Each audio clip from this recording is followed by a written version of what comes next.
G'day, May 40 here. So we know the name of the person who was operating that Blackhawk helicopter and who, by appearances, appeared to drive it directly into that American Airlines flight on Wednesday night, murdering 67 people by appearances. And she was a protege of the Bidens. They loved her. She was their pet. Now, think how the news media would be covering this story if the operator of that Blackhawk military helicopter on Wednesday night over Washington, D.C., imagine how they'd be covering it if that person was a Trump protege. So here she is, the Blackhawk pilot Rebecca Lobach with the Bidens. Right, she often played the role of the soldier at Biden events. And I want to confess my biases. I don't like the idea of women in combat. In general, I believe in separate spheres for men and women, that men should primarily hang out with men and women should primarily hang out with women, and that's better for group cohesion and group morale and group discipline and higher levels of effectiveness. I hate the idea of women in combat positions. I don't like the idea of gays in the military. That's just my pre-existing bias. It comes probably in part from my Orthodox Judaism. So the career path of this woman, right, the helicopter pilot, Rebecca Lobach, it seems weird. Right, she trained in ROTC, then she worked in the Biden White House press office as a social aide. A few weeks ago, she was escorting Ralph Lauren, but then she switches back to being a pilot for an elite Blackhawk unit. And she owns a $600,000 home, pretty nice digs for a couple of years in the military. Why is she playing the role of a soldier at Joe Biden events? She's got a partner, female partner, just all quite weird. And it's also weird how every mainstream media report is Rebecca Lobach was extraordinary, God's gift to military piloting.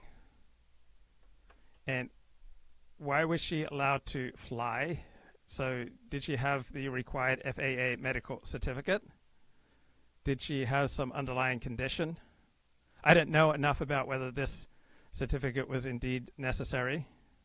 Right, a 28-year-old pilot achieving the rank of captain for helicopters is quite young.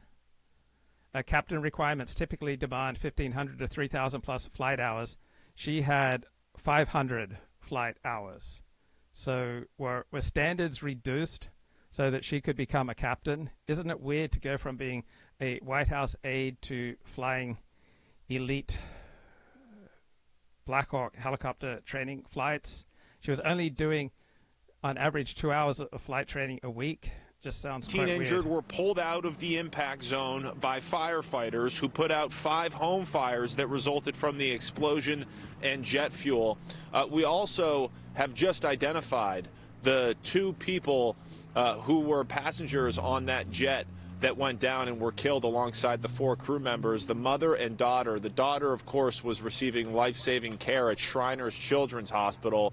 The mayor of their home city in Mexico has released their names, Lizeth Murillo Osuna and Valentina Guzman Murillo. We also found out that the hospital held a farewell party for them just hours before they left, thinking that they were going home, not realizing they had just hours to live. We'll send it back to you, Alicia. And we continue to think about everyone impacted by this disaster. Nate Foy, thank you. Jonathan. Alicia, everyone, of course, wants to find out what caused these 2 air disasters. Let's see if we can get some thoughts now from FAA licensed commercial pilot Anthony Roman. Anthony, good to have you here with us. Let's look at the D.C. crash first. We've got this suggestion that the helicopter, the Blackhawk, was flying too high. There is some suggestion now that the pilots of the regional jet perhaps tried to climb at the very last second. Having looked at everything and heard everything that has been put out so far, what are your thoughts now as to why this happened? I've been flying into DCA for nearly 35, 40 years. And initially, 15, 20, 25 years ago, the traffic congestion was what I would describe as normal. Today, the traffic congestion at DCA is immense. And you compound that with low-level flying helicopters at 200-300 feet. Okay, don't give me that. All right, I don't have any patience with that. It seems abundantly clear at this point that this crash was overwhelmingly the fault of the person who was operating that Blackhawk helicopter. It was too high. It appeared to deliberately swerve into the path of the jet. Just don't give me that nonsense. Right? It's weird that this woman achieved the rank of captain, that she was a White House military social aide to President Biden. Can anyone show us where 2 hours a week of flying is normal flying time for a Blackhawk helicopter pilot? Or was this just for Rebecca Lobach? Now, different groups have different levels of mental illness.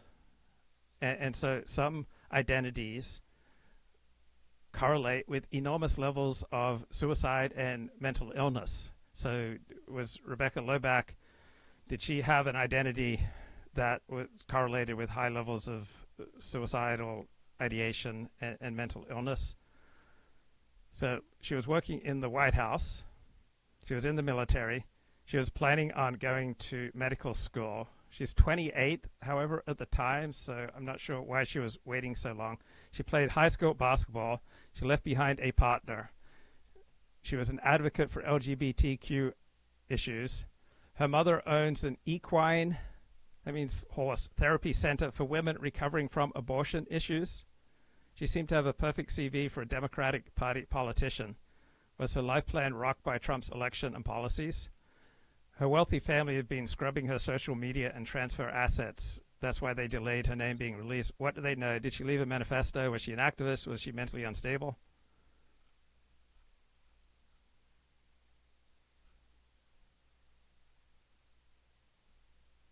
So something is off here. How do you go from being a White House aide to flying dangerous Blackhawk helicopters at night?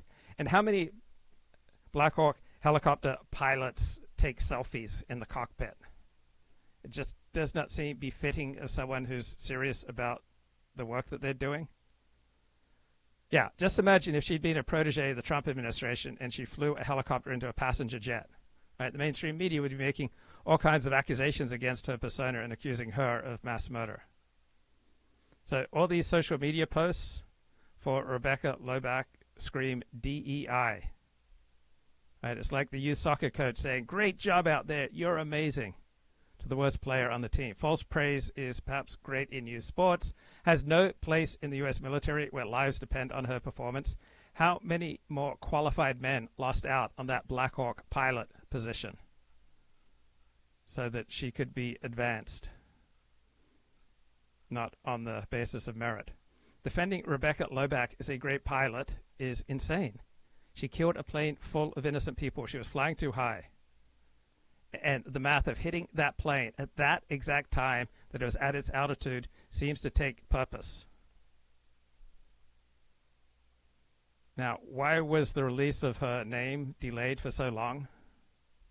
Right? Is this the DNC or her family scrubbing her social media for the past 2 days before they release her name? And as a consequence of this highly unusual delay in the release of her name, someone else was the subject of tremendous speculation online, including me. I was asking questions. Was it Joe Ellis?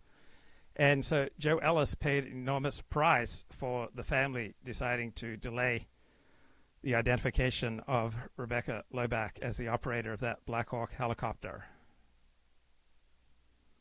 And CNN tells us that she excelled in everything. So will this become one of the great scandals in American aviation? She had a powerful family. She had access to the Biden administration. Does it matter that she lacked a medical certificate? Right. Was her family demanding special privileges apart from her fellow pilots who perished with her? Why was she more important than the servicemen in the helicopter with her? Why was her social media scrubbed? As a former military instructor, I'll tell you that Rebecca Lobach in no way should have been the pilot in command of that flight. 500 hours of flight training in 5 years, that's inconceivable. Right. We've only scratched the surface. So something seems quite off here. There's a disturbing pattern about the people who are speaking out on behalf of Rebecca Lobach. So she was recruited by Army ROTC recruiter Bilal Kordab. Recruited her while she was at North Carolina National Guard, while she was a student at UNC Chapel Hill. So she was a student. She was not a military service member when she was recruited into the North Carolina National Guard. When she made her statement in 2015 upon entering university, she makes no mention of the military. She mentions no interest in the military. Right, her primary focus at school was left-wing political activism. So is this how the military establishment bureaucracy is recruiting non-military individuals into the bureaucracy as part of a push for DEI, transgender activism, gender reassignment surgeries? Why was she recruited? She was a volunteer in the White House. She was known as a phenomenal pilot and White House social aide, says a senior advisor to former First Lady Dr. Jill Biden. Look, she may have deliberately flown a Blackhawk helicopter into an American Airlines flight, but she had a smile that would just light up a room. She was such a vibrant personality. Just the sweetest smile. Right? She just had a larger than life personality. Like, she would make everyone feel welcome. From the moment they entered the White House to the moment they departed, she truly made the White House the people's house. Right, that's the former aide to Dr. Jill Biden. And the bloke who recruited her had a background in hotel management. And then he went into recruiting. So how does a Lebanese hotel manager become a U.S. National Guard recruiter?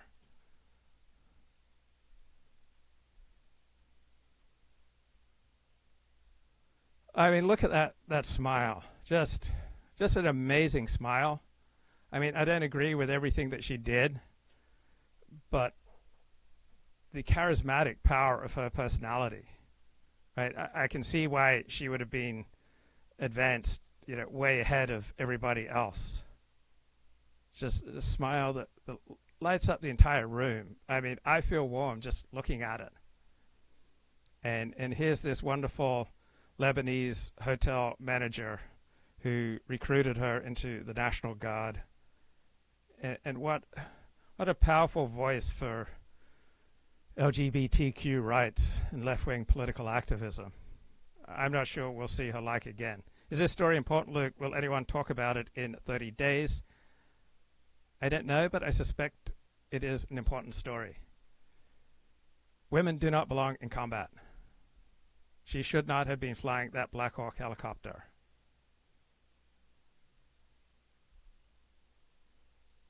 But nothing I say should take away from the mesmerizing quality of her smile. I recognize that she had an amazing smile. And she took some fantastic selfies in the cockpit. It was just warmed my heart. And I don't agree with what she did flying that helicopter into the American Airlines flight, but who can forget her time at the White House podium and the wonderful way that she conducted herself in the White House. No wonder the Biden administration loved this woman. No wonder that she was promoted way ahead of her level of competence. Now, I'm asking for a friend here. Is it normal for lesbians to have really long hair? For some reason, probably some misguided, bigoted assumption I have that lesbians usually have short hair. I'm asking for a friend. So Rebecca Lobach is now gone from social media. Her parents now gone from social media. Both her sisters and her parents just scrubbed out of social media. everyone who was part of her family is now being scrubbed from social media, which you can understand.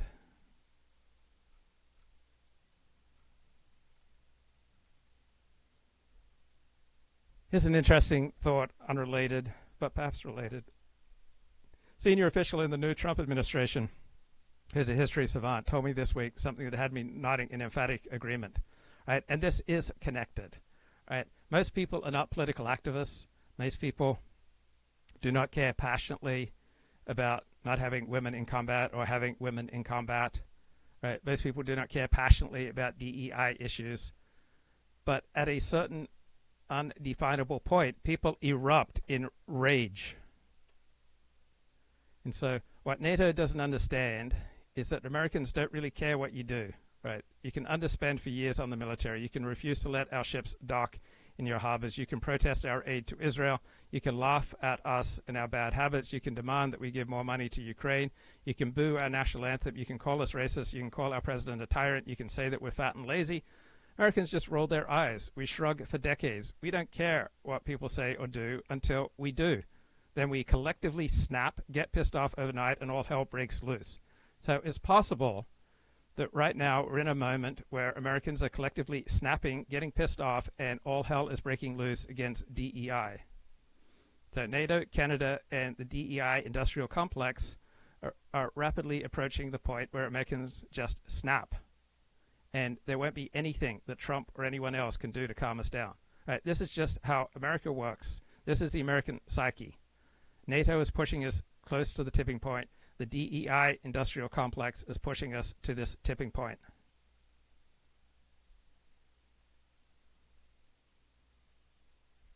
And just one unrelated note here. I'll never get over the fact that there was two students who came out of the Stoneman Douglas School massacre who represented the right and left of the debate. Both were accepted into Harvard. The right-winger had astonishing grades, scores, and credentials. The left-winger, David Hogg, was a mushy, mediocre pick who would never have gotten into Harvard except he leveraged his politics into a Harvard admission. They destroyed the right-winger, crushed him with a leak of private messages he sent when he was 14 years old, protecting the person who leaked those messages. They destroyed a teenager because they didn't like his politics. Meanwhile, David Hogg has bounced from failure to failure. He is a visible sign of how the left wing elevates idiots, lavishes them with money and opportunity, and cuddles them when they fail. Oh, it sounds a bit how they're treating Rebecca Lobach.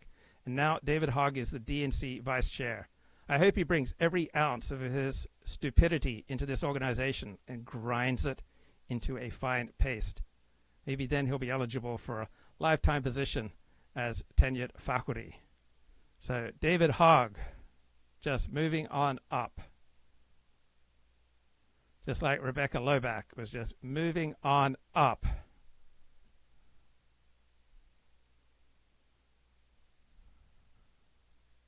Americans are pretty patient until finally, eventually, they All right, hey you guys, welcome back to Taking Flight with me. My name is Mike Rocket Blackstone, and I'm going to do an update now on the flight that crashed at the Potomac River, 5342. But before I do, I just wanted to go through and provide my condolences to the family and approach into runway 33. He did his part. He was assisted by co-pilot Samuel Lilly, a 28-year-old co-pilot with only 2 years with Blue Streak or American Eagle. And, you know, I look back on my career 26 years ago now, I was him. I was a co-pilot on an RJ or a Saab 344. All right, Bob Altberger, all right, typical European that we have here in our chat.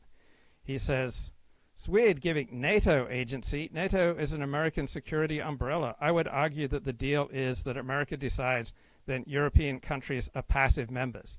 Yeah, I get the analogy. Europe is just lying there on its back and allowing America to do whatever it wants with her.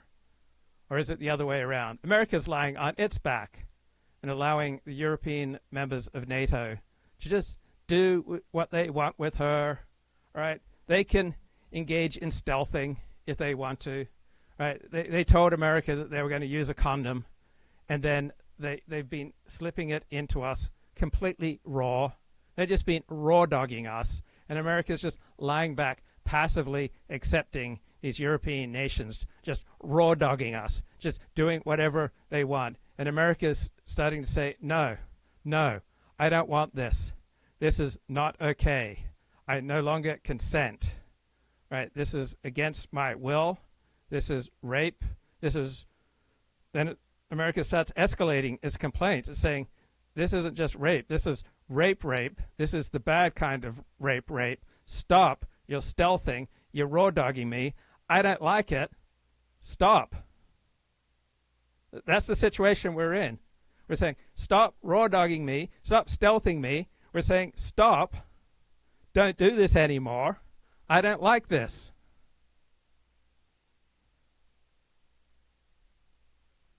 And if you had any kind of honor, sir, if you had any kind of shame, have you no shame, Bob Outberger? If there was anything of the chivalrous knight in you, you would recognize that no means no, and you are not permitted to stealth us anymore. Right? No more raw dogging us. Yeah, we've been passive, and we've been allowing you to just plow us for years. But now, no means no. For an operation called BizX, flying out of the Northeast in some challenging conditions, and this could have just as easily been me. Back in those days, I flew many trips on the Saab 340 into and out of the nation's capital, the DCA, and all over the Northeast in terrible weather, and these guys did a great job. Where I'm going to focus my attention to tonight is after watching the video again and seeing the second part of the video, and I'm going to get the audio for you guys this time, hopefully a little better than on the first video, but there were some things that came up that you guys had tons of great questions, and thank you so much for your really thoughtful responses. And the new video again, and discuss some of those concerns that you had, and some things additional things that I had thought of as a result of this. So let's take a look at the video and see where we're at, and I'll stop it as we go along, if that's okay with you guys, so you can hear my thoughts as we go. Here we go, switching over to the video from Vals Aviation. 70 non-contact so far today. Okay. American 7130 full funnel. Well, American 303. 25, San Francisco South West Bridge to CRJ is 1,200 feet, start runway 33. Okay, right there. I just want to stop it. So as you take a look at the video here, and I'll leave this up for you on the secondary screen here. Let's leave that up now. You can see where 5342 is, and they call. Okay, so 90% plus of the time when you have a helicopter crash, whether it's a helicopter solo crash, a helicopter crash into a plane, it's going to be pilot error. Right? The Kobe Bryant crash, pilot error. All that spot that he's at is the Woodrow Bridge. It's the bridge on the south edge of the area. As these guys do this this river visual into mostly to land on runway 1, and that is, I believe, that is what the helicopter is expecting this airplane to do, is to follow the river and to line up and land on 1. And again, I do feel an SA, a situational awareness problem here, that the helicopter flying as low as they're flying and as fast as they're flying, and we're going to talk about that here in a minute as well, that Pat 25 calls a visual when I took out my ForeFlight and measured the distance between where he is, which is at the bridge at the north edge there, that first bridge. I'm going to highlight right about here. As I look at my ForeFlight and measure the distance from that spot to the Woodrow Bridge down here, I calculated that spot to be about 5 miles. So it's 5 nautical miles at night to see that distance and identify an aircraft accurately is just not happening. I mean, we all have, in our minds 20/20 vision, but at night, none of us see that great.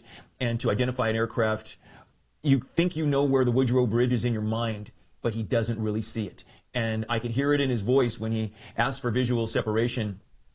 He wanted to make sure that he got permission to do this route. So one of the stipulations to do this route is you have to provide your own visual separations, and you have to remain below 200 feet, which when I did my first video, I was not aware of the altitude requirement, which now we all know.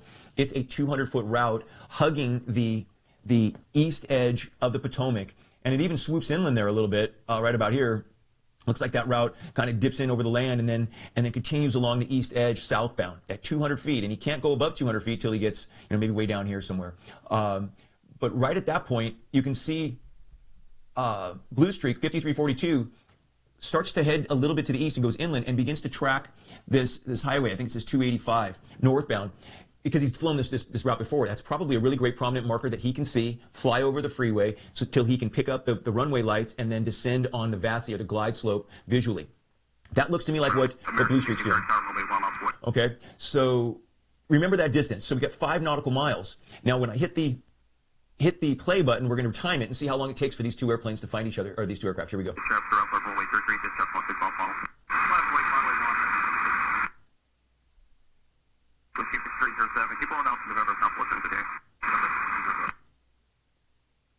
American 1631 star 3014, Gun 257, 2 mile up from Major 3, no delay from a 1 for immediate takeoff. Number 1, clear for takeoff, American 1630.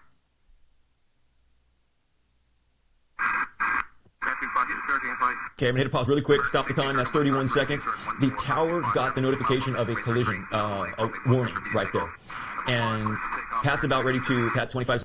Why is this guy mansplaining to us? Okay, I'm going to hit a pause really quick, stop the time, that's 31 seconds. The tower got the notification of a collision, a warning right there. And Pat's about ready to, Pat 25. Why is this guy, like, do we really need mansplaining? I think we need a blue-haired, lesbian talking to us. I mean, is it really right for a man to comment on this crash when it was a woman who led the Blackhawk helicopter into the path of that American Airlines flight? Maybe I'm just overly sensitive. Maybe I'm just too good of a liberal. But I just feel like this is all mansplaining. He's using like white man logic and stuff, which is like white supremacy. He's paying attention to details, which again is another symptom of white supremacy. And he's looking at things from like a white supremacist patriarchal point of view. I think we really need someone like Karine Jean-Pierre talking to us about this accident. Do we really need more mansplaining? Guys, it's 2025. Is about to respond to that. He's at 300 feet, as you can see right here on his altitude. 003 represents 300 feet. And you can see that Blue Streak is at 500 feet. They're 200 feet apart right here. They're nearly nose to nose. And the tower is about to say, make sure you pass behind him. And they're right now on a collision course. So this is a really vulnerable spot to be. Pass behind him, pass in front of him. I mean, I thought guys knew that they need to pass behind women. Like, we want equality and stuff, except for when we don't, and then men should know their place. So isn't it always the men's place to pass behind a woman? Maybe I'm just too much of a liberal, but I don't know, this white supremacist mansplaining things with facts and logic just rubs me the wrong way. Because when you're nose to nose, and from my air combat days, being nose to nose within a mile of each other is not good, okay? Because we call this beak to beak situation here a head-on collision for sure, but we need to know what side we're going to pass on. So the tower sees this, and he assumes now, because he passed along the responsibility, I think negligently, and I think we're going to come back to that later, the tower should not have given him this authority to do a visual, maintain visual of traffic at night from 5 miles out. There's no way that guy could see him from 5 miles out. And a lot of people are like, helicopters, have great visibility. They got great bubble glass. They got their NVGs. They've got the TCAS. We've got so much technology that you may not see the forest through the trees, okay? And as we get older, I'm sure our eyesight is not getting better as we get older. Now, these guys are young guys. These guys are in their 30s. But as I get older, I'm saying, man, I see 25-mile traffic and identify it based on the lights. No way, all right? So not only that, he or she, now we know that the helicopter crew was a warrant officer. The guy that was doing the evaluation, we may as well say their names. The evaluation officer was Chief Warrant Officer Andrew Eaves, E-A-V-E-S. He's 39 years old. And why are we having a man evaluate a woman? Shouldn't she only be evaluated by a jury of her lesbian peers? Pilot flying, the pilot getting checked, which must have been in the left seat as a PIC, they say was a female with 500 hours. We'll come back to that hour situation here in a little bit. But right now, we're talking about a head-on collision here, lining up. when you're flying head on like this, we need to know what side we're going to pass on. And the towers now noticed it, but we are mere moments. I've got 31 seconds on my watch, and they're going to be they're going to be on top of each other here in about 20 more seconds. Okay, so here we go. In 3, 2, 1, play. My God, on top of each other, do we really need this patriarchal, white supremacist mansplaining going on with all this vivid sexual talk? I remember I met a woman at a Shabbat dinner. She was a Cal Berkeley, crunchy granola leftist bisexual. And I went home with that night. We had sex 3 times. But she wouldn't allow me to do missionary, or not for very long, because she found it patriarchal. Right? And I understand. Look, if you're triggered by this conversation of one aircraft being on top of another, like, I get it if you're offended by this mansplaining.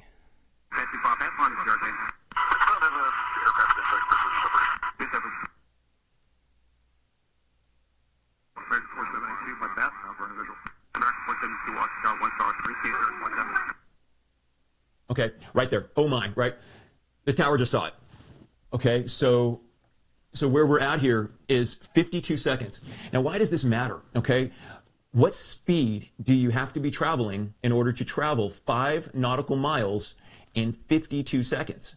Okay, these guys weren't going slow. Okay, and a very, very competent RJ pilot could easily be flying this visual approach. You're 5 miles from the airport. You don't need to slow to 120 knots from 5 miles out. I'm sure he could keep the speed up and slow down at the appropriate time to gear and flap speed, which would be about 130 knots at the end. But could he have been doing average 160 from the bridge to just a few miles from the same? Absolutely. Okay, I remember we would do in the turboprop, which is a little bit, it's not quite the same thing when you can push the condition levers up and slow the airplane down using the propellers. We would do 250 to 5 out, 250 knots. The reason why I'm bringing this up is that if the RJ was doing 160 knots on average to the last maybe a couple of miles or so, then slow to 130, which is go to the final flaps, and the gear's already out, just go to the final flaps and pull the power back a little bit, you'd be right back to 130. They're high drag machines at that point. The helicopter was doing 110 to 120 knots. So what's 160 plus 120? My high math shows 280 knots. You take 280 knots and you divide that by 60, and you end up with 4.66 nautical miles per minute. 280 knots of closure. So neither one of them were doing 280, but when you take airplanes and you point them at each other, you combine their speeds so that you have a higher, you end up with a higher closure rate, and we end up with a very high essential ground speed, merging speed. So the actual closure speed of these airplanes was approximately 280 knots. And I'm not making this up, because that's how long it took them to go from the bridges that they were at till the point that they hit, and I just worked it backwards. I'd like to think that they were, everybody was going nice and slow and everybody could see each other, but that doesn't seem to be the case. Now, from my last video, I mentioned, why didn't the helicopter slow down and or stop until they realize where the other airplane is that they're supposed to be looking for? If they didn't see it, why didn't they fess up early? And why did they keep pressing in when they hadn't actually visually confirmed that they spotted this aircraft? But they're quick to say, request the visual separation, because they know that's what's required to open the door for them. You see what I mean? The controller shouldn't have opened that door for them, and they shouldn't have allowed the helicopter to maintain their own visual at night, especially when there was no clear heading change to show from that video. If I back it up a little bit here, let's go back a second. You show that video right here, head on, no heading change.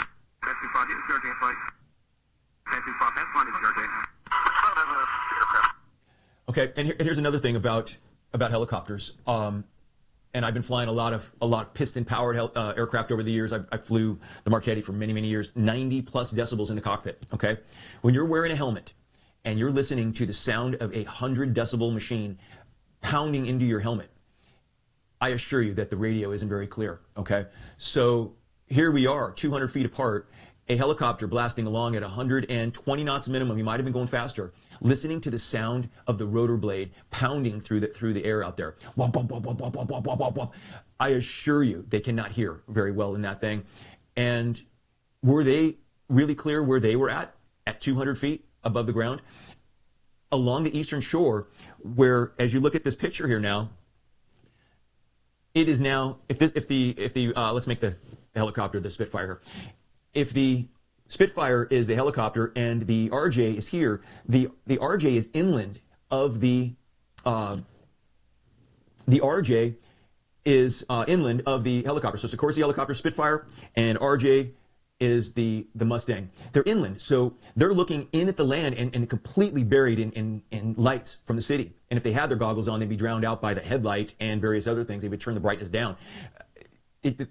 The NVG goggles do not help you see better. You feel like you might be Superman out there with, or Superwoman out there with your goggles on, and it might be blinding you. You might not be able to see, especially near a city with lots of lights. They're designed to be flown in low light situations in the dark, lights out, right? Were they using their NVGs in the city and blinding themselves, actually not helping themselves at all? That could very well be. And when the tower doesn't see them make the dodge, make the heading change, because when they spotted them, if they spotted them, they would have turned away. And if he knew where the runway was, which he knew that guy's going to have to be making a left here in front of him at some point, he would have moved to the east, which in this case, coming south, been a left-hand turn as he plans for the RJ to make a left in front of him. It would show situational awareness to be doing that, and that didn't happen. Okay, so these are critical steps, and 300 feet, 100 high. Okay, which leads me to my next point. I thought about it over the night, and barometric pressure error. Okay, what kind of display does the H-60 have? And I pulled up here a cockpit of a. Let's pull it up here for you. And how about this one right here? Let's go back to this right here. This is an H-60 helicopter outfitted with what appears to be like a Garmin. So we know that this young woman has been a left-wing political activist since high school. Now, there are far more people on the left who are political activists than people on the right. It's highly unusual in general to have someone that young become a political activist. Most people aren't political activists. The odds that this woman was some kind of right-wing political activist since high school are infinitesimal. When you hear the term political activist, you immediately think somebody on the left. And then she had no interest in the military, but she was recruited into it. And one's immediate suspicion is this part of some diversity, equity, inclusion push? Why was she a captain at such a low level of achievement? Why was she working as a Biden White House aide a couple of weeks before, and then suddenly she's flying Blackhawks again? Why is she only training 2 hours a week? For 5 years, she's been in training. A G5000, I believe, set up. And Pat may have had this. This is the upgrade for that Blackhawk series, that they would take an old helicopter and let's get make it Colin new. Liddell They would upgrade it to the show. Colin, anything about this crash over Washington, D.C. on Wednesday night that's attracted your attention? Okay, Colin can't. Yeah, go ahead, Colin. Yeah, hi, Luke. Yeah. Whenever I hear about a piece of military equipment being destroyed by pilot or captain error, I automatically assume it's a woman involved. And of course, it's not always the case, but the probability tends to be quite high. Mainly it's because a lot of women are being kind of pushed into roles which are not really suitable for them, and especially in the military. And that inevitably means that, incompetence or lack of ability is being promoted above competence and actual ability. And so this reveals the kind of ongoing agenda of DEI and trying to equalize the population ratios of different groups in different jobs and services. Yeah, I absolutely agree with you. And I think you're touching on something where the left has a great deal of truth on their side, in the sense that these sorts of situations are created by society. In a different kind of society, a society that did not want women in combat, this would not have occurred. So the promotion of women into combat positions and the promotion of women above their grade of performance to achieve captain at such a young age. This is a function of our political and cultural society, the changes that have pushed for diversity, equity, and inclusion. And this young woman has gotten caught up in this social push. So she did not apparently grow up from childhood wanting to be in the U.S. military. She was recruited into it in college, and then she appears to have been advanced beyond her capabilities. So this isn't a story just of one helicopter pilot's bad decisions. It's about a general social push, just as you said, for diversity, equity, inclusion, where you promote people above their level of competence, and then she and her family have to pay the price along with all the innocent people who died and those who love them. But I think you're exactly right that this is a social, political, cultural phenomenon that then results in these sort of tragedies. Is there anything you want to add on this score? Well, I just think it's not just women, I have to say. The US military have quite a poor record when it comes to accidents and, friendly fire incidents. It's something else they're very, very famous for. I think there's a kind of dysfunctional masculine culture in the American military as well. There's a lot of kind of gestural or performative masculinity. And then you mix into that this kind of woke agenda of trying to bring more women into these kind of positions. And it's a very poisonous cocktail, I think, and it's going to cause a lot of problems. So generally speaking, when the right looks at individual outcomes, they look at these individual outcomes as primarily the result of the free will decisions of individuals.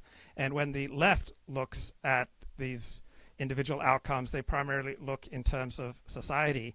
And in my old age, I've come around to some of the wisdom in this left-wing approach, because as I think about it, almost all of my thoughts I receive from the outer world, right?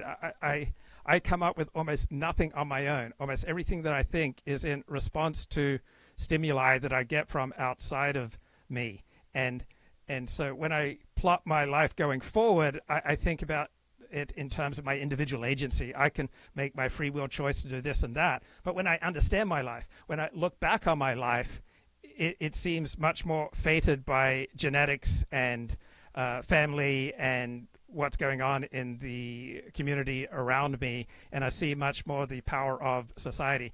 Do you have any thoughts on anything that I was just rambling about? I don't buy it, Luke, because, you've had quite an unusual life trajectory, I would say, haven't you? I mean, you started out in Australia and some sort of weird Christian religious cult, and you ended up in LA, and you're sort of a convertee to the Jewish faith, and some pretty unusual stopping off points in between, I would say. So it's hard to see that as sort of socially determined, unless the society is completely insane. Well, here's what I'd say. I never would have converted to Orthodox Judaism in Australia. It wasn't really a possibility. It just doesn't happen nearly as often in Australia. It's only in a multicultural society like America where these sorts of choices are much more likely. Second, I never would have converted if I hadn't encountered Jews at UCLA, and in particular one Jew, Dennis Prager, who was on the radio constantly making the case for conversion to Judaism. And so all sorts of possibilities that never would have occurred to me in a different situation, right? They never occurred to me in Northern California. They would never have occurred to me in Australia. But that I happened to be at UCLA and started listening to a particular radio show where a very unusual Jew was making the case for conversion to Judaism, that spun me in a brand new direction that in almost any other situation would never have occurred to me. And then second, that this particular Jew who so influenced me on my conversion to Judaism, he also promoted the work of a UCLA psychiatrist who wrote books on the elements of sexual desire, including 2 books on the pornography industry. And it was by reading these books by a psychiatrist who was promoted by Dennis Prager, my Jewish hero, that then led me to writing on the pornography industry. But that's just my own experience. Anything? Yeah, I'm still not seeing it though, because I think you're sort of making decisions, you're choosing things, and probably what's really rather than sort of social factors and group dynamics forcing you in a particular direction, you seem to be pulling yourself in your own kind of very unique direction based upon what you perceive to be in your best interest in terms of pleasure or contentment. That's what it looks like to me. So I think making those kind of pseudo rationalistic choices on behalf of maximizing your life experience has played a larger part in defining your destiny in life. Now, how about when you look back on your path in life, do you see it as primarily the result of your own freely chosen choices? Yeah, by and large, I think a lot of it is to do with my own choices. If I could have moved in quite different directions at different stages of my life. There are certain things that seem a bit more deterministic, but overall, I think it really is especially for people like us in the late sort of 20th century, the early 21st century. It's very much a case of deciding your own path. Now, of course, if we'd lived 50 years earlier, it would be a lot more deterministic. That's for sure. What things do you do well, and what other things do you tend to do poorly at? Oh God, I hate questions like this. This is the sort of thing they ask you at job interviews, isn't it? It is, and I knew that you'd hate this question, but I just thought I'd try it on the odd chance that you felt strangely introspective. Well, I am actually constantly introspective, so that's probably one of my skills. Is I'm constantly introspective, and I'm constantly evaluating what I do and the quality of my choices and my output. And what do I do badly? Again, this is the most irritating question. There's all sorts of things that you can pull yourself up over, but why talk about it on a publicly available podcast? Great. I respect that, and I think that's a great model for people to follow. So, for example, this Jo Ellis, this transgender Blackhawk pilot trainee, she went public on a national podcast hosted by a CNN figure, and she talked about very intimate details of her life and the pain and confusion with regard to her gender dysphoria. And if she had not done that, she would never have become the #2 trending topic on social media, speculating if she had anything to do with this Wednesday night crash. And so I think many people, when they participate in public conversations, whether it's on my humble little live stream or on a much bigger show, they have no idea of the downsides of going public, particularly with the intimate details of your life, particularly with regard to hot button issues such as transgenders serving in the U.S. military. And in general, I think a good rule to follow is do not share anything publicly or in the workplace or with other people that you would not be comfortable with them gossiping about. Any thoughts? Yeah, somebody like Jo Ellis, they have an identity which is a kind of intimate revelation in itself. I mean, it's not something they can kind of play down, so to speak. I mean, if you're a man who's pretending to be a woman and wants people around you to accept that you are this hypothetical woman, then that's not the sort of thing that you can just be quiet about. So it kind of probably forces you to take an over revelatory and activist approach to life, So that's the curse of trying to be something you're not. I used to host a wide open show where anyone could come on, and people would, it would be a train crash. It was just a spectacle, perhaps best known for the Jim Goad Saturday night show. And in reaction to that, I just severely dialed back on the crazy, because I thought too many people's lives were being damaged, because I noticed that many of the most I think Jim Goad's life is being damaged in that particular case. Right. Well, but, he's a professional provocateur. Yes, but that shouldn't be a problem for him, because his life's been damaged for quite a while, I should imagine. Right, but I started to feel queasy about the lives of other people who had come on the show, and those who tended to provide the most compelling content were doing it against their own interest. They were disclosing all sorts of things that I thought, this is really damaging to them. They shouldn't come on the show. Especially Kevin Michael Grace. He was like revealing every week what an old curmudgeon he was. Any thoughts on the moral responsibilities of a live streamer who is trying to weigh up, on the one hand, the compelling power of spectacle, and on the other hand, is feeling queasy about people who are self-destructing on his show? Well, are they really self-destructing? I mean, sometimes they are and sometimes they're not. And sometimes, you're giving them exactly what they want out of life. And maybe it's not particularly good for them, but if, they didn't do it in your more careful hands, they might have done it in on some other show in much less careful hands, so maybe you should have thought of it from that point of view. You could have worked with them a little bit and try to moderate their excesses. I think you did do that in many of the podcasts I've listened to. Yeah, I certainly tried. What do you think about the idea that there are some books such as Kevin MacDonald's Cultural Critique or Adolf Hitler's Mein Kampf that normal people just should not read because there's too much danger that they will go off in a destructive direction after that? So my own inclination is that if you're over the age of 40, if you've got a job, if you're married, if you've got kids, if you're a responsible adult, you should be able to read these books and discuss them in a way that doesn't send your life into a downward tailspin. But on the other hand, I've seen too many people seemingly go into a downward tailspin simply after engaging with Kevin MacDonald or Mein Kampf. So is there forbidden knowledge that normal people who seem to be normal, meaning married, kids, career, all that, but they should just stay away from these forbidden books? Any thoughts? I think in a way banning them or making them sort of seem illicit enhances their power for their audience. It's a bit like the Ark of the Covenant. It had a certain kind of power because it was hidden away in a box.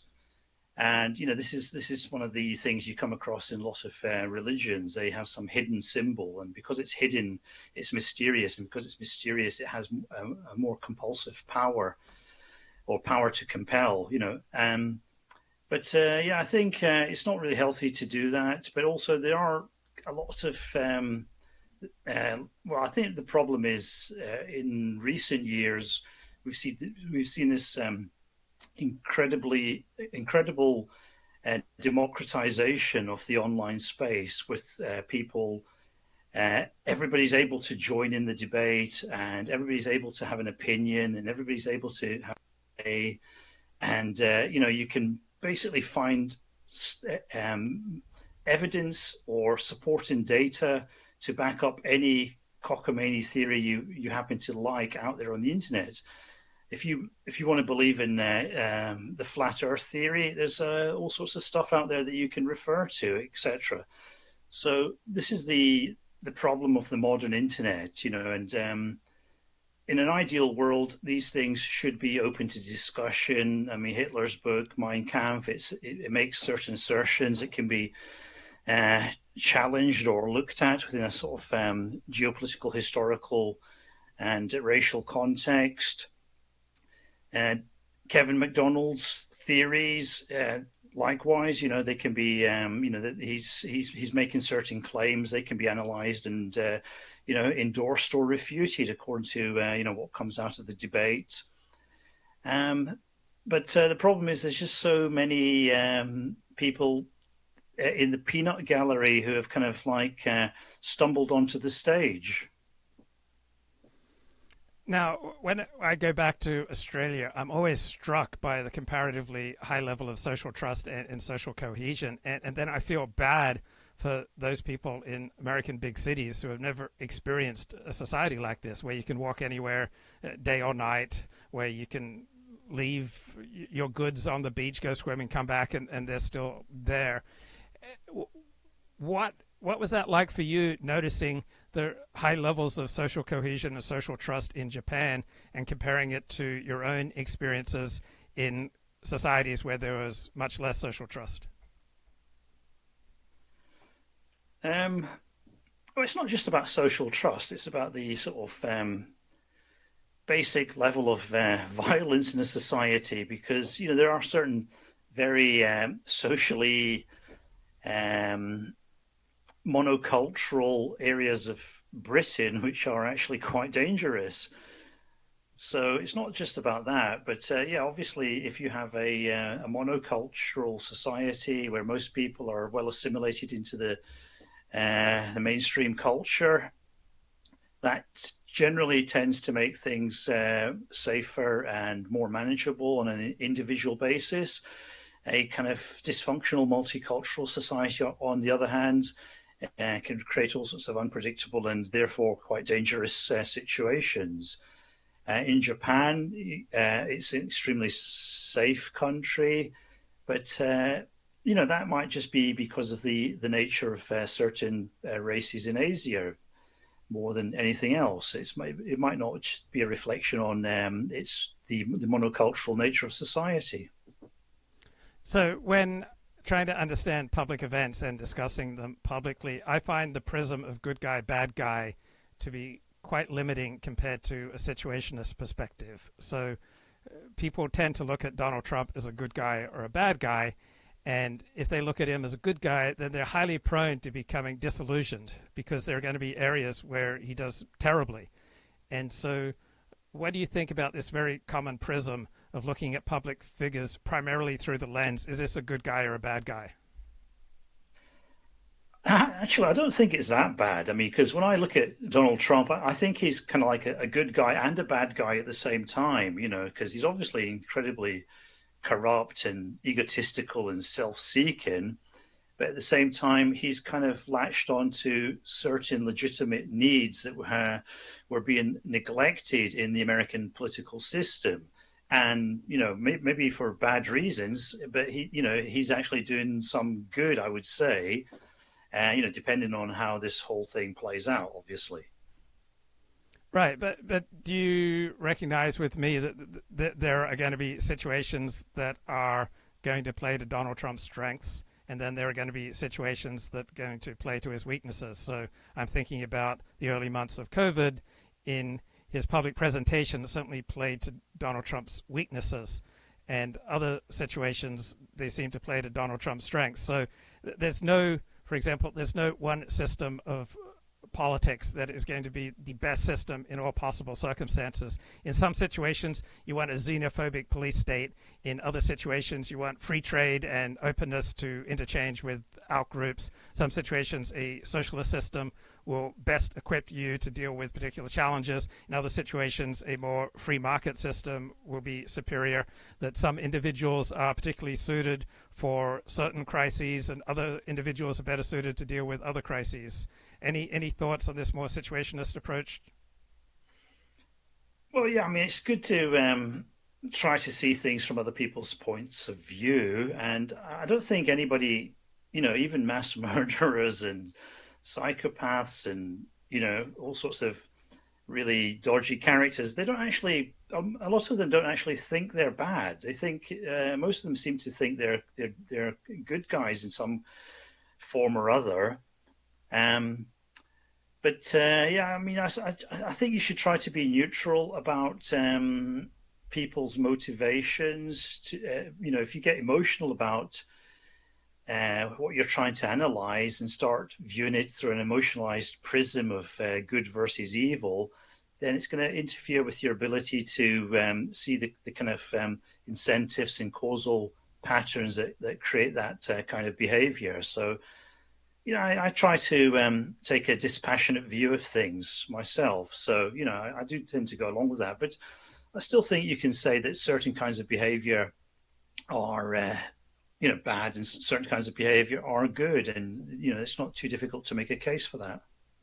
So I was listening to Steve Bannon go on what seemed to me unhinged rants against the tech oligarchs, and I don't abide by that kind of blanket thinking. I don't think there's anything inherently good or bad about the tech oligarchs. I don't think there's anything inherently good or bad about Elon Musk. That Elon Musk, on the one hand, has many of the elements of a scam artist, and as someone who pontificates about all sorts of things he doesn't know much about. On the other hand, he has done things of sufficient merit that made him perhaps the richest man in the world, and now he's throwing his hand into European politics, and I like many of the things that he's doing there. And so with Elon Musk, I think on the one hand he often says and does ridiculous things, and often he says and does valuable things. And so looking at him through the prism of righteous crusader versus scam artist,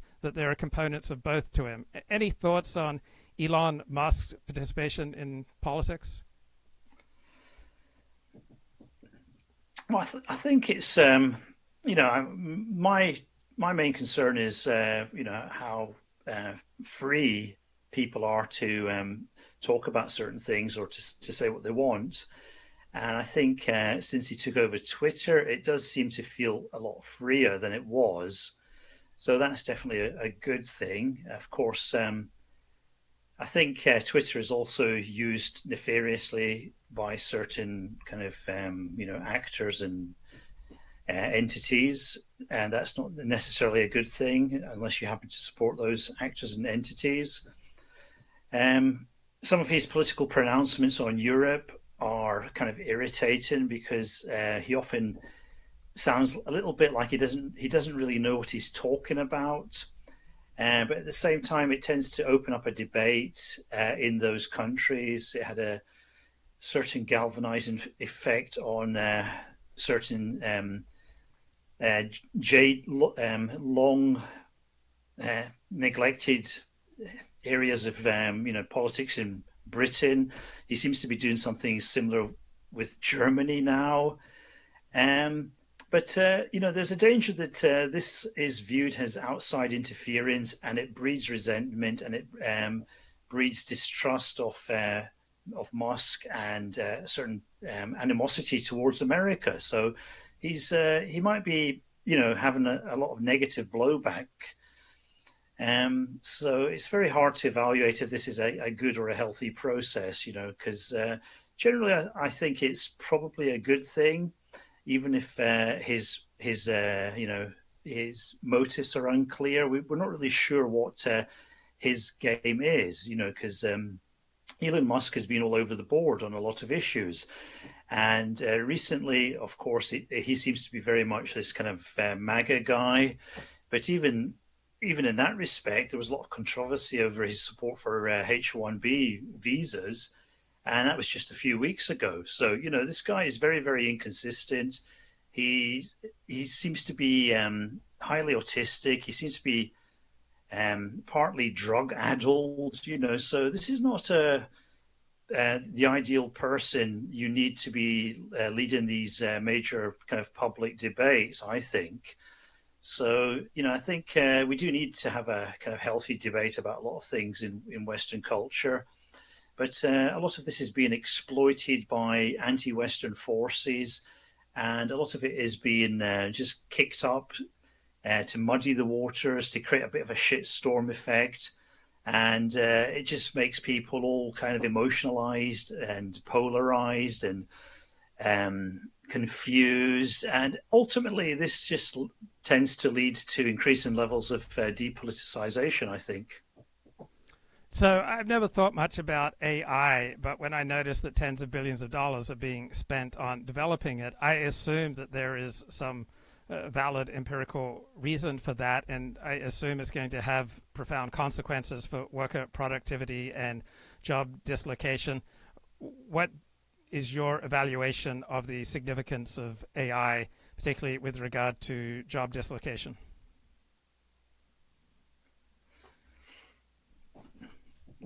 Well, I think, Generally, yeah, I kind of think AI is, at least as it exists at the present time, is a good thing. It's helping a lot of businesses. It's been incorporated into various kinds of instruments and machines and processes, and it seems to be generally, taking care of a lot of the duller aspects of work. So on that basis, it is a positive at the moment. But the long-term potential, that's not really clear yet. We're not really sure where this road is heading. So yeah, I think we should be moving down this road with greater caution, at least. But that's very, very unlikely to happen because you have various countries and entities engaged in a kind of AI arms race at the moment. And I think the thing could easily spiral out of control. And if it happens to have ultimately negative impacts, then we'll kind of regret a lot of the the rather blasé way that we sort of stumbled into this. We had some major fires in Los Angeles, and I was a little bit taken aback how many people received joy that people in LA had their homes burned down, and in particular that rich people had their homes burned down.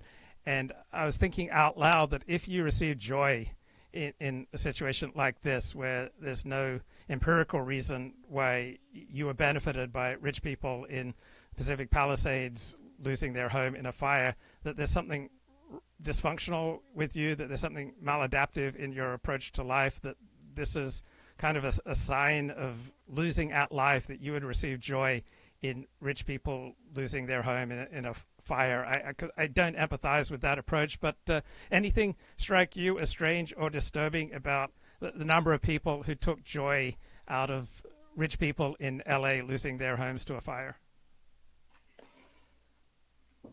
Yeah, I think it's a commonly observed human characteristic to sort of take some sort of pleasure, whether admitted or not admitted, in other people's misfortunes.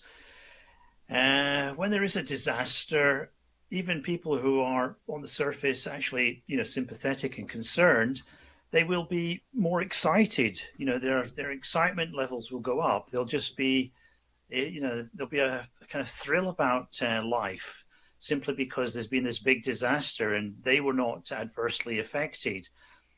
So I think there is a lot of that. Probably what's happened is that the internet and the element of anonymity that the internet provides has made it a lot easier for people to be more explicit about that kind of Gleichschaltung. Sorry, not Gleichschaltung. What do you call it when people take pleasure? Yeah. It's a beautiful German word. It'll come to me. Yeah, there's this beautiful German word. Yeah, come on, chat, do your job. Anyway, Schadenfreude. Schadenfreude, yeah. Gleichschaltung's that Nazi word, isn't it, where you try to get all your ducks in a row. Yeah, Schadenfreude. So there is, this has been around for a long time, and I just think the internet probably makes it a bit more explicit, and most people would probably be a bit concerned, but at the same time, when weird, when there's something weird and big happening, people tend to get excited. Probably, another example would be 911. A lot of people found that quite exhilarating, despite themselves often. Yeah. There was all sorts of, I believe that there were people of certain ethnicities who were actually just overcome with exhilaration, that they had to just dance it off and so on. So, I think disasters have a kind of flip side like that. On the one hand, they're kind of very tragic for those who are directly affected by them. But on the other hand, they tend to give a lift to other people, even whether they care to admit it or not. So I lived in Northern California for about 14 years, and there is quite a bit of loathing for Southern California in Northern California. So you go to San Francisco sporting events against Los Angeles teams, and there will be dominant chants, LA sucks, LA sucks. And there's no equivalent of that in Los Angeles. There is no widespread animus against any other city or any other region among Los Angelinos. And similarly, among the educated class in Britain, there seems to be like a great deal of loathing of the United States. But in the United States, to the extent that there's any strong feeling, it is like Anglophilia. Any thoughts on why often smaller regions have such intense loathing about bigger regions, NorCal versus SoCal, Europe versus the United States? Yeah, you sometimes get this in the United Kingdom, like, for example, smaller components of the United Kingdom tend to have a bit of a grudge against the larger component. So, yeah, small countries next to big countries, they often feel some kind of what's the right word? Grudge or some sort Chip of on the shoulder. Yeah, chip on the shoulder, some sort of they have some sort of inferiority complex or even superiority complex, who knows. That seems to just be a reaction to the imbalance of power, to the asymmetry. So they're sort of trying to overcompensate for the asymmetry that they feel. And countries that exist on the edge of a civilization will be quite, they'll be quite quaint in their behavior. I mean, you can think of in the case of Europe. I've often thought about the Scottish identity in this respect, or Russian identity. Russia is a country at the extreme edge of Europe, but it has pretensions to be the third Rome. So this is the kind of like marginalized outsider trying to feel that it's at the center. And so Russia has this element in its culture, and it has a lot of weird and quite serious knock-on effects, as we can see. In the case of Scotland, Scotland's always been on the outside of Europe, and it's sort of it didn't originally. The people living in Scotland, or Caledonia, as it was previously known, they didn't realize that they were on the edge of Europe. But later, when the Roman Empire sort of came up and tried to conquer them, and then later, when they became part of the Roman Catholic Church, Scots kind of realized that they were on the edge of Europe. And that was a constant source of agitation, let's say, to Scottish culture. And so Scotland then made an effort to try to be at the center of Europe by forming alliances with much more central European countries like France. And that was a very important historical connection for a while.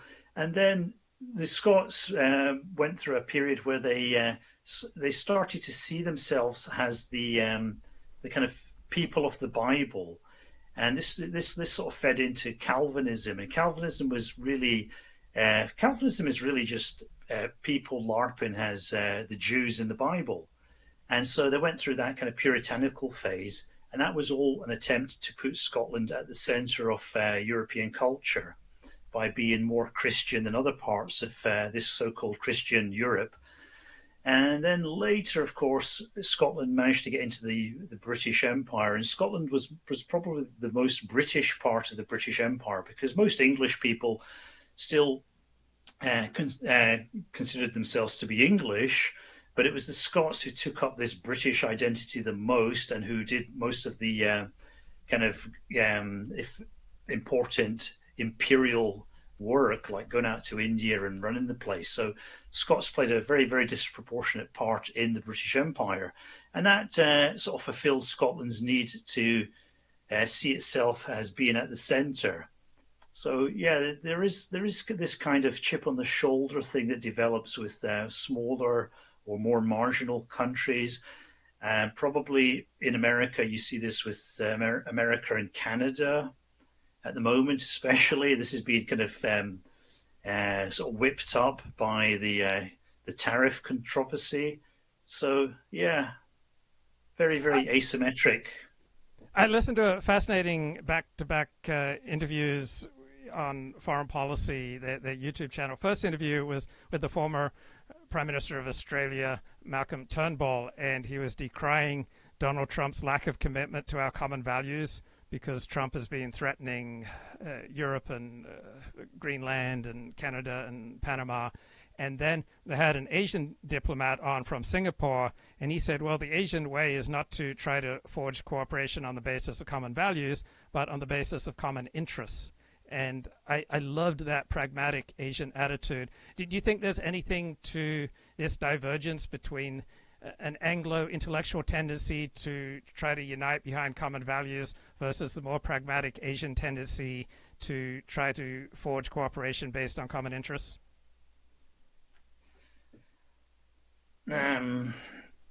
Yeah, I don't know. It depends on, people say one thing and they mean another. So often values are a cover for interests. And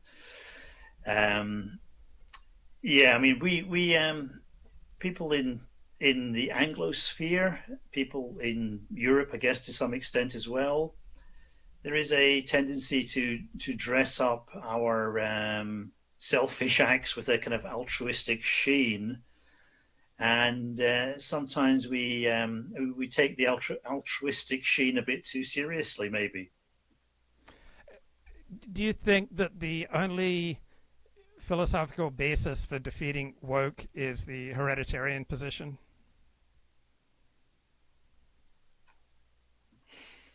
Not really, no. Well, what do you mean exactly, Luke, first of all? I was waiting to see if you'd ask me that. So the hereditarian position is that the different peoples are genetically evolved over time to have different responses to the environment, that we all evolved to be adapted to a particular environment, and therefore when you look at the world, you'll find people will generally tend to have different gifts, and that there is some genetic basis for these predispositions. And therefore, if there is a genetic basis for differing levels of achievement, that therefore we should not expect equal outcomes among groups. But if there is no genetic basis for group achievement, then the woke position that we need to change the environment to ensure equal outcomes is the most philosophically defensible position, and is going to consistently win. Yeah, that sounds good on paper, but it's not strong enough to defeat the woke, because the woke ideology will actually see that people have not been given equal opportunities, and when you do give them equal opportunities, they tend to do the group which was previously underrepresented tends to do at least better than it previously did. So that looks to the woke like evidence that the hereditarian thesis is wrong, and they'll keep pushing in that direction. So like with women pilots, they'll keep pushing for more and more women pilots, and they'll say, why aren't 50% of the pilots female? We must try harder. Girls are being discouraged by our culture from doing a job that they are equally as good at potentially as males. And so, this is the thing. But it's not just gender, of course. It's also different racial groups, different social groups. There's talent everywhere, and so there's always going to be evidence for woke people to cling on to. If you are emotionally inclined to cling on to this woke thesis, you're going to find the evidence out there. There is evidence, and even though other people might say, wait, what about this other evidence? It's very, very hard to prove the hereditary principle. So I can see this going on for some time, and Quite a few air crashes, to be honest. So I noticed that almost all thoughtful commentators on politics under the age of 40 take the hereditarian position. Do you think that's true? I think the hereditarian position has been artificially repressed, I would say, for the last 50 years or so. And so if you want to, come across as a bit edgy and with something new to say, the hereditarian position is going to have certain attractions that it previously didn't have. So I think there's an element of that in it. Generally speaking, I tend to be sympathetic to hereditarian positions. I do think women and men are quite different in lots of ways, and that really should influence, how we treat them and what careers and jobs we encourage them to do. On the other hand, of course, you could say that it should all be merit based, and merit should. If you just impose a meritocracy, that should be enough to sort of sort everything out. So I think if we just stick to basic meritocracy and we don't exclude anybody who really wants to do something, we don't try to micromanage things too much, I think that's probably the optimum solution of which we are capable at the moment. Because I'm a great believer in keeping things as simple as possible. The more complex you make them, the more retarded everything becomes. I'm feeling guilty. I've kept you on much longer than you intended, so I've not been as sensitive to your needs as I should have been. So no, you haven't. Yeah, it's very, very late here, and I'm very sleepy. So I'm so sorry. I couldn't stop myself. Yeah, it was just you were just so enthralled by my conversation. I understand. I was. Yeah, thank you for your forgiveness. All right. Anyway, good night. Good night, God Luke. bless. Good night. Yeah. Thank you. You too. Bye. Bye. Okay, that was Colin Liddell. Thank you, Colin. And I was feeling bad. He said it was late at night. He only had 10 minutes. I could not stop myself from asking questions, even though I knew that was insensitive to his needs. Like, I was completely lacking empathy for his position. The poor man was trying to go to sleep after all he's done for Western civilization. And I'm just keeping him up late at night, just peppering him with my questions, just saying, "Oh, I'm just lost in listening to his thoughts, and therefore I'm just going to ignore what Colin Liddell needs." I was just thinking, what is best for my show? But what about what's best for Colin Liddell? Right? Was I taking that into sufficient consideration? And the answer is no, I was not. I was just doing what I wanted. I was allowing my desires, my needs, right, my intellectual journey, right, to just completely override what was best for Colin Liddell. I can be such a selfish person at times. One of my favorite philosophers, Michael Huemer, has a Substack post, "Are Men and Women Different?"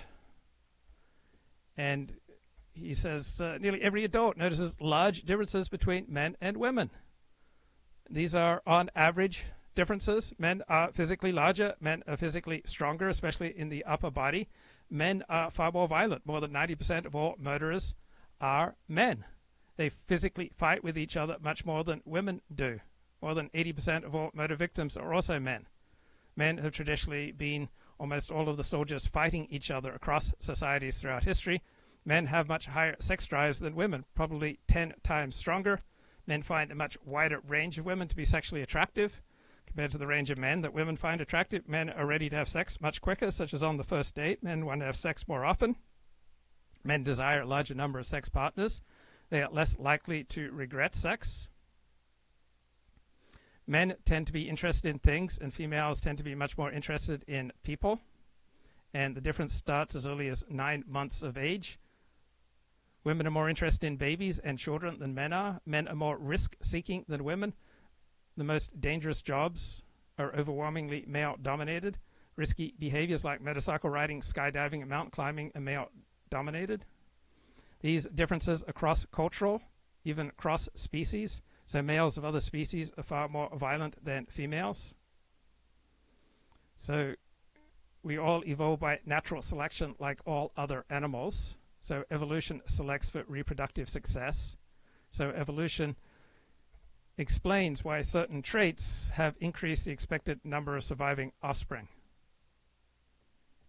So what is the defining difference between males and females? The mode of reproduction. Female bodies make a larger investment in offspring than do male bodies. Women gestate offspring within their bodies. Men only provide sperm.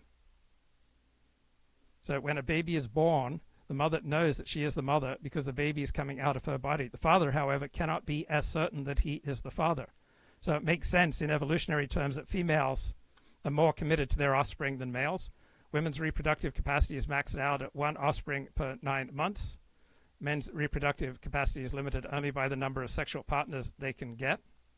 If a man gets a second wife, he can double his reproductive capacity. If a woman gets a second husband, she does not double her reproductive capacity. Men can more easily abandon their offspring to be raised by others. Women can't do this as easily because the offspring is in her body. Sex has a much larger cost for women. If a woman mates with the wrong partner, she is much more likely to get an STD than a man, because she is being penetrated. For men, the cost of sex in purely biological terms is virtually zero. So having sex with a woman does not incur any risk similar to a woman being abandoned by the man who gives her a child. Men are ready for sex much more quickly. They are less selective about partners. Male reproductive sex is much more varied than female success. It is physiologically possible for a man to vastly increase his reproductive success by getting more partners. Large majority of human societies have practiced polygamy, the vast majority, where certain men have multiple wives. Only a few societies have had polyandry, where women have multiple husbands. Men have had to compete with each other for women. Most women have reproduced, but most men have not, because women have taken the high status men. So the median man has nothing to lose. His reproductive success was going to be zero in the ordinary course of events. It can't go down from there even if he dies. If he takes a big risk and succeeds, his reproductive success might go up. By contrast, it does not make evolutionary sense for women to take great physical risks, because in the course of ordinary events, they are going to reproduce. This is why men are more risk-seeking than women, and why men are more violent than women. Probably also why men are larger and stronger than women, particularly in the upper body. Much newer panel. And when I first started flying G1000 over COVID, I went out and flew a Cirrus, and I flew the G1000. Guess what my first question was? How do you set the altimeter? Because it's not easy. There's not just a knob that you just grab and set the altimeter. And as I did some research on this event earlier today, I found that all of the TCAS, ADS-B, and the altimeter for the aircraft, everything relies on what you dial in to what we call a Kollsman window, K-O-L-L-S-M-A-N. And what that Kollsman window does is allows you to adjust your barometric pressure so that the altimeter reads accurately for you, so you know how high you're flying above the ground, so that it reads accurately when you land at an airport that has 50 feet of elevation, that when you land, your altimeter reads 50 feet, and when you're flying at altitude, that your altitude, say it reads 5,000 feet, and the other guy's altitudes are reading at 6, that you're really the right distance apart from airplanes. Absolutely critical that that thing is dialed in right.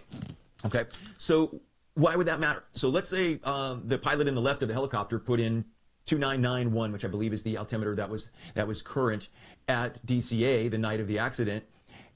But let's say you had trouble, like I do sometimes, and you can't see the 2991, and you put 2981 in.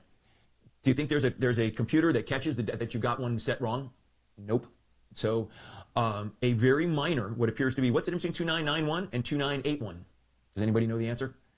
I believe it's 100 feet. So therefore, if you were off a little on your altimeter setting, you could be flying at 300 feet when you think you're at 200 feet. And that could have played an incident, in my absolute most humble opinion here. I don't know that to be the case here. We're going to pull up the records of the flight data recorder. If the Blackhawk is able to have those, they can pull up the G1000 memory and be able to see what all the settings were, and they'll be able to tell whether all of the altimeters were set right, because your ADSB, which is what tells the tower, and the GPS data that sends it to all the other aircraft, and TCASs are all reliant on that barometric pressure to operate properly. They don't have an independent system that helps the aircraft know, oh, what he really meant was it's 300, it's 200. It's not. So it literally relies on what the pilots dial in. That's how critical the altimeter setting is in flying, especially when you're literally threading a needle like this arrival, like this transition area for this military route that runs along that eastern edge of the Potomac. Now let's go back to the pilots of the helicopter. So I think we all are pretty clear now as this investigation goes on, and we think about things a little bit more and what could and could not have happened. And everybody it's pretty obvious where the responsibility would lie here. The pilot in command of the helicopter needed to see and avoid the CRJ, and said that they would and did see the RJ, and obviously did not. Failure number one. Looking out of a look at this thing. I want to bring it back up here. The Blackhawk helicopter. Okay, so when you learn about Blackhawk helicopters, if you look in the center section, there's a console there. That's like the console of an airliner up there, up top. That is blocking the view, dead center. If you are head on with something and it's above you, which it is, that aircraft may have very well been in this high area of the windshield, possibly blocked by that overhead panel if you were to be going fast. Okay, so how does a helicopter fly? Okay, well, in normal airplanes, like jet-powered or piston-powered, we tend to fly with the airplane with a slight nose-up attitude to make an angle of attack on the wing so the plane can make lift and fly, right? If you ever notice when you're sitting in the back of your airliner, the plane is leaning backwards just a little bit. The tail is sagging slightly so the wing can take a little bite of air and get the air to flow over the top of it at high velocity, making low pressure over the top of the wing, high pressure on the bottom of the wing, and sucking the airplane into the air. That's how it's flying. Helicopter's not doing that. Helicopter is beating the air into submission, is what we say. So what that's happening in a helicopter, they take the body of the machine, dangle it forward so that they can point the rotor blade, the disc, if you will, forward, and it's being pulled through the air like this. So the nose sags down when it's going fast. Look what happens when you take the nose of a Blackhawk helicopter and go fast and point the nose down. You make it so it's difficult to see things that are on or slightly above the horizon. Let's go back to the picture. See it?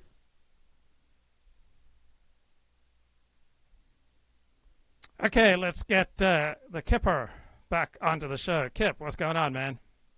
Hey, man, you kind of ran me off last night, but I was wondering, I think I'm smelling a potential 40s aviation channel coming soon. Could there be some truth to that rumor?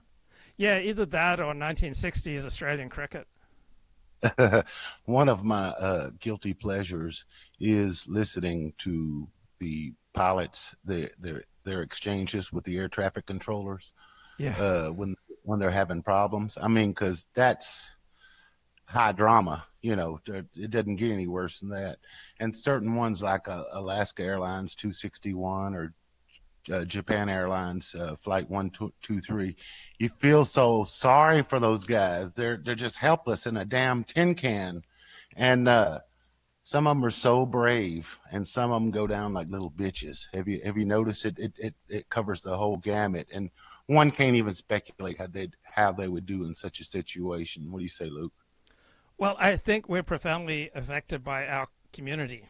And so Chuck Yeager, according to Tom Wolfe's book, The Right Stuff, was the model for how a pilot should conduct himself. And so he would have a laconic West Virginia drawl to how he conducted himself, and apparently thousands of American pilots have imitated that.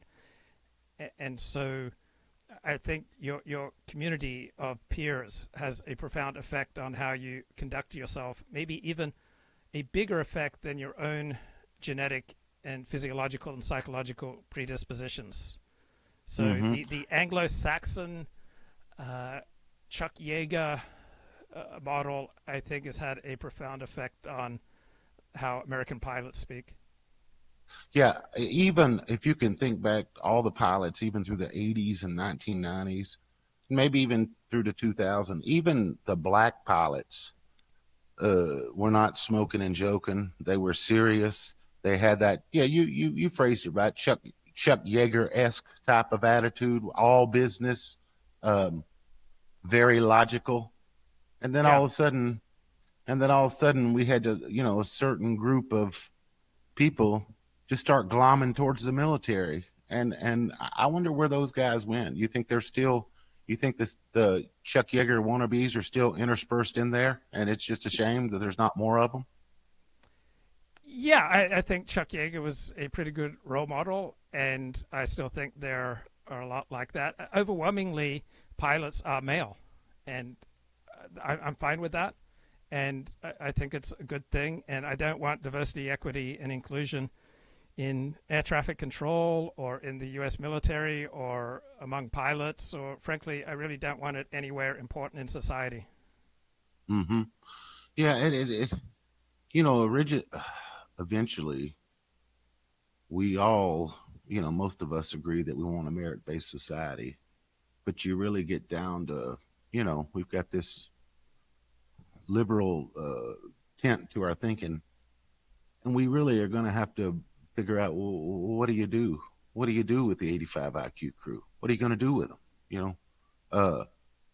So I don't know. That's going to be something that's going to have to be dealt with, because I think right now everybody is riding the wave of a vibe shift, but certain elements that we're trying to say are over, they're really not over yet. They're going to have to be dealt with in some way, shape, or form. So I was going to ask you, speaking of vibe shift, there was a guy named Santiago Pliego. He did something about a year ago, a blog post about the vibe shift that was going on in Silicon Valley, I guess right after Musk had taken over Twitter. And incidentally, how big, do you think that's going to be a footnote of history that people are going to write a lot about, or do you think it's going to be glossed over? Because that was a big deal. Him paying whatever, 3 times, 4 times, whatever Twitter was worth, just to bring free speech back to the fore. I think it was hugely significant, and I would like to receive its due in history. And looking back now, it seems like one of the 5 most significant events for that year, certainly, and it had a profound effect on other forms of social media as a consequence. I think it could be bigger than that. We talk about how big a ship of state is and how big it is. It's just how hard it's to try to change the mind of the masses. But that could have been one of those. You think about the Love Boat going down the Pacific, how hard it'd be to turn that thing around. Him buying Twitter sort of saved free speech, because you got to wonder where Zuckerberg would have been had Twitter not been bought by Elon. And even then, I don't really know who owns Google and YouTube, but even they, you admitted that they let up a little bit on the reins, and I don't think that would have happened had Twitter not happened. And geez, we might be suffering through a Kamala presidency right now. Do you think Kamala is the president if he doesn't buy Twitter? I don't think it's that dramatic, but I think he played a role. So perhaps 10%. I think perhaps he played 10%, which is pretty significant. But yeah. I've got a confession to make. I did run you off last night. I wanted to shorten the show, and I didn't really want to get into the controversial issue that you raised. So just thinking, I haven't always been as sensitive to your needs as I should have been, Kip, and I'm feeling bad about it. Oh, don't. Now you've got me out of my element, Luke. Come on now.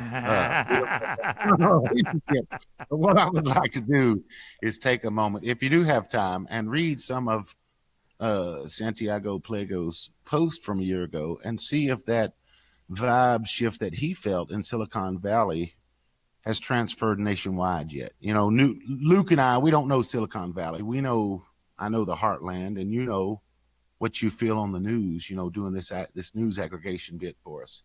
So can I read a little bit of this vibe? Yeah, please. And also send it to me.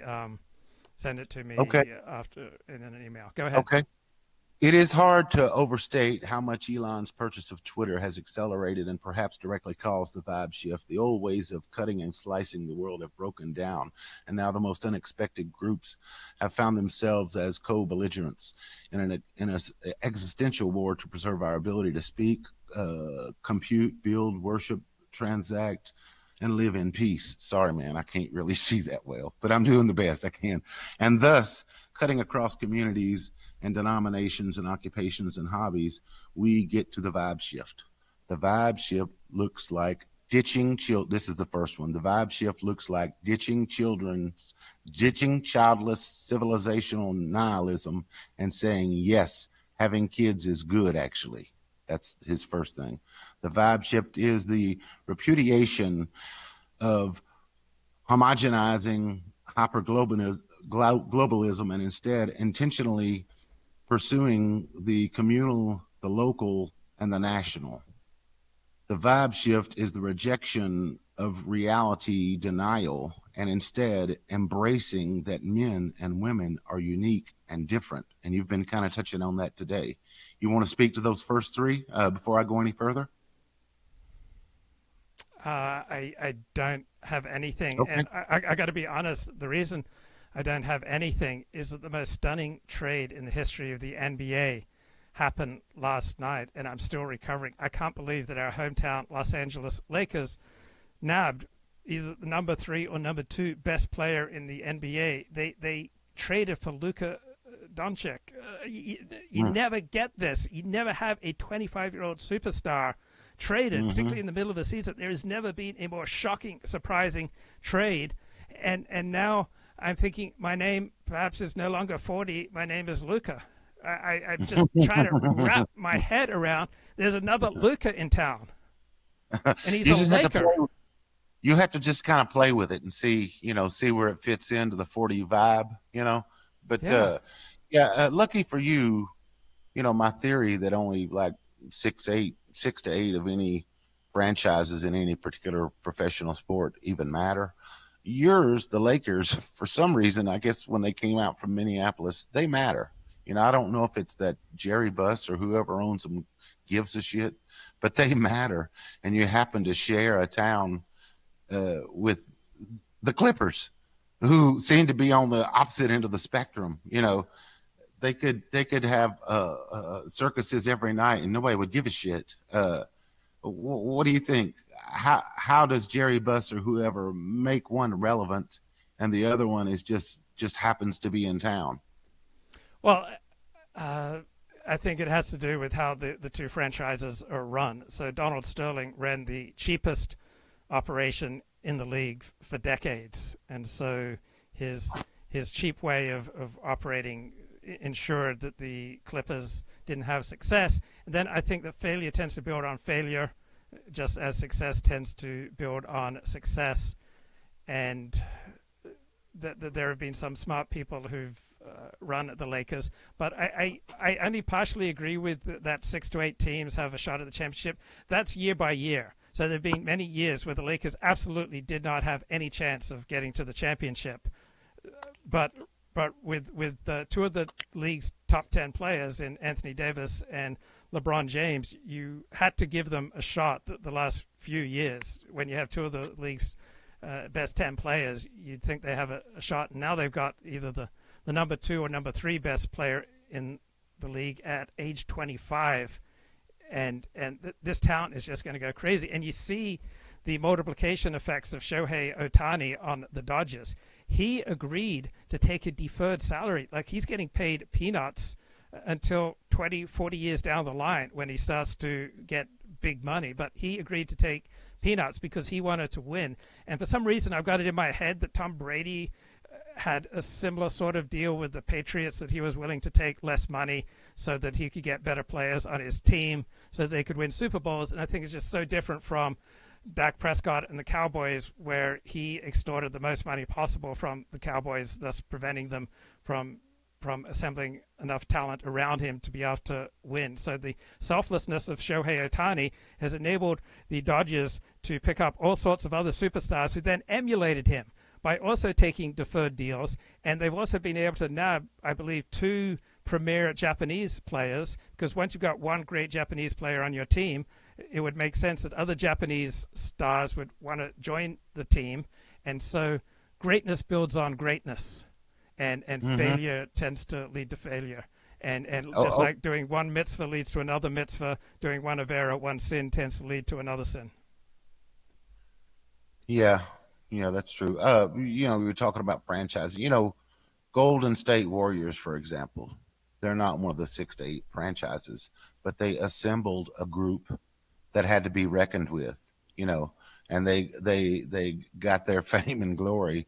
But the Golden State Warriors will revert back to nothingness whenever this crop of guys is gone, and maybe they'll get some sort of a blossoming sometime in the distant future. But with the Lakers, it's going to be a recurring theme. With the Boston Celtics, it's going to be a recurring theme. Bless their heart, the Knicks, the New York Knicks, they feel like they deserve a good basketball team, and it never happens. They got the largest market and probably got the most passionate fans, but it never happens. So you can't will it. It seems to be something about the management, the management actually really caring a lot. But anyway, back wait, to this. Wait. Remember when the Celtics, they sometimes would play 5 white guys on the court at the same time? Boston area teams seem to have a disproportionate number of white guys because it kind of corresponds to a lot of the working class Boston ethos.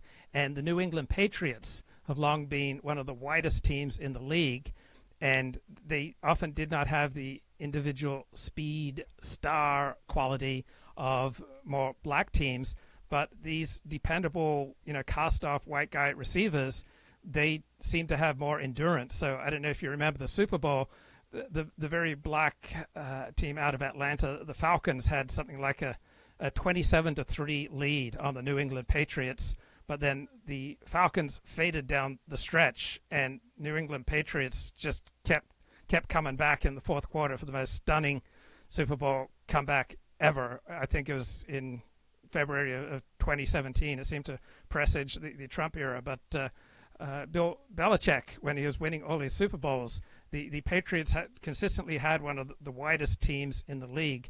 And I remember Darryl Dawkins, who was a great black center for the Philadelphia 76ers. He would talk about the differences between white guy and black guy basketball. That white guy basketball was much more team oriented and much more willing to sacrifice and move the ball around, while black guy basketball was much more about individual stardom and showing off, and that you need both, right, to have excellence. And so there was a classic NBA series, I think around 1977, when the whiter Portland Trailblazers defeated the far more talented but black Philadelphia 76ers in the NBA Finals.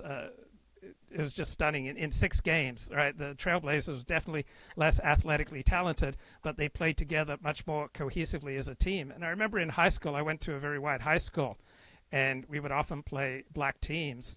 And it was just taken for granted that there was a significant difference between white guy basketball and black guy basketball. Not that one is inherently superior to another, but different people tend to have different traits and to play different types of basketball. Okay, back to you. Yeah. Every once in a while, you'll see a 15 seed Princeton. Yes. Will play white guy basketball and beat a 2 seed or 3 seed they have no business being, but they're so damn fundamentally strong that that they have no answer for that. In that game, if they played them 10 times, Princeton might only win 1 or 2, but it takes such a period of time for an adjustment. I don't know. Were you cognizant of basketball back in the early 80s when the Big East Conference was so good? I mean, it was so good. And you had Georgetown and Villanova play. Oh, yeah. Remember Michael Graham as a freshman? He was a thug who played for Georgetown, and he would just throw down. I mean, he just looked like an inner-city thug, and he eventually transferred out, so he just flamed out. But, I mean, Georgetown just played incredible thug basketball. Yeah, Georgetown was a force to be reckoned with, especially during the time of Patrick Ewing. Yeah. And then they had a coach. They had that John coach. Thompson, yeah. Yeah, that white people. I mean, I just instinctively hated that motherfucker. I don't even know why, but I hated him. But remember those 2 amazing upsets in the NC2A men's college final? I think Villanova was one, and then the other was Jimmy Valvano, NC State. So remember when NC State won, and then Villanova defeated Georgetown by shooting something like 60% from the floor? I mean, those stunning upsets. No, They just give me the chills.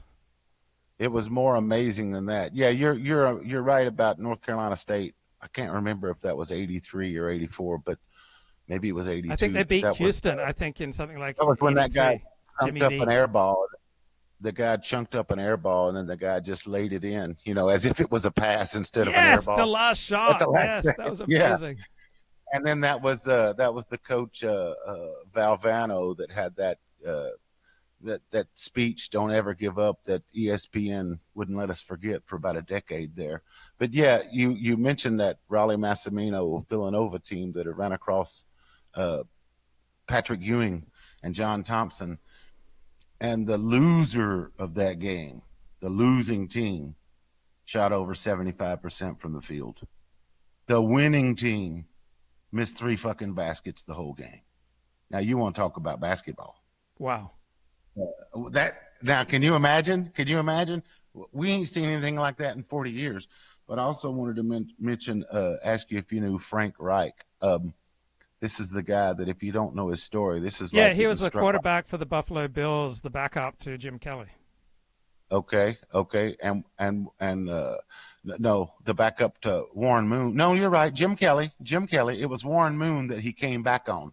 Yeah, I believe they were down 35 to 38-6 or something. Yeah, 38-6, 38-3, something like that, and then came back and won. Okay, the same guy, Frank Reich, did the same thing in college. I can't remember who the quarterback that he came in for in the second half against the vaunted Miami Hurricanes. I think it was Vinny Testaverde and those guys, and they were down something awful, and he brought back the Maryland Terrapins the same damn way he brought back Buffalo Bills.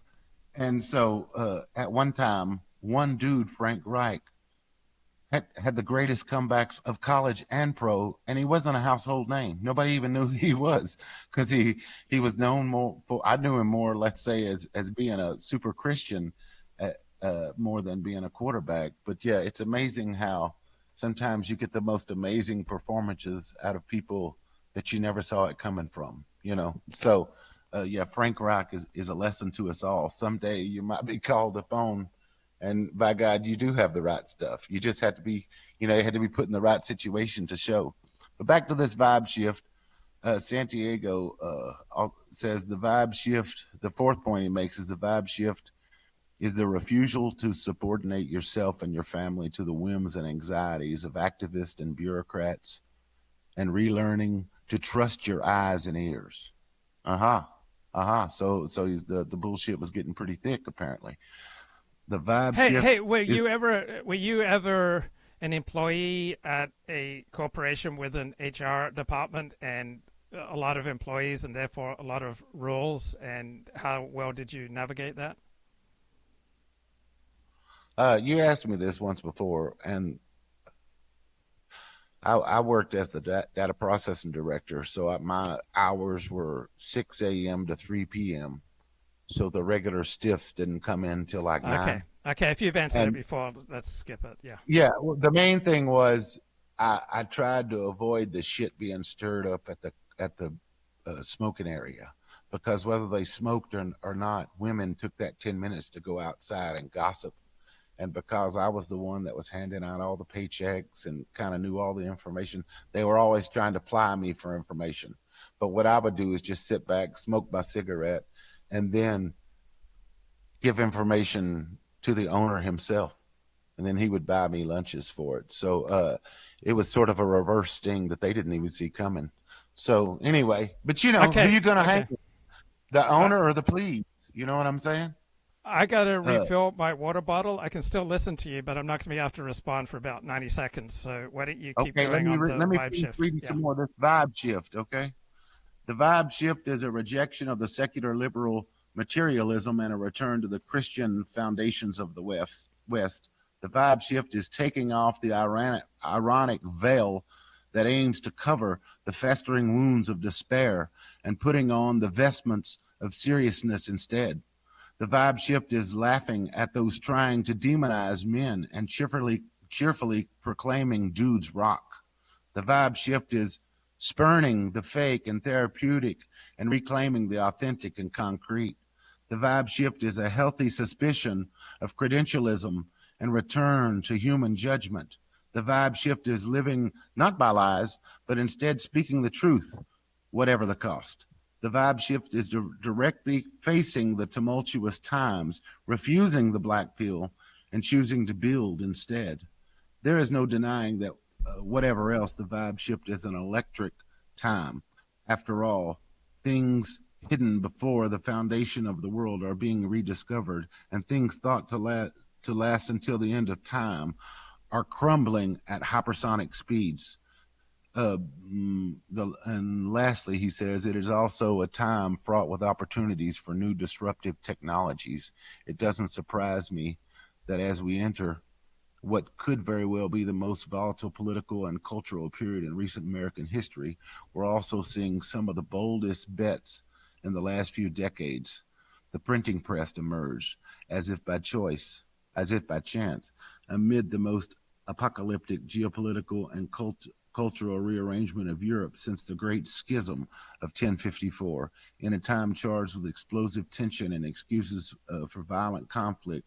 A new technology gave the reformers a strategic, non-coercive lever against the status quo, with various historians almost single-handedly creating the success of the Protestant Reformation to such a device closer to home in the age of American westward expansion, accelerated with the aid of technologies that the frontier itself inspired from 1830 to 1895, the photograph, the telegraph, the rotary power printer, the typewriter, the transatlantic cable, the telephone, the motion picture wireless signals, and other now ubiquitous technologies emerged to help advance civilization past the kind of topographic political gridlock and into a new era of possibility and abundance. Are you back? Okay, yeah, I'm back. I got to confess, I got to get something off my chest. I've been compromised by the Chinese Communist Party. Like they found my one weakness. They honeypotted me, Kip, and they got me in a vice. They've compromised me. And no Epstein needed hurt here. You're just a simple man. Okay, how they squeezed me. They squeezed me in this peculiar, God forbid, Asian way. They found my one weakness. And they are squeezing me, Kip, and I like it. What's the week? Like, I don't like to talk about myself. I'm not a kiss and tell kind of guy, but I just say that they honeypotted me, bro, and they squeezed me, and they've got me in a vice. That goes back to one of the things I wasn't able to tell you last night is oppression comes down to being a slave to your desires. I'm oppressed by my desires, Kip. Yes, the worst form. And here's the worst thing about it. Luke can't hide from Luke. You get what I'm saying? Oh, there's no way. Yeah. There's no way. Between me and you and the audience, how much do you spend, let's say, a year in subscriptions just to do what you do? Yeah, I spend about $200 a month. So, for example, I spend $186 a year just for the Financial Times. And then I subscribe to about 3 different book reviews. The London Review of Books, I think, is something like $60 a year. Claremont Review of Books is $28 a year. New York Review of Books is about $60 a year. Washington Post is like $140 a year. LA Times is about $100 a year. Apple News Plus is, I don't know, $15 a month. So, yeah, I would say about, and then there are intermittent Substacks. So Steve Saylor's Substack, I think, is something like $80 or $100 a year. Then I sometimes subscribe to Michael Huemer's Substack, Decoding the Gurus on Patreon. So I would say probably $200 a month. Yeah, but does that extend further out into your life? I mean, just by contrast. I have a phone bill due on the 29th, water bill due on the 5th, electric bill due on the 12th, and insurance and taxes. It sounds like yours is a lot more complicated than mine, right? Your situation. I don't know. It's my one indulgence. So aside from this, I don't indulge, except I'll periodically take a 3-month vacation to Australia. So, 3 months? Yeah. Do you have family that you can stay with? I sure do. The airfare? That's the main thing you're having to, and the fact that you can't work while you're here? Yeah, while you're the there? airfare and reduced earning. So every time I take 2 or 3 months to Australia in terms of lost income and expenses, it's usually about a $10,000 hit. Uh-huh. While I was talking, were you too busy multitasking, or did you catch on to that vibe shift that he was talking about was going along the West Coast? And do you think that it's kind of morphed into a nationwide vibe shift or not? What do you think? I think there's something to it. I'm skeptical of the idea that we're becoming significantly more Christian. I love the sound of everything that he had to say. I'm skeptical. I think some of it's overstated, what you were saying, but I hope he's right. Mm-hmm. And then I heard some guys talking a couple of days ago, and they really made it dawn on me that the natural state of, what is the second law of thermodynamics? There's a natural sort of state of decay that's going to happen. So when we on the right, we stand for capitalism and traditions and conserving and physical responsibility. I think that's why we, in the long term, we're always losing, because you've got that decay factor that's always happening, and the left, that decay, they turn that into decay, corruption, and vice. That's their stomping grounds. You get what I'm saying? Yeah. I mean, I heard some guys talking just the other day, and they said you were going to put me on a shelf. But let me tell you, I got some news for you, and you'll soon find out it's true. Then you'll have to eat lunch all by yourself, because I'm already gone, and I'm feeling strong, and I will sing this victory song. And that email that you wrote me made me stop and wonder why, but I guess you felt like you had to set things right. Just remember this, my Kip. When you look up in the sky, you can see the stars and still not see the light. The Eagles were early to the email thing, huh? They were. Yeah, well. They were doing emails back in the 70s. Is that what it was? Yeah, well, I know it wasn't you who held me down, and heaven knows it wasn't you who set me free. So oftentimes it happens that we live our lives in chains, and we never even know we have the key. Yeah, you're a big. Did Don Henley write that, or Glenn Fry? Any? One of those blokes. It was not moronic. Right. But the left, they seem to stand for the political machine, and of course Marxism and trade unions and big government, and breaking the rules for profit. So I don't know. It's on one hand, I feel like we're always like we're not gaining ground. We're always kind of losing ground. But then when I hear that the natural state, is decay, that being the natural state, you got to be pretty doggone proactive, to keep the, whatever you call it, we call it kudzu in our part of the country, but maybe it's the eucalypti in your part of the country. But I don't know.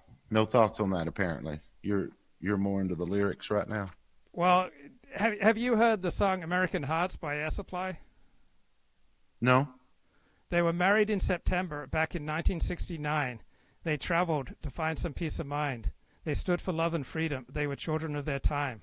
They lived in a world that was cold and uncaring. They swore they would change it with loving and sharing. They'll never live like their parents have done. Their innocence shone like the sun. American hearts, so filled with emotion. American hearts, so easily broken.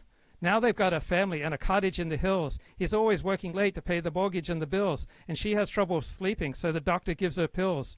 Who are these strangers who used to be lovers? Now they've got nothing to say to each other. Too far apart to discuss their mistakes. They filed for divorce, and it breaks their American hearts. Now that it's over, they'll each go on living, never forgetting, but somehow forgiving. They'll care for their children, protect them with pride, and that's how their dream will survive in American hearts. I love that song. Do you remember when Scott Adams started making the news about a year ago basically telling people if white people are saying, if black people are saying this, that, and the other, maybe the best thing to do is stay away from them. Oh, my God. I was just so shocked and so appalled by that. I tried to cancel him right then and there. How was that received in general? Well, did people... they did not embrace it. Mm-hmm. So you don't think anytime sooner that there's going to be no time where people... Because on one hand, I feel like it creates chaos if people lean into their white identity. But on the other hand, the blacks, the Jews, the gays, everybody else can lean into their identity. You get what I'm saying? And some of them have 2 or 3 different identities that they can lean into. So you know, you don't think anybody will ever like start thinking like Scott Adams? And because to me it sounded like he was leaning into his identity without actually saying it. Well, he was saying the quiet part out loud. This is how many Americans live their lives. Tens of millions of Americans try to minimize their interactions with black people, and these millions of Americans overwhelmingly vote Republican. Also, people on the left overwhelmingly who have the ability to choose to live in non-black areas, and they tend to avoid spending time in black areas. And so by the choices that they make, right, they also tend to minimize their interactions with many black people, but they will celebrate, right, the talented 10th, right? They'll love to spend time with the gay black opera performer, or the elite university educated government official who's black, but they will overwhelmingly avoid most black communities. But different situations will bring different identities to bear, and it's not a bad thing that we all have multiple identities. So there are instances where my identity as a Dallas Cowboys fan is the most powerful identity that I have. And if I'm in a sports bar, I will bond more easily with a black guy who's a fellow Dallas Cowboys fan over, Jewish white guys who are New York Giants fans. So there are some instances where my sporting allegiance is the number one identity that I have at that moment. There are other instances where my avocation as a writer is my primary identity. So I've gone to a lot of writer gatherings, and I would rather spend time with the smartest, most skilled writer in the room. And blacks have had a disproportionate number of great writers, right? There are a lot of great writers who are black. American blacks have a proud literary history. And so if I can hang out with someone who's really smart and a great writer, whether they're black or gay or left-wing, I will enjoy the company of my fellow writers more than any other identity. That will be the dominant identity in that interaction. Then there are other times, particularly when I gather together with Orthodox Jews, where the Orthodox Jewish component of my identity is the number one consideration. Sometimes I'll be at a party and I'll meet either a fellow Australian or someone from South Africa or New Zealand or from Great Britain, and I immediately feel a sense of kinship with people from the British Commonwealth that just feels so good to reconnect with someone from the British Commonwealth, or particularly from Australia, and that shared Australian identity will be my strongest identity in that situation. And other times I might be riding on public transport, and I might be the only white person on the bus or on the train, and then that identity might suddenly rise to the fore, and I might get, feel a little bit ill at ease. Or if there is a Barack Obama second-term presidency where some of his, anti-white tendencies are coming to the fore, that may trigger, white racial identification in me that otherwise is just sleeping. Also, for many Jews, American Jews, they didn't really care that much about Israel until Israel won the 1967 war.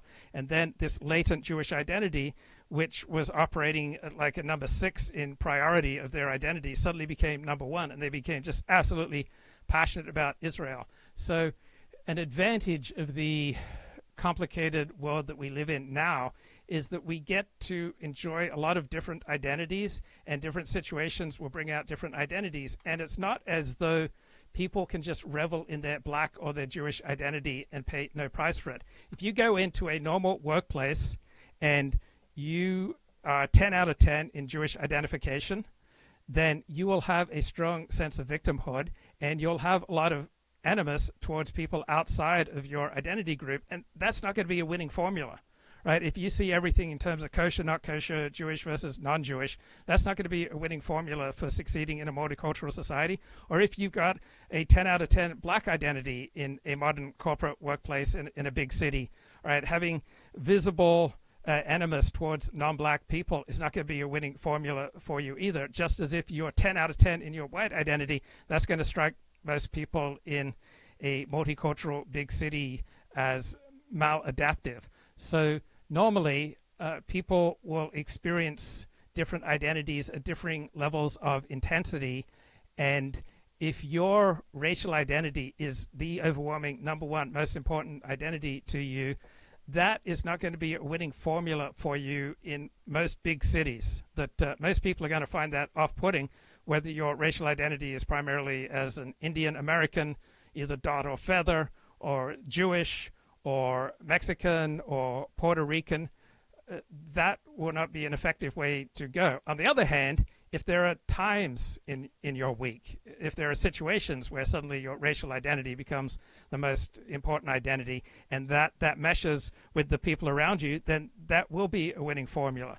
But I would suspect that most people have all sorts of different identities, and the relative importance of each identity will vary depending on the situation. Mm-hmm. You know, I was looking at I don't know, I guess what got me thinking about the BRICS again was I was thinking about saw something where 50 to 60% of all the freight was going around the Horn of Africa and not going through, what is it, Suez Canal or whatever. And so I noticed that damn, the BRICS, they've only got like 30 countries or whatever, but and some of them are full-fledged nations, some of them are partners, some of them have applied and been invited but aren't official yet, and then some of them have applied but haven't been invited in return yet. But I noticed they compose about 5 billion of the 8 billion people in the world. So, and also I got to thinking, you know, what does whoever our buddies of the 3 billion people on the planet that are left, I'm sure like probably 1 billion of those or less are our buddies. And what do they get? What do they get for signing up for the GAE? They're not getting trips to the Suez Canal anymore. You get what I'm saying? So, well, numbers don't really mean a great deal, right? The entire continent of Africa could disappear tomorrow, and the life of the average American would be unaffected, right? There wouldn't be much difference in the world. The entire continent of South America could disappear tomorrow, and the life of the average American wouldn't matter much. So it's not by numbers, and it's not by what's that song? Not by might, nor by power, but by thy spirit, says the Lord. It's a great Debbie Friedman song. What is it? Not by might. Oh, here, I got the lyrics. Not by might, not by power, but by spirit alone shall we all live in peace. Bloody hell, Chrome is just running so slow on me. Today? The children, no, for weeks. The children sing, the children dream, and their tears will fall, but we'll hear them call, and another song will rise. Not by might, not by power, shalom. I think you'd really enjoy that song. But yeah. BRICS is largely composed of losers, bro. Losers? Yeah, I was looking at them from like an economic standpoint to see like where they fit in. There's only like 16 nations that do well over a $1 trillion in GDP, and of those, look like 5 of them were BRICS. You know, so I mean, they're not going to take over tomorrow, you know, or whatever. But I'm just wondering, we keep looking around every couple of months, and there's a few more bricks in the wall, and like you say, some of the remaining 3 billion non-BRICS nations, they don't even fucking matter anyway, So I don't know who our buddies are. I've never quite looked at that list, but I'm sure remember we got Gideon in the Bible, right? God tells him, reduce your army of 32,000 soldiers to 300 men. And so he drives out everyone who's not fully committed. He reduces his army from 32,000 to 300. Then he surrounds this Midianite camp filled with tens of thousands of Midianites at night. And he has his men blow trumpets, smash jars, and shout battle cries. The Midianites become confused by the noise. They begin fighting each other. Gideon orders the Israelites to attack the fleeing Midianites, and Gideon just slaughters them. And God wanted to show that victory comes from God, not from human strength. And so Gideon, he was a reluctant warrior who trusted in God. And the story of Gideon reminds us that we should trust in God, not rely on our own strength, because not by might, not by power, but by a spirit alone, Ruach, shall we all live in peace. Shalom. Sound like the Midianites were a bunch of dopes. What to close with, let me tell you about my sister. I got a half sister. I got 3 of them actually, but I got one that somehow talked to my mom into paying off her car for like, I don't know, $19,000. She talked her into doing that like 20 months ago, and my mom, she's left me in charge of like her finances, since her heart attack. Or since her stroke. So she kind of like, gives me the orders of like what she wants done. And I fought her for that particular thing. I don't know, 3 months, 4 months, just trying to tell her she's just going to put her hand out again, 6 months from now or whatever. Why would you want to do it? And then finally, after 3 or 4 months, I told myself, you're not being a dutiful son. If she wants to piss away her money by giving it to her daughter, you've bitched about it for over 100 days. Just let it go. If the next time she says do it, you just honor the request. And that's exactly what I did. So fast forward 20 months later, or just this past week, and I get another call from my mom on Thursday. She asked me, doesn't your sister still have about $5,000 of money that I've earmarked for her in my estate? I was like, yeah, Mom, but you keep thinking that you're not going to need it. My mom acts like she's like a multi-gazillionaire. She don't have the $75,000 to her name. You get what I'm saying, Luke? Yeah. And of that $75,000, now we're just talking about money that's not in her checking account. She had wanted to give like $25,000 of that to this dirtbag, the child of hers, and so she had already given damn near 20 of it, and she said, don't I have another for like $5,000 that I could give to her? I'm like, well, why would you do that? Because if she's begging for something now, she's just going to come back later. And sure enough, she was saying that the transmission on her new car was no good now, and it was going to cost damn near $5,000 to get it fixed. And so I don't know, because like I say, my mom had a stroke 5 or 6 years ago. And the mom before the stroke would have told that bitch, here's $10, here's $20. I hope it helps. But the mom now is able to be, hypnotized by these stories of how life is so hard for this one daughter of hers. What do you think, Luke? Should I fight this tooth and nail? Because I'm supposed to show up in a couple of days with $5,000, and I'm wondering if I should just be the dutiful son and give over the last money that my sorry sister, can bleed out of my mom, or should I fight it or let it go? What would you do?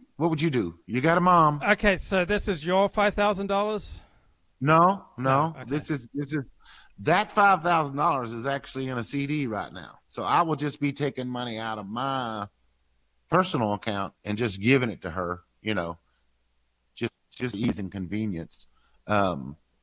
But yeah, so it's mom's $5,000 that she thinks she's not going to need it. Okay, this is a lady that my mom in her checking account only has $8,000, right? So she was thinking, oh, this $75,000 won't be needed, and I'll give a third of it to my daughter. Well, the daughter caught wind of that, hit her up for $20,000 real fast, and now she's trying to hit her up for the last $5,000. And somewhere in the back of my mind, I'm thinking, this old lady, my mom, might need this money. You know what I mean? She might need this money. So do I transmit this concern of mine to my sister, who I haven't talked to in 10 years? Or do I just honor mom's request? Which would you do? Well, if you haven't talked to her in 10 years, you have no basis on which you're going to get her to understand what you're saying. So there's a great line in the book of Proverbs: never reprove a fool, because he will just hate you for it. But if you reprove a wise man, he will love you for it. So if what you have to say is likely to do good, then you speak up. But if what you have to say is not likely to do good, then do not speak up.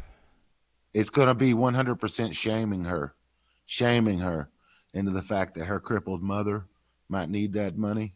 If there's no chance, if there's no chance that it's going to do any good, then there's no point in speaking up. If there's enough of a chance that it'll do good, then speak up.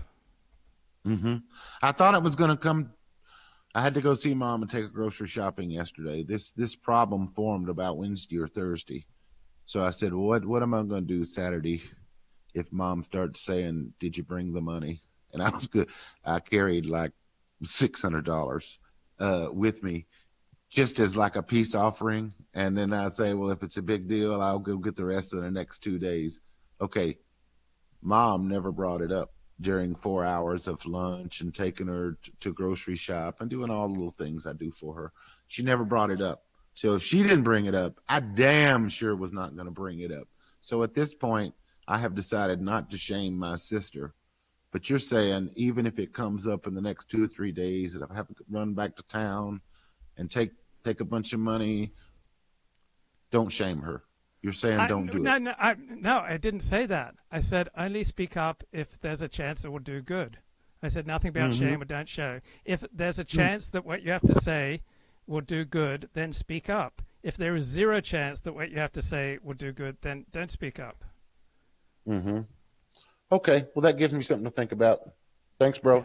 Thanks, bro. Okay. All right. Okay, let's cleanse our palate here with some wise words from Tim Dillon. Now, Sanders goes at RFK for selling a onesie that says no vax, no problem. Let's get this up. Sanders is going at RFK because RFK is, and I'll tell you this right now, because RFK sells a onesie that says unvaxxed, unafraid. And here's the thing. I respect Bernie Sanders, but I was fucking disappointed in him. You do not go at a man's merch. You do not go at a man's merch. That's fucked up. We're all sensitive about our merch. It's not our main line of business. It's not what we've put the work into. I'm not Donna Karen, okay? I'm putting out merch because the people enjoy the message and the program. For you to go at my merch sucks publicly. It's fucked up. For you to say, oh, it sucks, it's ugly, who would ever wear that? That's fucked up. I'm trying to sell it to people. You don't go at a man's merch. It's fucked, bro. I didn't go at the Field of Burn. There was a lot of merch you had, okay? It wasn't always the best, but it was like, whatever. And I respect this guy because he's got values and he's got principles, but you don't go at a man's fucking line. That's this man's clothing line. Call him something. Call him names. Say he's unfit for the job. Say he's a shill for frivolous lawsuits if you must, which I don't believe. Say he's a crank and a kook. Call him a conspiracy theorist. Do not go at his merch like that publicly. That's hurting his business. We're living in a time now, people, don't go at someone's meme coin and don't go at their merch. Have the respect to leave people's business alone. Keep their business out of your mouth. There's no benefit to being in government now unless you can have a coin or merch. So we need to, like, establish that. You can trade insults, call each other pedophiles all day and all night. Don't tank the coin. Don't tank my coin. Don't tank my coin. Don't fuck with my merch. There has to be boundaries unless this is going to get ugly quickly. Politicians right now are entrepreneurs. They have fan bases. Those fan bases are buying things. And it's important that that keeps happening because there's nothing left in this rotted corpse of an empire other than the exchange of goods and services. And they're cute. No vax, no problems, cute. Do you have that? Can you get that up? Can you get the actual exchange up where Bernie Sanders disgustingly goes at this man's merch? It's literally, I felt sick to my... Right. Is nothing sacred? Right. I'm about to launch my own meme coin. And call me a pedo, but don't go after my merch. Right? That's just... Like, every bloke should know that. You don't go after a guy's merch. It's just wrong. Like, we have to have limits. I thought this was widely known. What if you put the nose on the horizon or slightly down? That thing would be nose down and driving that airliner up into the high point of the windshield, making it very difficult to see forward, especially at night. Okay, if they were flying with the goggles, that adds a whole other thing. Now let's talk about the 500 hours briefly. 500 hours of flight time is so low, I wouldn't turn anybody loose in any of my airplanes at 500 hours with passengers for hire or flying anywhere near a major airport or anywhere else for that matter. I think, quite frankly, 500 hours is just barely adequate to get yourself up and back down safely. I really do. And the reason why I know that is because I was a 500-hour pilot at one time. And the time between when I got my pilot license and when I had my first major scare happens in that window, right? So somewhere between getting your pilot license and between 500 and 1,000 hours, something really sketchy is probably going to happen. And if it doesn't, it will. Because at that point, you think you have enough experience to keep yourself safe, and you've seen enough things that's going to keep you from killing yourself, and that's not true. And you'll make a bad call. So what I learned early on in my career is to listen to other pilots and to learn from their mistakes and to keep my situations where I've had to do shit-hot flying to make up for piss-poor head work. And that happens more often when you're a new pilot. I remember when I was a new driver, when I just got my driver's license, I was a terrible driver for years. I remember once I was listening to music. So I was driving a $1,500 1968 Volkswagen Bug one day in something like 1987, and I spent like $400 on the stereo system in my VW Bug, and I'm listening to a pop song, and I'm going up a hill and then down a hill in Rockland, California, and in front of me there's a light. There are lights because people are getting off the Interstate 80 to then merge onto, I think, Sierra College Boulevard is where I'm driving. And I'm flying down the hill at about 60 miles an hour. And there's all this traffic that is lined up to turn left in front of me. And there's a red light in front of me. And I am having such a great time listening to the music that I blow through that red light at 60 miles an hour. And thank God the car that had the right of way to turn left in front of me, they didn't do it, because I would have just plowed into it. I could have killed like a family of 7, right? Because I was just listening to the music. Like, I was a terrible driver. I got into so many accidents that were my fault. I borrowed my brother's car to drive from Tenham Sands into Gladstone when I was 18, and I was a little impatient, so I was passing, and then as I was passing, suddenly there's a car coming towards me, and I pull off to like the other side of the road, like, just plow, and luckily no one was hurt, but another driver stopped. You are okay. I was a terrible driver. Backing out of the garage, like, I just scraped the side of my brother's relatively new vehicle. I drove into a parked school bus. That's why I have this scar right here.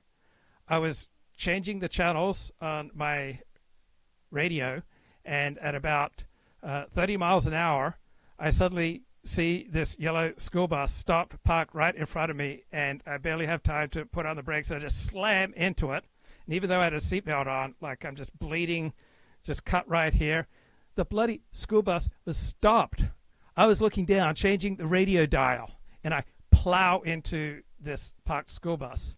I was 29, no, I was like 29, and I'd been at a Torah class in Westwood, and I want to pull out in Santa Monica Boulevard, go left in front of 2 or 3 lanes of traffic, and I think I can make it in front of this car that's coming ahead of me, but I'm in like a 1-ton Dodge van, and he goes plowing into the very end of my Dodge van, and it costs my car insurance company about $25,000 to fix his vehicle, right?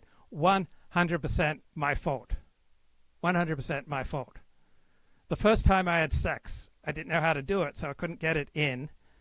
And I was nervous, which was making her nervous, which was making her dry up. And I knew that this was a bad thing to do. I knew this was wrong. I knew it would damage the condom. But I was so desperate to have intercourse that I was slathering Vaseline on my condom. And I still couldn't get it in. All right. I just wasn't a careful driver when it even came to sex. I was so reckless. Like, I was just going through life, breaking hearts, getting into car accidents, whacking off to pornography, filled with delusions of grandeur, getting into unnecessary verbal altercations with people. I had a political science professor who I adored, but I would keep challenging him in class, and one day he just like blew up at me. He got tired of my obnoxious attitude, and he ended up giving me a C in a class in which I deserved an A. And I stayed friends with him. I took more classes, got an A from him. He eventually gave me Student of the Year in Political Science at Sierra Community College. But when I went away to UCLA and I sent him correspondence, he wrote back, you're very smart, but you should be very careful how you use your mouth because people will retaliate at you. Like, he gave me a C because I was a dick.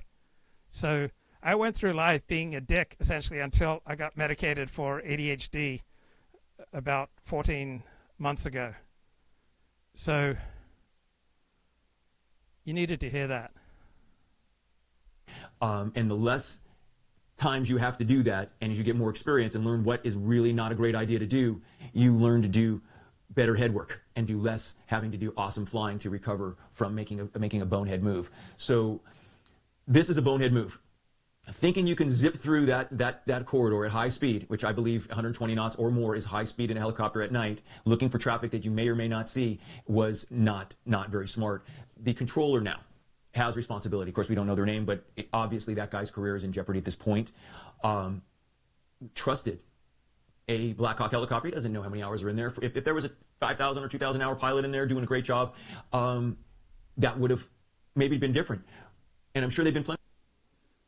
I got fired from every single job I ever had from about age 11 until 17. About 5 different jobs. I've probably been fired from 30 jobs in my life. I just needed you to know that. Plenty of helicopters have been through there, nothing ever happened. But the timing of this one required them to get it just right. And the point is, you don't want me piloting a Blackhawk helicopter. You don't want me in the cockpit of a major passenger jet. You don't want me checking the engines before the plane takes off, right? I have other gifts. But scrupulousness, attention to detail, conscientiousness, appropriateness, a default of following the rules, these are not my gifts.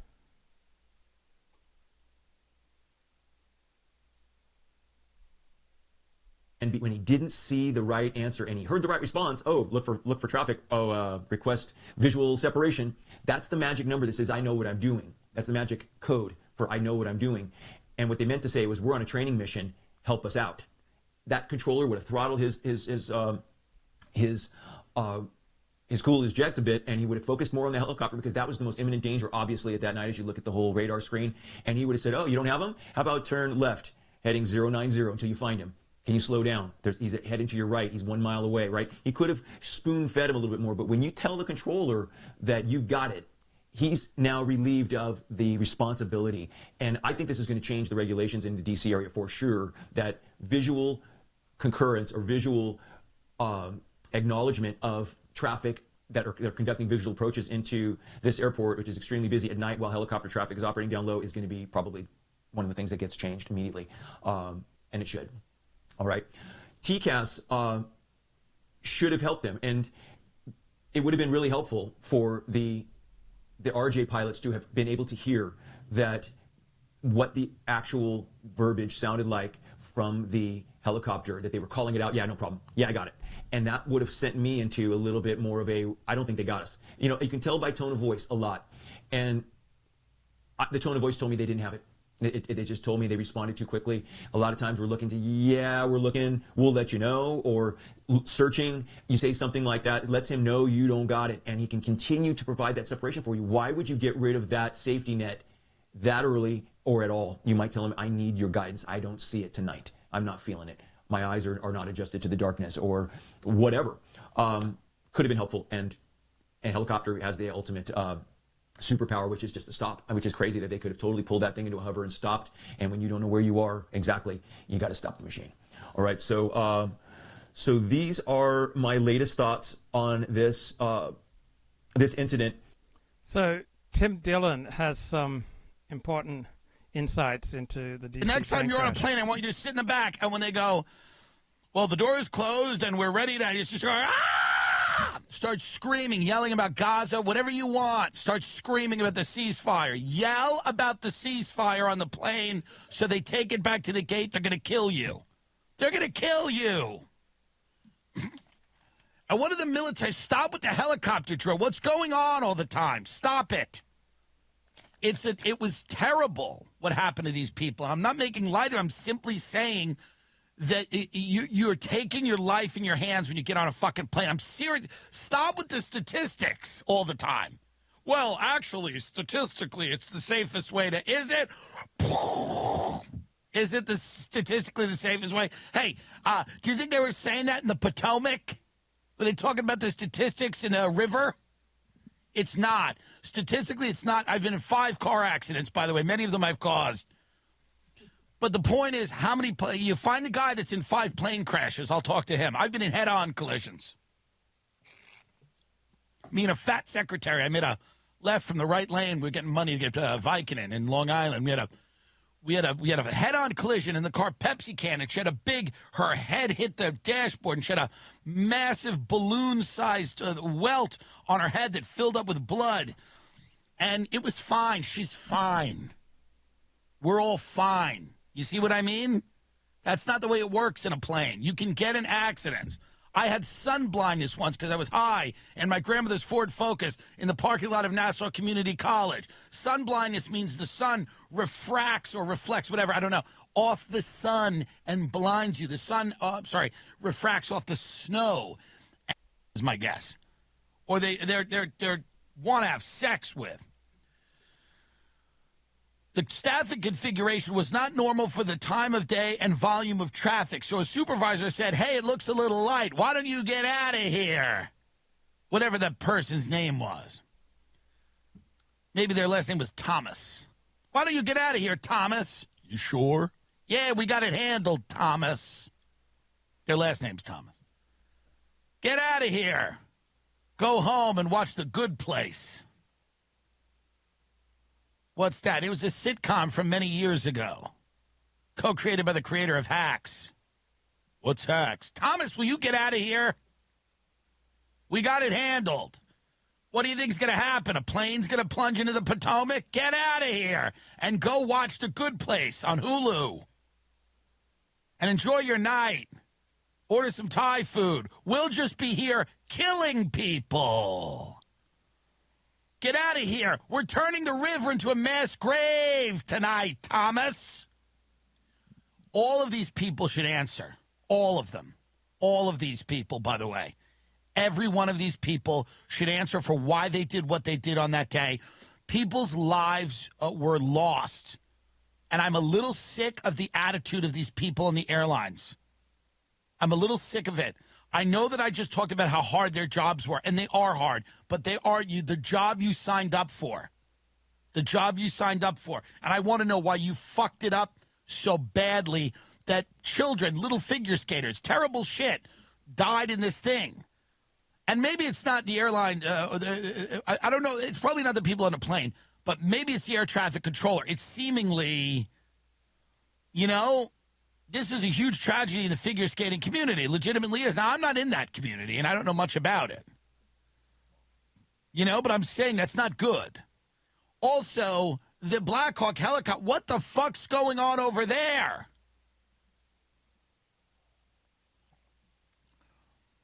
CNN comes out, or whoever did it, I forgot. They were like, there were no VIPs on the plane. There were no VIPs, no very important people. Well, that's nice. That's nice. There's people at home watching this. All right, Tim Dillon raising the important questions about this DC plane crash. So I'm not a big fan of women flying Blackhawk military helicopters.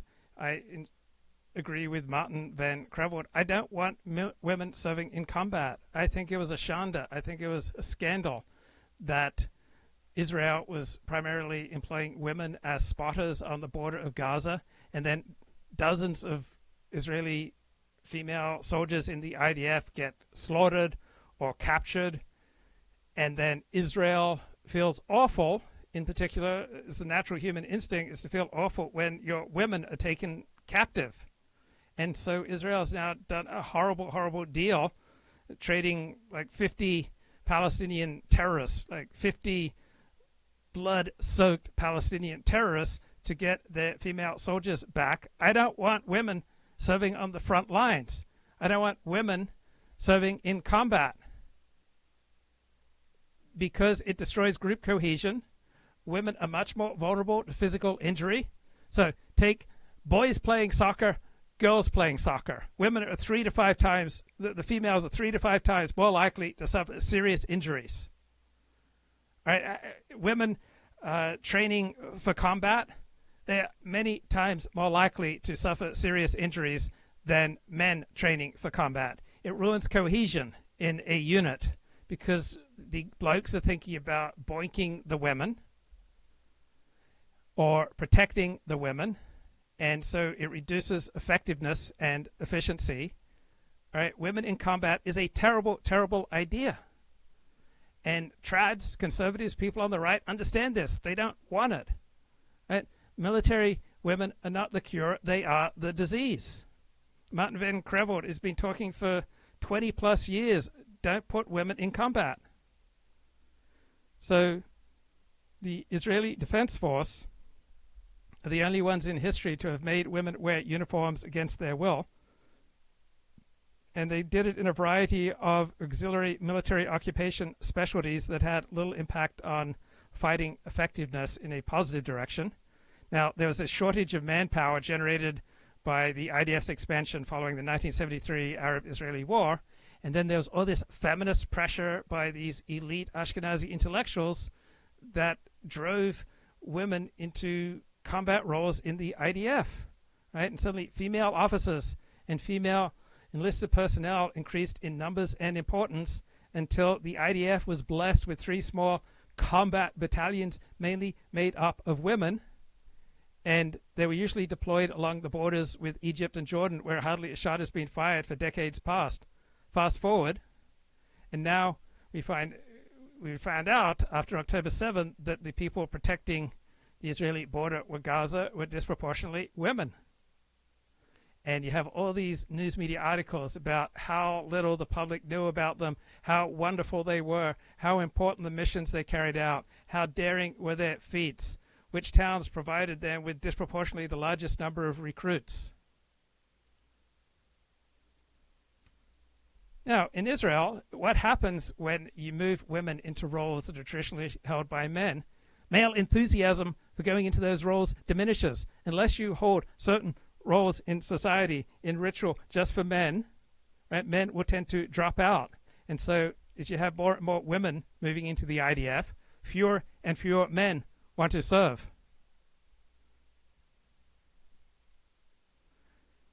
And so you have all these women moving into the Israeli Defense Force, and they had to dramatically lower physical standards. Female firefighters, female cops, they had to dramatically lower physical standards. And then they get thrown into life and death situations where often they're simply not strong enough. And they get injured easily, and then they sue. And you have reduced cohesion, reduced effectiveness. All right, you have claims for compensation for getting injured in training now accounts for 4% of Israel's entire defense budget. And these claims are disproportionately coming from women because they're more physically vulnerable, they're more likely to get injured. There is a huge rise in sexual harassment claims, which is wrecking not only Israel's armed forces, but those of all Western armed forces. Right, you have a ship going out into the sea, and the ship was likely going to be 95% male and 5% female. And those 5% female soldiers, they're going to be able to clean up. Right, they'll be able to charge $50 for a hand job, $100 for a blow job. Right, they'll make thousands upon thousands of dollars. And every guy on the ship is going to dream about getting off with one of the few women on the ship. Right? The more women enter any field, any professional field, any institution, any branch of service, the fewer men will remain in it. The fewer men that remain in it, right, the less prestige that field will command.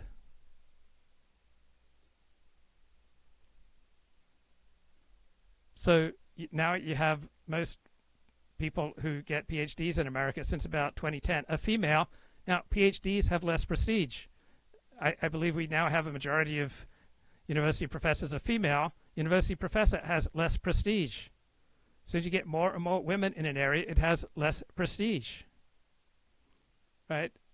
When you have male-only demanding professions, you have much higher levels of cohesion and effectiveness. Now, which IDF combat units do not suffer from a shortage of men? Right? The entirely male infantry brigades, the Golani, and the paratroopers.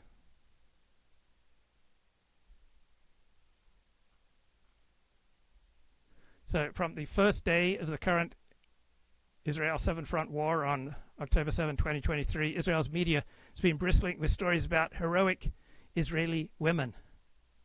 How they received the same mobilization orders just as men did, how they took leave of home and hearth and their children just as men did, how they donned the uniform, took up their weapons and went out to fight just as men did, how some of them were killed just as men were. And it's nonsense, it's terrible, it's idiocy, right? Israel's mobilized armed forces number about 550,000, up from 180,000 in normal times, right? About 30% of these are women. And how many of these female soldiers have lost their lives? About 40. So, 1 in 8.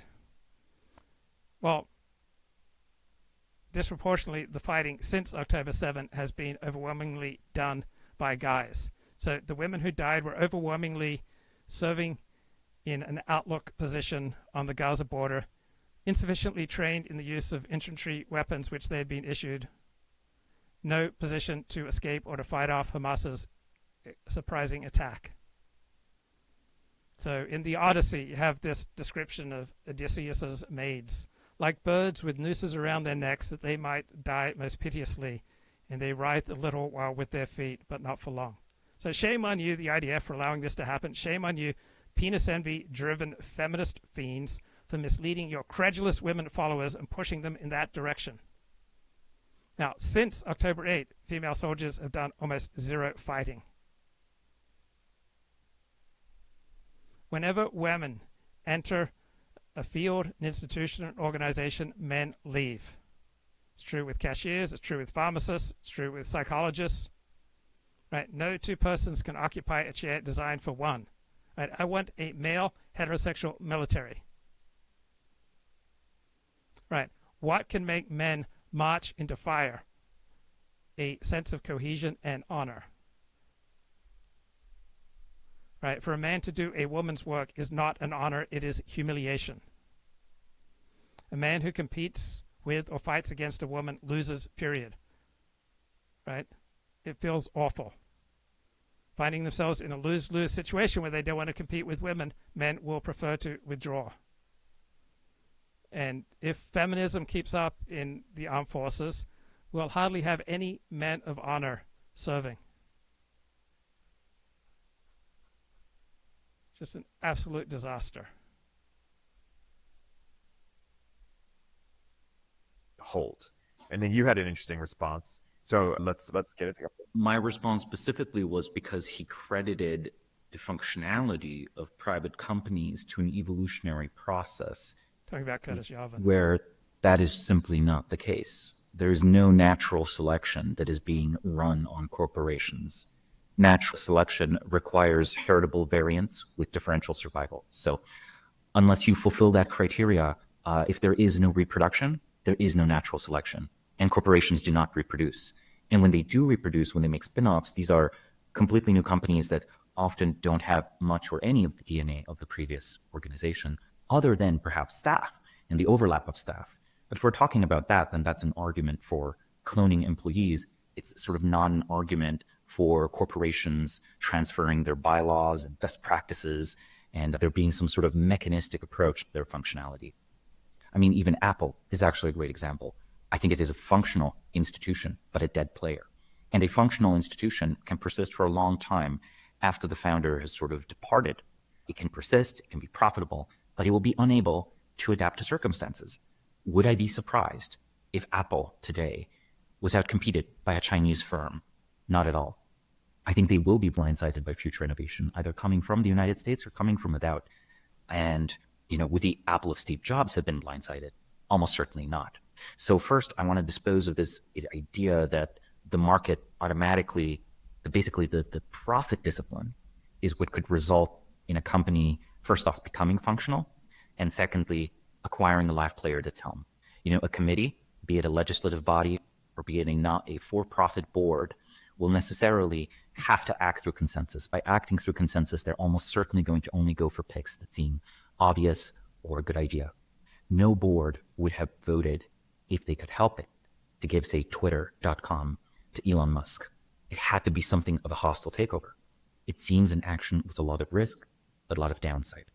Now, I specifically wrote like a long rebuttal of the institutional evolution thesis because I think it's a common misconception.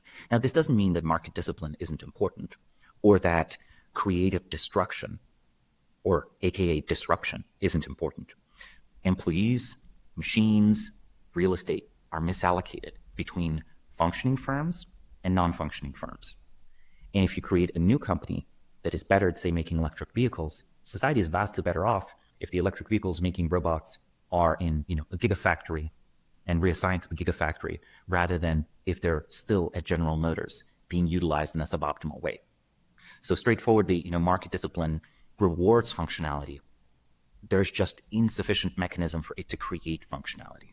And, we could go deeper into, let's say, like the core of the work issues argument. And I feel like the core of it, and by the way, when people respond to an argument and they say, oh, but there are other arguments against, say, Curtis Yarvin's position.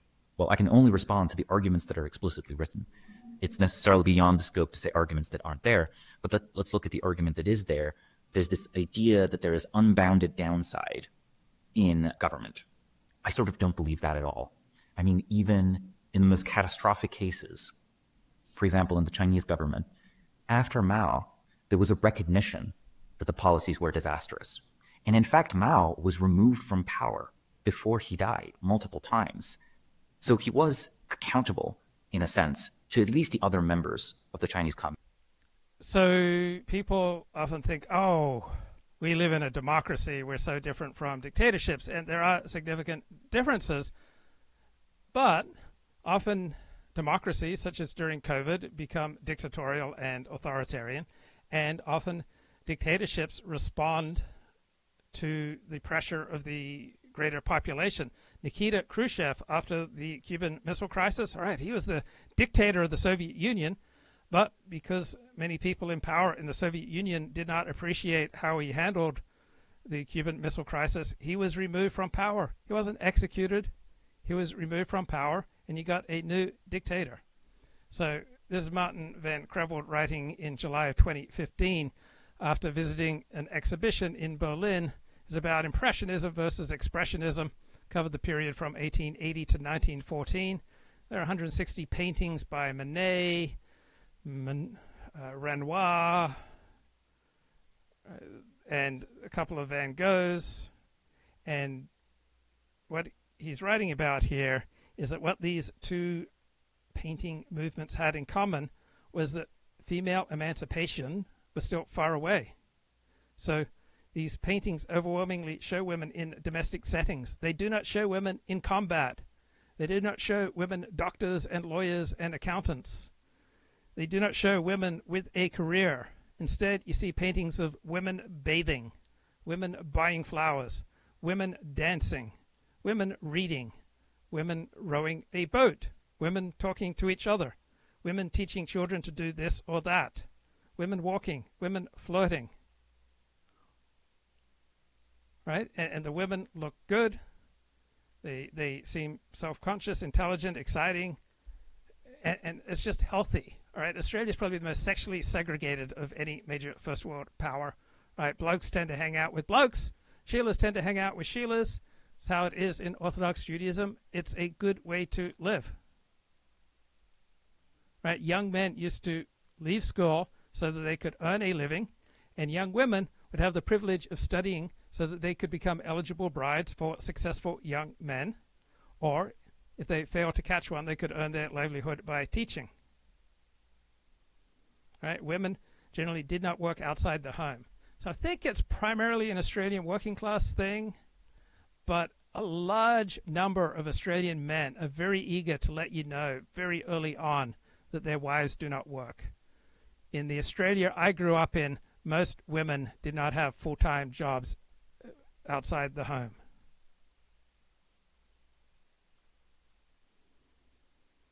So aside from peasant women, very few of the women in these paintings are shown at work.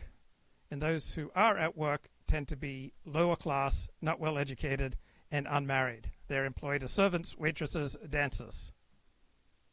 The rest have lives of leisure. Right? They're not shown sitting in offices and filling in forms, which is what office workers usually do. They're not shown putting on a soldier's uniform. So now, emancipated women wear pants, they imitate men, they have a career, they work out of doors in trades that demand physical effort. You see construction crews now, and there's usually a woman who holds the sign that says stop. Right? What does that do to the cohesion of a construction crew when there's an attractive young woman there and they're all thinking about boinking her? Right? Women now must imitate men, go work in offices. They must imitate men by driving trucks, buses, taxis, heavy earth-moving equipment, Blackhawk helicopters. They must do sports just like men. And then women must put on military uniform. They must go to war. They must participate in combat. They must get themselves killed in lovely places such as Afghanistan. And if they have children, well, that's just too bad. Let relatives or hired servants take care of them. If men start jumping off of roofs, emancipated women must follow their examples. As in the case of bungee jumping, they already do. This is not healthy. Communist Party. Now, this is not always the case. Stalin obviously secured his position to such an extreme degree that it was sort of impossible to go with a different leader until his death. But, you know, I think that, for example, for China and the Soviet Union, I think the disaster might have been the bad policy, not even the bad leadership. I wonder if someone else were running the same system Stalin was running, would there have been a Ukrainian famine? I think probably so. So in that case, I would put the blame on sort of the fundamental faults related to Bolshevism and the fundamentally incorrect theory of Marxism. And I would actually say that that is probably responsible for more of the problems. And merely, you know, applying groupthink, that doesn't actually solve those problems. If there was a committee in charge of revolutionary Russia or revolutionary China, and we eliminated their being a single leader, and that there's a plurality of them, and everything the committee believes is crazy. Right, back to more thoughts from Martin van Creveld. Here's an essay he wrote on penis envy. So he talks about penis as a symbol, the symbol of the advantages men enjoy over women in society. It is a social construct. So the natural sciences, he claims, have not contributed to understanding of the human soul. So we have had a Niagara of nonsense poured out from psychology and stripped of endless fluff. It consists of 3 propositions: that the unconscious plays an important, often decisive role in our behavior, that childhood experiences are still shaping us, and that we have to reach the unconscious and influence it by the talking cure.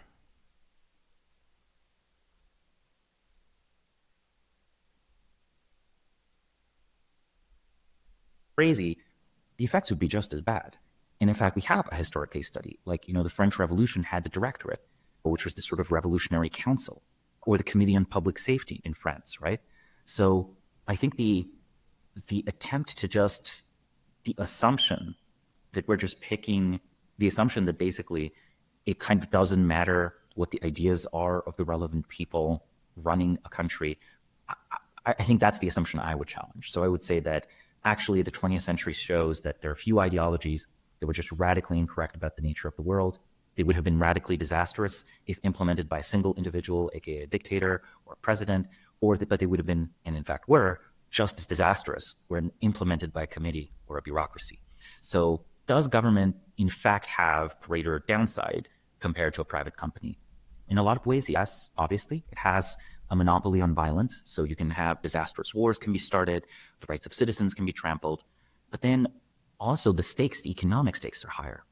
If Apple fails, well, that's just Apple. If the US economy fails, well, then Apple fails anyway. It fails by default. So let's put it this way, the upside of a well-run government is vastly higher also than the upside of well-run Apple. I was also confused by that part of the argument, because it seemed to imply that to some extent, if Apple were a committee or had collective decision making, it would be safer or something, or there would be less risk, when that's not the case. Holacracy is a terrible trick. The riskiest thing is never changing, right? Exactly. That's underground intellectual influence. And now that he is a public intellectual of the American mainstream, I'm hoping that the quality of the discourse among public intellectuals is only going to improve from now on. And that, then we can pick something as maybe the new ideological project of America. And, it doesn't even have to be a hard right agenda, not at all. One of the things I do agree with Curtis, where he wrote it, is like whoever, wants to govern the American people has to be the president of all Americans, right? It has to be the leader of all Americans. And I'm like, yeah, actually, there's some valid folkways in blue state America. I like Whole Foods, okay? I like my food organic, and that's not a mistake. That's something I just endorse. I'm like, yeah. Thank goodness. I'm actually happy conservatives are now shopping more for organic food and natural raw stuff. It used to be just granola hippies, right? Crunchy people that did this. And I think the health benefits are self-explanatory. So, it's like there are different ways to live on a continent, and America's a continent. Has different cities, different climates, and whatever the broad ideological direction is, it'll have to be acceptable to everyone. And I think that's true even if America weren't a democracy, right? Even in a place like China, I guarantee you if economic growth stops, the social contract will stop, and the Communist Party will bleed all of its legitimacy and be overthrown. That doesn't mean it'll be overthrown by something better, but it means that in every society around the world, in a weird minimal sense, this is a minimal definition, and it is a cherry-picked definition, but it is a valid one. In a minimal sense, every government in the world is democratic because it is simply impossible to run a government when 51% of the population disagrees. It's just a question of how strongly do you disagree with the government and how sensitive is the government to disagreement, right? But in a very real sense, it takes millions of workers even to make, a totalitarian nightmare country like North Korea work. Like millions of people have to go to work and look at themselves in the mirror and decide that they're okay with this. But if you run the numbers, it's 51%. Doesn't mean it's good equilibria, but so in that very real sense that I think that the more you can harness the broad interests of everyone in society, the more powerful and functional your society will be. All right, that makes sense. So Martin van Creveld, he wrote a terrific book, Men, Women, and War. Do Women Belong in the Front Line? And here's a review from Amazon.com. So Martin van Creveld approaches the issue of women in combat from the perspective of biology, surveys the physiological and psychological sex differences which render women unsuitable for combat. Right, that's a book called Co-Ed Combat by Kingsley Brown. So she looks at it from a biological perspective. Now, Martin van Creveld is a military historian, so he uses a historical perspective. And he points to the scarcity of female warriors. They exist in large numbers only in mythology and in fiction. And it derives from a male fantasy of the sort of which feminists usually disapprove. Though owing partly to their titillating effects, right, tales of warrior women have always enjoyed a certain popularity, with the heroines commanding the sort of admiration that freaks often do. So it reminds me when I was reporting on the sex industry that women who are willing to delve into the world of professional sex, right, they often had advantages getting published because there was a freak show aspect to it of having women writing about something in an industry that's overwhelmingly driven by male testosterone and male desire. So people in movies, TV shows, films, computer games, mud wrestling contests, right, many people find the idea of female warriors titillating, especially if they simultaneously brandish their weapons and show their breasts, right? They can combine ferocity with sex appeal, but reality is less titillating.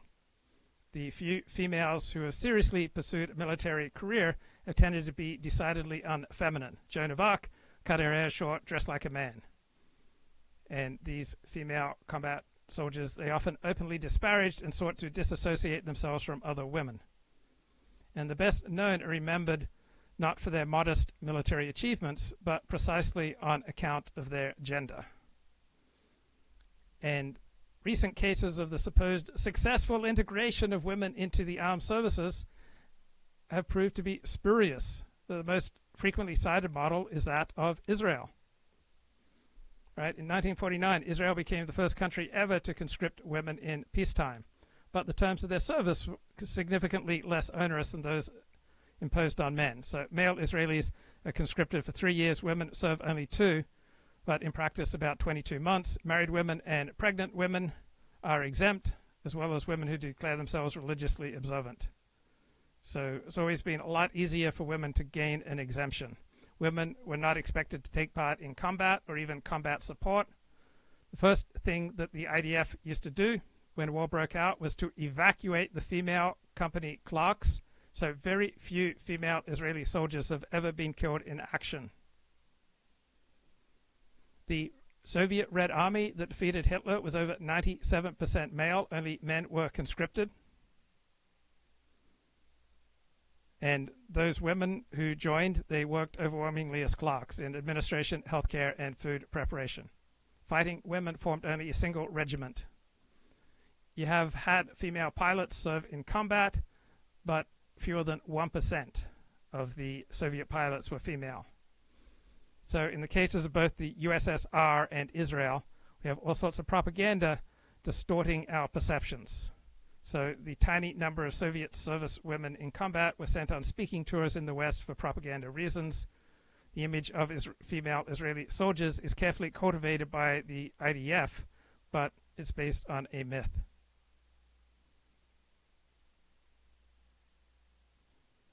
Right, you could make a strong case that women are what war is all about.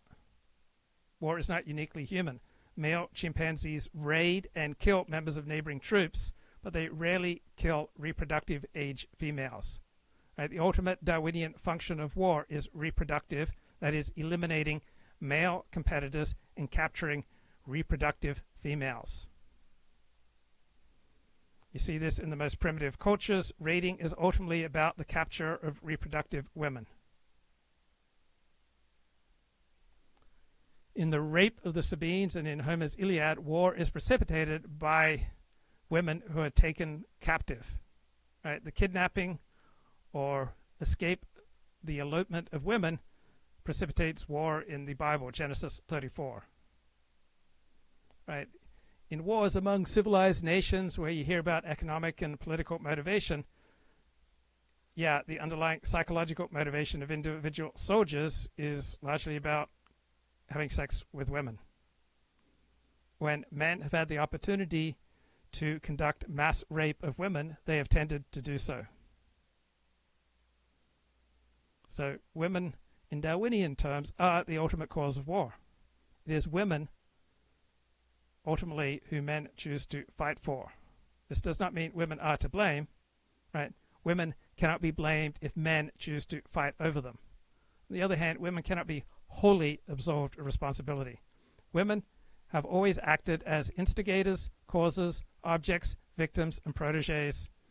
Had it not been for women, who in reality as well as imagination demanded protection from their men, cheer their men as they march away, pray for them while they fight, wait for their return, embrace the victors, console the losers, dress the wounded, mourn the dead, and acting as spoils, war would have been pointless and impossible.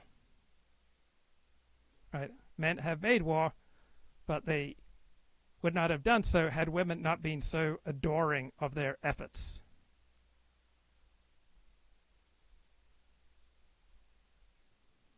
Now, you have female rulers like Elizabeth I, Thatcher, Indira Gandhi, and Golda Meir who have waged war. But throughout history, almost 100% of troops sacrificed in battle have been male.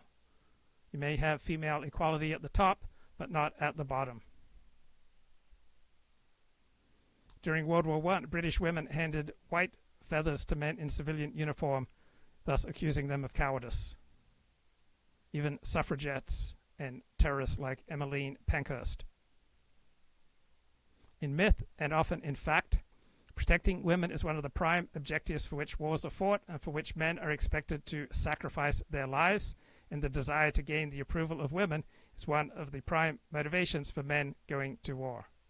So women sacrifice their aggressive urges by pestering their men to act on their behalf and to slaughter the enemy. So women often encourage men to go do the dirty work while remaining themselves at a safe distance. Men go to war to increase their chances of reproductive success. They have enhanced opportunities for rape and for the capture of women as spoils. And they probably also have enhanced opportunities for consensual sex. Right? The more intense the emotions that are aroused, the better the chances for men to have consensual sex with women. So there's common dating advice on the first date: take a woman to a horror movie because it will stimulate intense emotions in her, and so you'll be more likely to have consensual sex. Right, so the masculine warrior is a sexually selected trait bred into men by women who prefer warrior mates. Most women, at most times, in most places, express their approval of warriors in the best way they can by having sex with them. The only way to make men cease fighting is for women to cease admiring warriors. Females generally receive better treatment and fare better than men in war. Women tend to come out of war in much better shape than men. Captured females tend to be treated leniently. Even the Nazis in Russia hesitated to treat women the same way they did men. In classical antiquity, it was standard practice to kill the men and to take the women and children captive. Right, so sex-selective massacres of males is not just mere mythology, it's written into our genes. When the West took over the world, when the West would colonize, they would often eliminate the indigenous men and sexually assimilate the women. Sex-selective massacres are not a mere thing of history. The targeting of male civilians, particularly battle-age males, is a recurrent feature of contemporary genocides. Targeting the so-called innocent women and children represents the quintessential war crime. In primitive societies, 6 times as many men are killed in violent conflagrations as compared to women.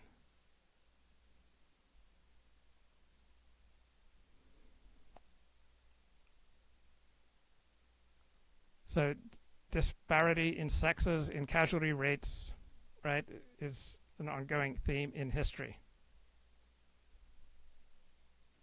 Only 38 American women died in World War II, and mainly from the flu. 350,000 women volunteered for World War II. Only 4% were near combat zones, only 3% were fired upon, only 2% were ever in serious combat. But in Life magazine's commemorative issue on the Second World War, you get the pictures of 7 female heroes, 10 male heroes. In Vietnam, 57,000 American men died, but only 8 American women died in combat. Only 1 was killed in action. But the soldiers of each sex got their separate monuments on the Mall in Washington, D.C. In the Gulf War, 13 American women died compared to 388 men. The first female combat death was hardly heroic. She trained her weapon at a suspect while standing at the end of a pier. Then backing off, she fell, and she drowned under the weight of her equipment. Women comprise only 15% of active duty military personnel in the United States, only 10% of those deployed in Iraq. There are only 2% of the soldiers killed in hostile action. Physiologically, keeping up with men is too much for almost all women. The average U.S. female Army recruit is shorter, lighter, has 17 fewer kilograms of muscle, 3 more kilograms of fat, only half the upper body strength, and only 1/5 of the lower body strength. And they are at significant disadvantage when performing aerobic activities such as marching with heavy loads and working in the heat. Intensive training, far from diminishing the physical differences between the sexes, tends to increase them due to the superior ability of men to add muscle to their bodies. Shorter arms make it harder for women to draw weapons from their scabbards, to stab with them and throw them. A different brain structure renders them less adept at guiding or intercepting projectiles, right? They have lower, on average, visual spatial IQ, and their large pendulous breasts will impede movement and require special protection. Female recruits are usually unable to throw a hand grenade to the minimum distance that they would not be blown to pieces. Women are more vulnerable to injury. They have thinner skulls. They have lighter bone ridges. They have weaker jawbones. And these all provide them with less protection. At West Point in the early 1980s, women suffered 10 times as many stress fractures as men. In the Air Force Academy, women suffer 9 times as many shin splints, 5 times as many stress fractures, more than 5 times as many cases of tendinitis. During the Gulf War, women were much more likely to experience problems that prevented them from being deployed by a ratio of 4 to 1. They're more likely to be sent home because of illness or because they had become pregnant. And at one point, 1 in 10 women in the U.S. Armed Services was pregnant. Service women are not merely ineffective soldiers, they are a positive burden on male colleagues, since to compensate for women's physical weakness, military men are obliged to undertake additional hardship, such as help women carry their supplies. Making women measure up to the same standard as men is grossly unfair, because they simply are physiologically incapable of doing so, except in the rarest of instances. In Canada, only 1% of women who entered the standard infantryman's training graduated. Training all personnel to the same physical standards that most women can meet means that the men will hardly get any proper training at all. But the obvious solution, recruiting only men, is ideologically unthinkable. Now, the armed forces choose another solution. They impose different standards for each sex, say with firefighting and police. And then there's all these different attempts to disguise the fact that women have an easier time, that male and female cadets begin and end their training at the same locations, but they follow different courses. Female troops compared to males are unfit. Women consistently receive special privileges, and these do not end at basic training. Women tend to escape the more unpleasant aspects of military life. They have a much softened form of basic training. They do more comfortable jobs. It's men who do the heavier and dirtier work. Women enter high prestige, extremely demanding fields as pilot training, but the physical requirements made of them are less, and the conditions in which they live are better. Women are also much more exempt from discipline. So traditionally, armies would think nothing of executing a man or flogging him to death. Normally, the worst that could happen to a woman was to be drummed out of the regiment. Hardly any women will get court-martialed. Women will usually enjoy better conditions, more leave, laxer discipline. Women continue to receive preferential treatment in armed forces around the world. women will be promoted faster while meeting lower standards. Huge number of them, of course, will get pregnant. Right, sexual harassment will be stretched beyond recognition if a woman can use it to her advantage, even without physical contact, without any pressure. Right, even if it does not damage her career, she's likely to make a complaint and to sue. You have hotlines opened up to enable female soldiers to inform on their male colleagues, thus providing military women with a formidable weapon for use against their own side in the battle for promotions. Armed forces, first in America and then in other countries as well, have been torn apart. In Australia, a major scandal followed by a major investigation. The inevitable male casualties can be expected every couple of years. Sexual harassment has been turned into a one-time offense that leads to the immediate discharge of those convicted. A married couple was jailed because during courtship, the woman had been under the man's command. Acquittal is no defense. Even if the charges fail to stick, the man's career is over. The armed forces have usually been long noted for their coarse language. All of a sudden, for drill masters to refer to a person's gender or bodily parts constitutes sexual harassment. Anyone caught touching a female soldier with the aim of straightening a tie or adjusting a belt while on parade put himself at risk. U.S. Army recruits typically spend more time on sensitivity training than on learning to use their bloody weapons. Strict discipline and hierarchy are essential for an effective armed service. Hazing and initiation rituals are essential to create bonding and trust and cohesion. Such methods are used to humiliate new recruits and make them more amenable to discipline. But because they are exempt from this treatment, female soldiers, far from integrating, are put out of bounds.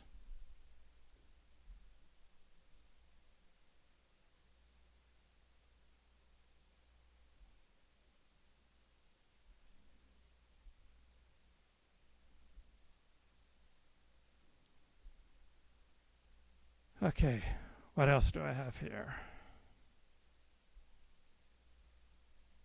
Oh, this sounds scary. That announcement was coupled with the announcement that the selective service plan was now being revised. I'm sure that a few intelligent college-age feminists said, wait, what? At that second announcement.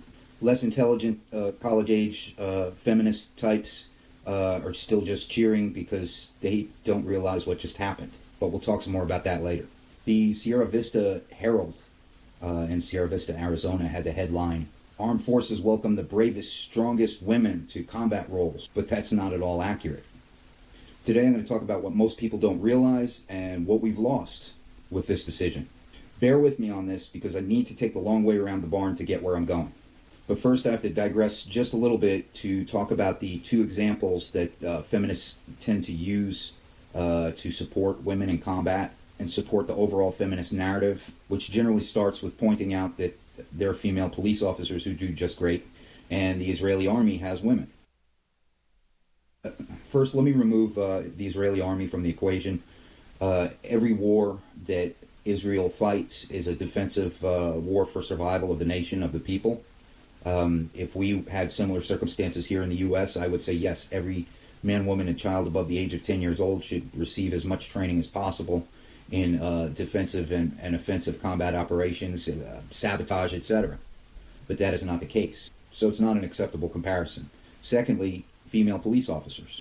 Progressive feminists often point out that there are heroic and great female police officers that do a good job every day, and that in itself should be proof that a woman can do great in combat and should be allowed the opportunity, key word here, opportunity to hold a combat position. Now, I've known a great deal of female cops, and let me tell you something, that a good female cop is one of the best cops out there, because a good female cop varies from...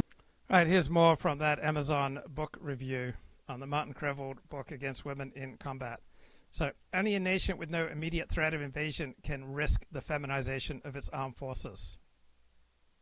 Right, the more superfluous your armed forces, right, the more society and its leaders feel able to treat the armed forces not as fighting machines, but as social laboratories for some feminist brave new world. Only where the risk of death or serious injury is minimal can society tolerate the specter of female soldiers. As soon as bloodbath begins, the project will be abandoned.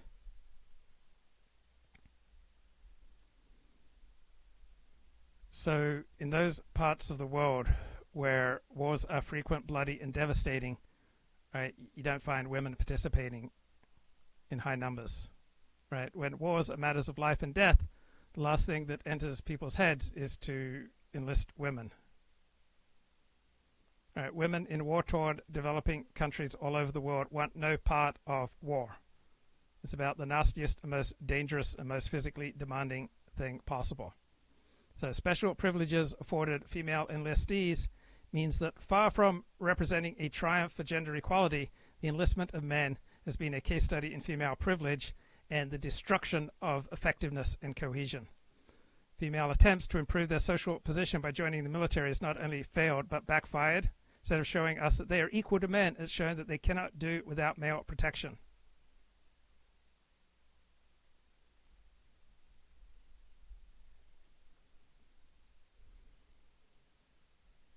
From procedure less easy to overreact to the situation, better conflict de-escalation skills, and most understand that they have to compensate for less strength and muscle mass by maintaining a high level of fitness.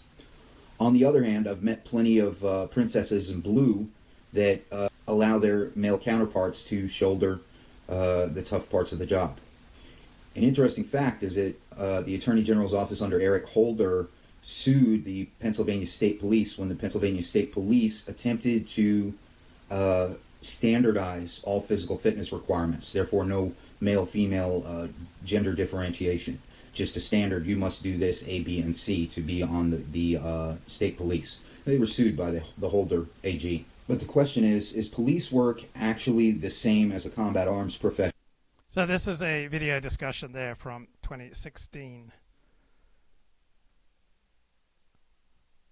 Arnaud Bertrand is an entrepreneur, and he writes on X, we're looking at a seismic shift in America's relationship with the world, right? The U.S. is dismantling its foreign interference apparatus, like USAID. What does that stand for? USAID, United States Agency for International Development. It's being dismantled. Marco Rubio is saying we're now in a multipolar world with multiple great powers in different parts of the planet. The post-war global order is not just obsolete, it's now a weapon being used against us. The tariffs on supposed allies like Mexico, Canada, and the EU. This is the US saying, our attempt at running the world is over. To each his own. We're now just another great power, not the indispensable nation. Hegemony was going to end. Now the US is choosing to end it on its own terms. This is the post-American world order brought to you by America. The tariffs on allies now make sense. It redefines the concept of allies. Not vassals anymore. They are rather relationships that evolve depending on current interests. You can view this as a decline because it is the end of the American empire, or you can see this as avoiding further decline.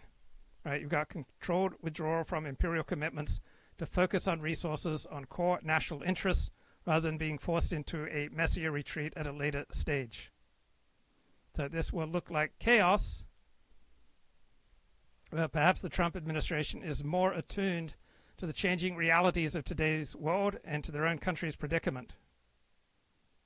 Right? They are acknowledging the changed state of the world, the existence of a multipolar world, and they are choosing to operate within reality rather than trying to maintain an increasingly costly global hegemony that cannot be delayed. Looks messy, but is probably better at maintaining America's best interests. This doesn't mean that the US won't wreak havoc on the world. We might even be more aggressive than before. We're no longer trying to maintain some semblance of rules-based order. We're no longer pretending to be operating with that constraint. We're no longer pretending to play nice with allies. This is the end of the US empire. Definitely not the end of the US as a major disruptive force in world affairs. And America's vassals are caught completely flat-footed by the realization that the patron that they've relied on for decades is now treating them as just another set of countries to negotiate with. in the military. Certainly, police officers may be in combat situations vetted by fire, need to be alert, need to be tactically proficient, need to have good officer survival skills, need to have good gunfighting skills. Yet they operate with a minimal of equipment within the confines of friendly territory in most neighborhoods and get to go home at night. To me, as an experienced infantryman, there's not much of a comparison here. It's sort of apples to oranges on that part. In combat arms specialties, the Marine or soldier is strapped down with heavy equipment as needed by the mission.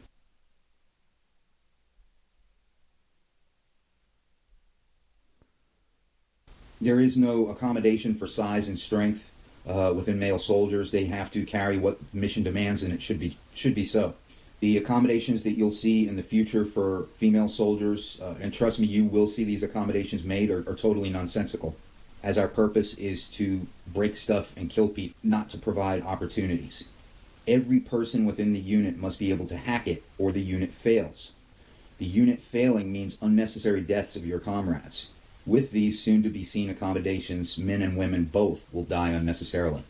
In the military, we've had different physical fitness standards for men and women since the beginning, acknowledging that men and women are built differently.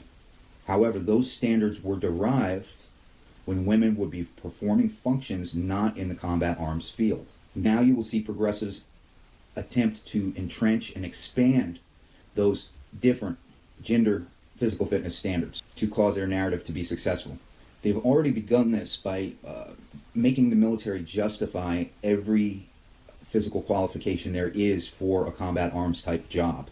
If the requirement, I remember the requirement for pull-ups was 3 pull-ups minimum as part of my physical fitness test. Now there are other tests also, but using this as an example, I had to accomplish 3 pull-ups minimum to pass, with a 20 pull-ups maximum for maximum score.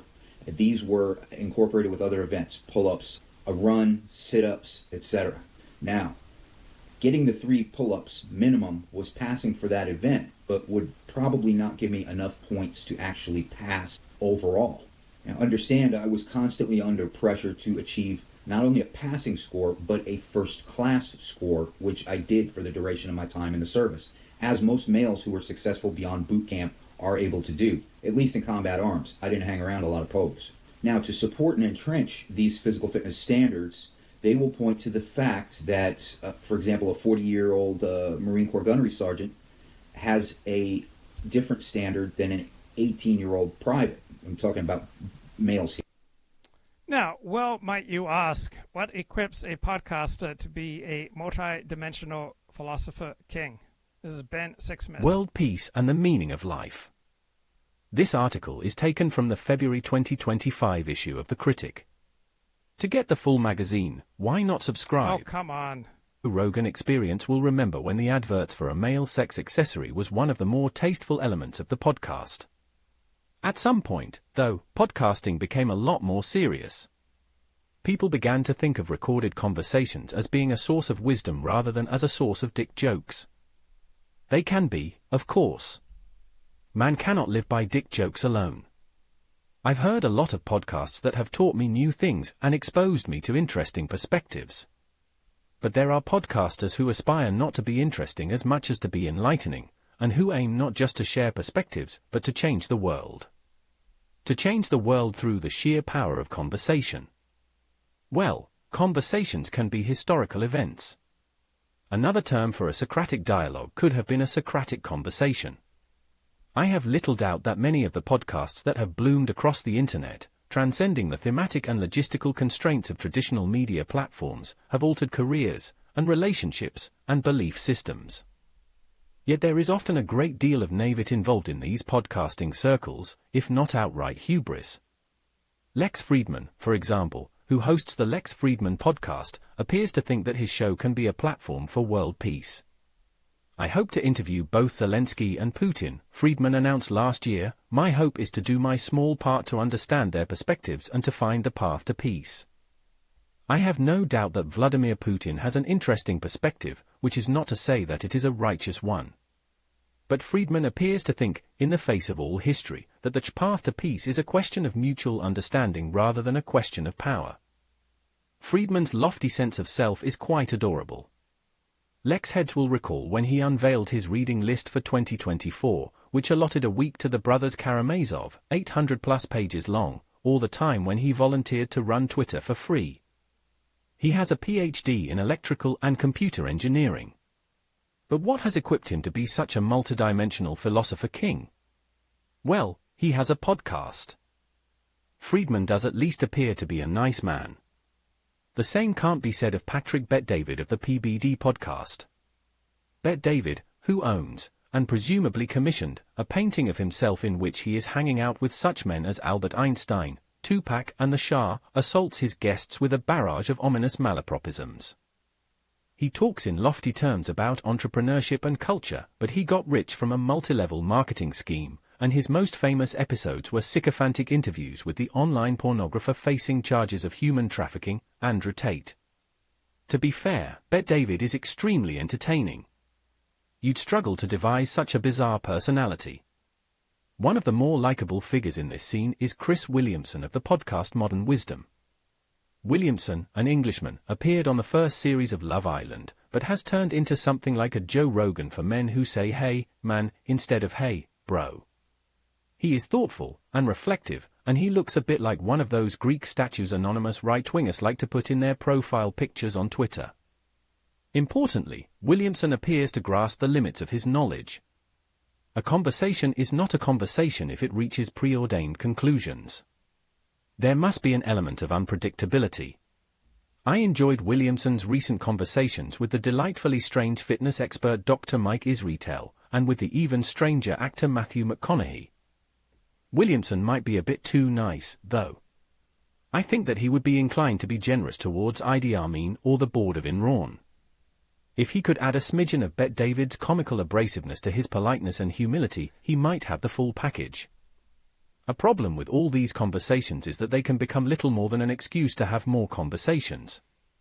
Listen to enough of them, and one encounters the same people, talking about the same things, with slight variations depending on what happens to be in the news.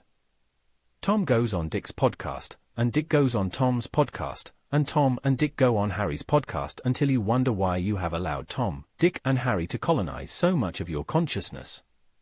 Fred Sculthorpe, writing for The Critic, described these podcasts as escapist twilight zones, a halfway space between ideas and reality. For all their pleasurable and illuminating qualities, it sometimes takes silence to offer us real clarity of thought. An amusing satirical take on that important conversations genre comes from the Adam Friedland Show, on which comedians Adam Friedland and Nick Mullen join forces to interrogate an increasingly bewildered series of guests. You can sometimes hear the teeth grinding as the interviewees mentally curse their booking agents. Friedland and Mullen were two members of the trio of comedians that made up the cast of Come Town, an insanely immature freewheeling comedic experience, full of jokes about bodily functions and ethnic stereotypes. Yet a brief detour into Mullen's self-disgust over wallowing in adolescent nostalgia had more of an impact on me than a 3-hour conversation with Elon Musk. Sometimes, enlightenment can take you by surprise. That is great. I need to find out more about those good English blokes. Thank you. Thank you for all that you do. Saying, 40, cut out the nonsense. Tell me more about cricket in Australia during the 1970s. Bodyline series. That was decided. We bowled them out 8 times, I think it was, under 300. And yet all those first 6 that played for them scored 5,000 test runs. That's a lot of test runs. The 1970s saw politics and sport become a volatile mix on the world stage. During the Australian winter of 1971, the South African rugby tour of Australia was marred by hostile anti-apartheid demonstrations.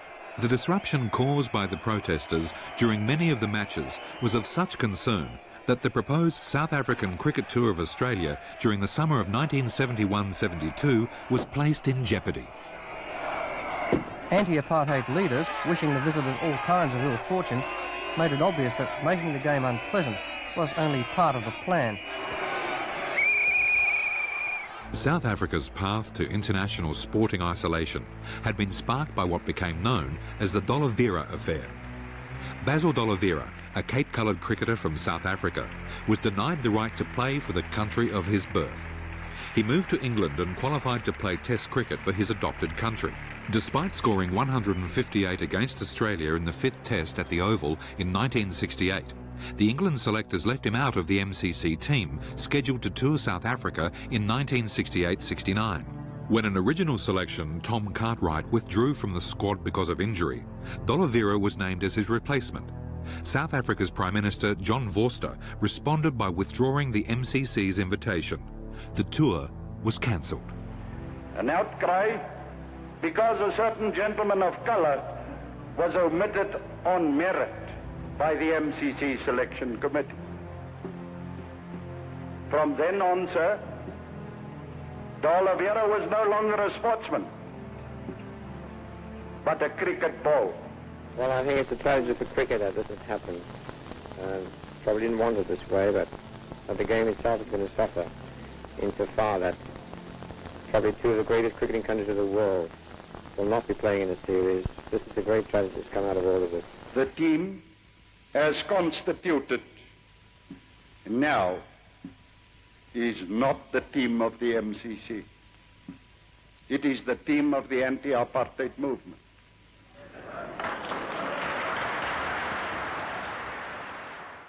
In Britain, anti-apartheid demonstrations and disruptions caused by pitch invasions during the 1969 Springbok Rugby Tour led to the cancellation of the South African Cricket Tour of England in 1970.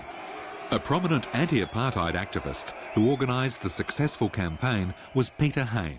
I would like to see sport played according to its true principles, and it's not being played according to its true principles by white South Africans. It's being played on a racialist basis, where a black man, however good he may be in a sporting sense, is excluded.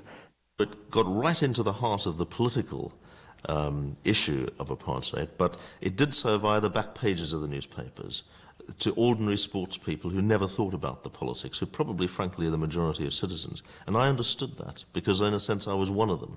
I got behind Peter Hain in a fashion, not necessarily got behind him in a way that he went about it, but I always thought that having a go at South African sport would be more effective than having a go at them in most other fashions. The key thing that I think we brought, the demonstrators, Peter McGregor and others who organised the campaign of the Australian anti-apartheid movement, and we brought and we pioneered in Britain, and I suppose was my idea originally, was non-violent direct action, Gandhian-type techniques of running onto the pitch, sitting down, disrupting the match, using flashing mirrors, and that kind of thing in the case of cricket matches, blockading the team as it was leaving its hotel into the hotel and preventing the start of the match. Those kinds of things, non-violent but militant action, is what fundamentally changed things, because when the events couldn't happen anymore, they had to stop them. In the light of the policy of the ACTU in regard to apartheid, that we advise our affiliated unions to take whatever action is necessary as an act of conscience on their part to withhold their services from any activities directly associated with the proposed visits of these teams. The South Africans might be able to enter the country and they might be able to find somewhere to stay, but it's certain that they couldn't play any cricket if the ACTU declared the cricket ovals black. There'd be no ticket sellers, there'd be no food supplies for the caterers, there'd be no groundsmen and no attendants. And all this would be quite apart from the noisy demonstrations that would follow the South Africans wherever they went. There were tens of thousands of people involved right across the globe, and including in Australia, proud of what we did, because we hastened the end of apartheid. And I'm not just saying it myself. Nelson Mandela, when he came out of prison, told me that. Eventually, the South African Cricket Tour of Australia was cancelled. In its place, a series was organised against a multiracial rest of the world side, captained by the great West Indian cricketer Gary Sobers. My whole idea was to go to Australia and have one more year with South Australia, a place where I had a couple of very good seasons, and I was looking forward to just going back at the end of my career, just to play a season with them and just to get out of cricket. And Sir Donald Bradman, who was a very good friend of mine, he seized that opportunity and he got in contact with me personally and had asked me to captain the team. It was a terrific series. some good things came out of it for Australia. I guess the three. Okay, that was pretty exciting, finding out about anti-apartheid protests in Australia and England during the late 1960s, early 1970s. Now, there's only one other thing that is as exciting as that. And people are talking about this. They're saying, 40, Luka, right, that 2008 Baz Luhrmann movie, Australia, just was not bloody long enough. It was only 165 minutes, and they're bloody right. And I have great news. Right, Baz is out with a fair dinkum mini-series director's cut of that original footage, and I'll be honest, it hit me for 6. And if you seek it out, it's called Far Away Downs. And I watched a few episodes of this flick, and I gotta be honest, I went full troppo. I just got Ruse just racing around now in my top paddock. I cannot tell a lie. And then with all these Ruse racing around in my top paddock last night, I bloody cruise over to ESPN, and what do I find? The Lakers, God bless them, right? They have landed Luka. What the heck? This is the most shocking NBA trade ever. A shock value. Oh my God, is this real? Has Shams been hacked? What is happening? Rob Mahoney's here. Ryan Russillo is here. It took me about 10 minutes to figure out, was this real? And then Shams, obviously, he had to retweet. No, this is real. Mahoney, you followed Dallas pretty closely. Was there any sign whatsoever that Luka was on the block? Not like this, at least that I heard. You hear burbling with players of his caliber all the time of like, oh, if it ever got to the point, then maybe the Lakers or a team like that would be consulted if it ever reached a certain threshold. But I'm completely blindsided by this, as apparently is most of the league, including many of the players in it. Russillo? I couldn't believe it. I mean, I was getting texts, and then I was like checking with people, and then with Bobby Marks was like, hey, this is real. Like Shams had to say, I'm not hacked above it. And then Bobby Marks above that had to be like, this is real, because the headline of it is that it makes no fucking sense at all. And whatever we're going to go all over the place and try to figure it out. But like, you have traded. Okay, just taking a break from topic number 1, this horrible crash in Washington, D.C. Wednesday night. And among elites, among the university educated, among liberals, there's tremendous pushback saying, look, we need to use the presumption of innocent until proven guilty with regard to the female pilot, Rebecca Lobach. And this is a valid principle for how you operate a criminal legal proceedings, right? It cannot be the way that we operate in real life because it is maladaptive. As soon as we see something that might be dangerous to our well-being, and the use of DEI with air traffic controllers with regard to air flight safety is obviously dangerous for our well-being. And if we didn't immediately have a reaction, right, it'd be maladaptive, right? A presumption of innocence in a criminal trial, right, means the defendant is presumed to be innocent until they are proven guilty. But that's not how we live in real life, right? The feelings of those who love Rebecca Lobach are, in the grand scheme of things, less important compared to the magnitude of this crash and what it may or may not reveal about weaknesses in our air traffic control and air safety system. Right? This may well be one of the great scandals in American aviation. This woman was taking selfies in the cockpit. Is this typical for Blackhawk pilots? She was an aide to President Joe Biden. She was serving in the White House. Is this typical? She was a captain with very little accomplishment. Right, so this is absolutely shocking, what's happened. And legal principles, such as that a defendant has the presumption of not guilty until they're proven innocent, that's valid for how you conduct a criminal trial It cannot be the way that we conduct ourselves in our ordinary lives. We have to make the best decisions. We need to incorporate the clearest understanding of the world around us. And there's so many things that are discombobulating about this case. And there's so much footage that appears to show the helicopter deliberately flying into the pathway of the American Airlines jet. We do not have to conduct ourselves according to a principle in criminal defense. Now, well, you might be saying, 40, shut up and tell me, what has Kip been saying in the chat on X right now? He says the unleashing of feminism has been a disaster. It'll take a theocratic dictatorship to unwind the status quo. He doesn't understand why people pay $1,200 for an Apple phone. He claims the $99 Android works just fine. As money gets tighter, expect Apple to lose vast market share. I think my last 4 phones have been iPhones. I think I've had an iPhone since about 2017, and I love my iPhone. Almost everything men accomplish in life is about acquiring the things that women desire. Men acquire stuff, do stuff, create stuff, endure stuff to enhance their ability to acquire a woman. The U.S. Navy lost several female pilots during their original diversity push. Landing planes on aircraft carriers did not turn out to be as easy as baking a cake. Women in combat roles are a net liability. Not only do they have lesser physical abilities than men, they introduce strange dynamics that are a detriment to a fighting force.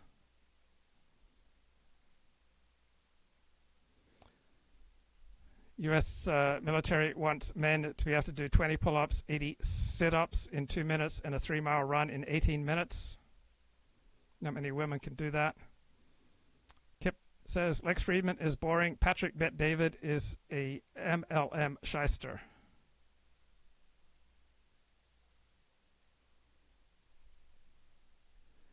So I've been in and around the 12-step community since 2011, and LA may have the best, most varied 12-step recovery community in any major city in the world.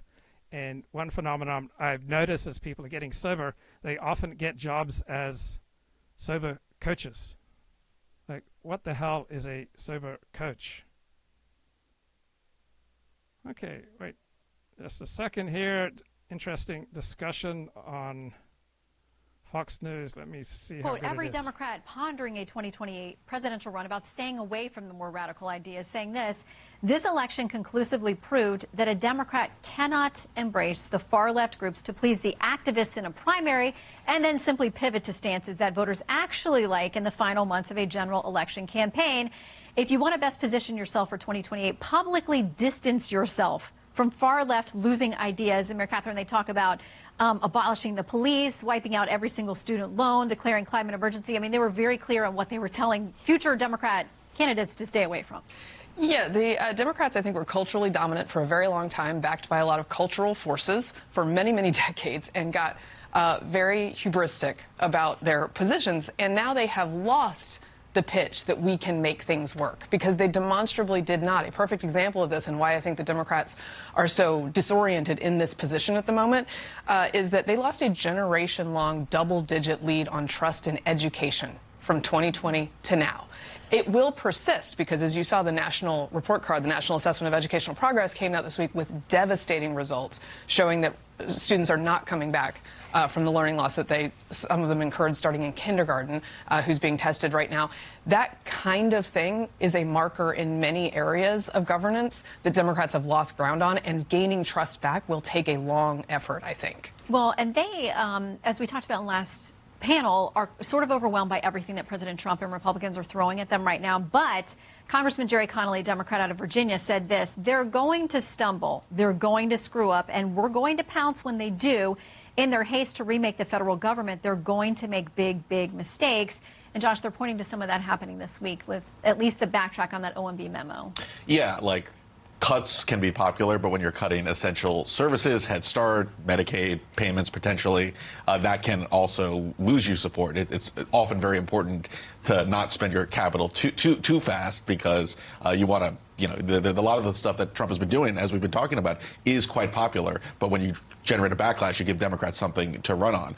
The one thing about the Quinnipiac poll that was so notable, the image of the Democratic Party is the lowest in the Quinnipiac poll's history. So I'm not sure if it's automatically going to be a backlash against Trump. Democrats actually have to have a positive message, and they have to run away from some of this identitarianism that you saw in that forum. Yeah, and I think Republicans are at a high in the Quinnipiac poll based on where they've been too. So as for that OMB memo, quickly, New York Times says that President Trump was angered by the media coverage. They were caught off guard at the White House. They were furious. They weren't read into the process over there. Yeah, I think Mary Catherine hit the nail on the head on that, and that it stands out, right? I mean, the first time around, there was a whole lot of trying to figure out how these executive orders would actually be implemented. This time around, it is sort of in a category of one. Everything else has been relatively smooth. They've had to juggle this one a little bit. I will say, I love my friend Juan in trying to sort of wish cast the Democrats have gotten to the middle. If you watch that DNC situation for like 2 minutes, the middle was not to be seen. Yeah, but I think right. if you look at DEI attacks this week from Trump, you understand how the Democrats might have a chance to come back. We got to go. More in pay-per-view during the commercial. Okay, panel, thank you very much. We'll see.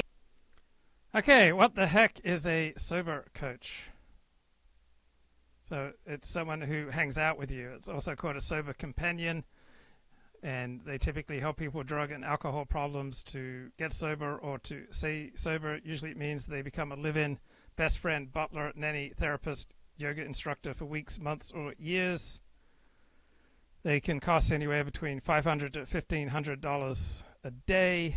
They might fly around the world to try to rescue someone from the most degraded, reckless moment of their life. So usually someone cannot be rescued if they don't want to be rescued. On the other hand, we often have the ability to influence people.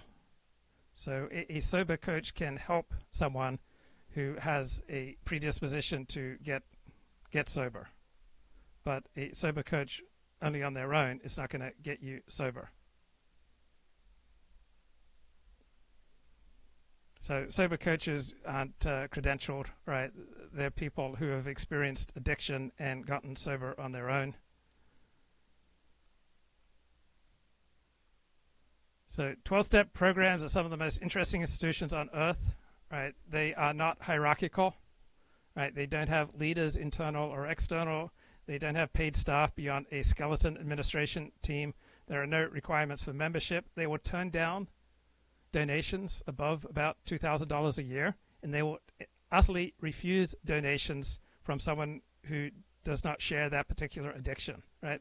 How many nonprofits do you know refuse donations? Meetings are run entirely on a voluntary basis by former addicts. Membership cannot be proscribed or reserved, no matter how badly someone behaves or how many times they relapse, though, of course, you can be banned from individual meetings. And many people have had their lives turned around for the good through a 12-step program. These programs are completely free. You might choose to donate $1 or $2, but you're not forced to. So 12-step programs are like an anarchic fairy tale that has become the backbone of addiction treatment worldwide. So I'm not claiming that 12-step is the best or the only way to recover from an addiction. I'm saying it's the method that I am familiar with. So 12-step meetings have a combination of safety and secrecy that produces an unusual sense of fraternity. So often at the end of a meeting, you'll hold hands and say, that which you heard here, the people that you saw here, let it stay here, here, here. So people in 12-step recovery will often feel like they have two lives, a normal one in the outside world and a secret, deeper life in the world of recovery.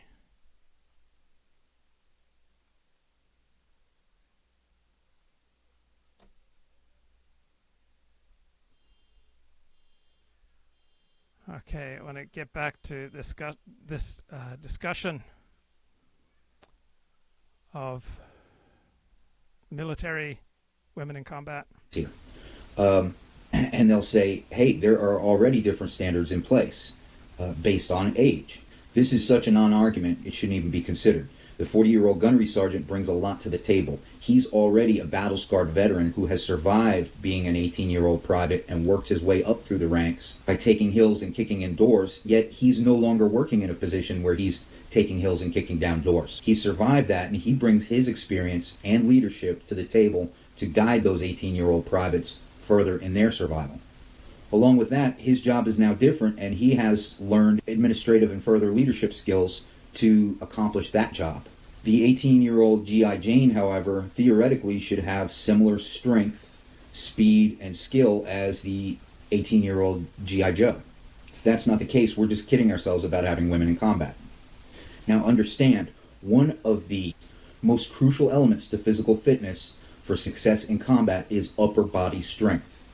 Women can train and do train up to a high standard of upper body strength, but without maintaining an intensity on that strength, those muscle groups, it quickly fades. Ask a woman athlete now, and they will tell you that is the fact. Hollywood likes to portray this female warrior is able to overcome any obstacle and do everything that a man can do just by grunting a little harder and trying a little harder, by gosh.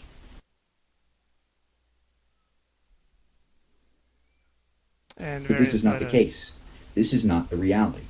I know what it's like to carry my full equipment, be strapped to a 200-pound Akio sled along with my teammates, and pull it through waist-deep snow for 12 hours at a time.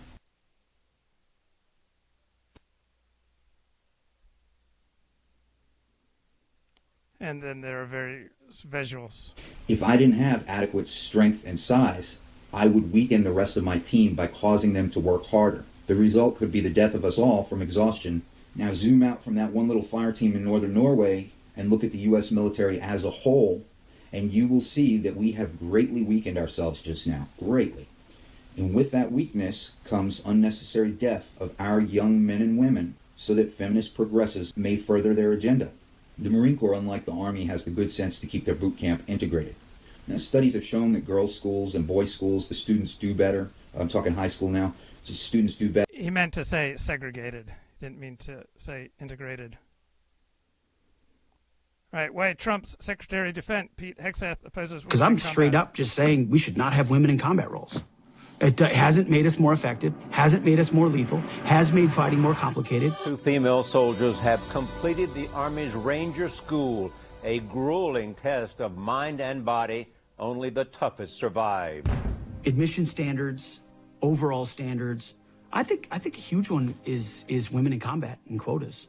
I think the way they pushed that under Obama in a way that had zero to do with efficacy, zero to do with lethality and capability. You don't like women in combat? No. Why not? I love women service members who contribute amazingly because everything about men and women serving together makes the situation more complicated, and complication in combat means casualties are worse. For decades, the U.S. military has upheld rigorous, unyielding standards, training soldiers to be combat ready at all costs. Yet as the military embraces a commitment to inclusivity, it faces a new challenge. How to maintain these standards while adapting to a diverse fighting force. When you actually break down what they did in the studies to open the door for women in combat, I mean, they just ignored them. So the Marine Corps was the only service that actually tried to fight back and say, and now obviously I'm exempting special operations, which thus far has held the line fairly well. The recent introduction of the Army Combat Fitness Test, ACFT, a gender-neutral fitness assessment, aimed to apply the same bar across the board. But when early results revealed that physical differences posed unexpected challenges, particularly in strength-based events, the Army adjusted its scoring to account for these variations. Now with Pete Hegseth, newly appointed Secretary of Defense by Donald Trump, there is fresh scrutiny on the role of women in combat. Known for his strong views on military readiness and traditional values, Hegseth's stance suggests a return to uncompromising standards. But as the military balances evolving norms and operational demands, a critical question emerges. Can these standards adapt without compromising combat effectiveness? Or will the drive for inclusivity ultimately reshape the very fabric of military readiness? Because if they were lowering the standard to become a Navy SEAL, just to let women inside the Navy SEALs, that's going to change the capabilities and ethos of the Navy SEAls. except for a very small example of some, female super soldier who's capable of doing it. But because of how Washington works, they're going to change the standards. They're going to push for quotas. We have numerous quotes in the book of, these standards aren't changing. They're just evolving. They're just evolving. Okay. To meet the needs of today. They're not getting tougher. They're not getting tougher. No. So they're getting lower average. What do you think has been the consequence in general of introducing women into the armed forces? I mean, there's obviously continual sexual scandals in the armed forces in Canada. It's always been there. We just haven't reported it. If you want to try something out, try it there where people's lives aren't on the line, because if you'll notice, there's a pretty stark contrast between men and women in competition as it relates at a world-class level. Former United States Navy SEAL, public speaker, and dog trainer Matt Ritlin emphasizes that military decisions should be based solely on operational effectiveness, regardless of potential social implications. Well, in the military, and especially in special operations, it's absolutely no different. There is a huge disparity between sexes when it comes to combative everything. Take the UFC as an example. There's a reason there's men and women's competition classes. Why is there not a push to make that co-ed? There's not. Why isn't there? Why is there a push to have women Navy SEALs and women Rangers and Green Berets, but nobody gives a shit to have a 155-pound woman face Conor McGregor in the ring? Why not?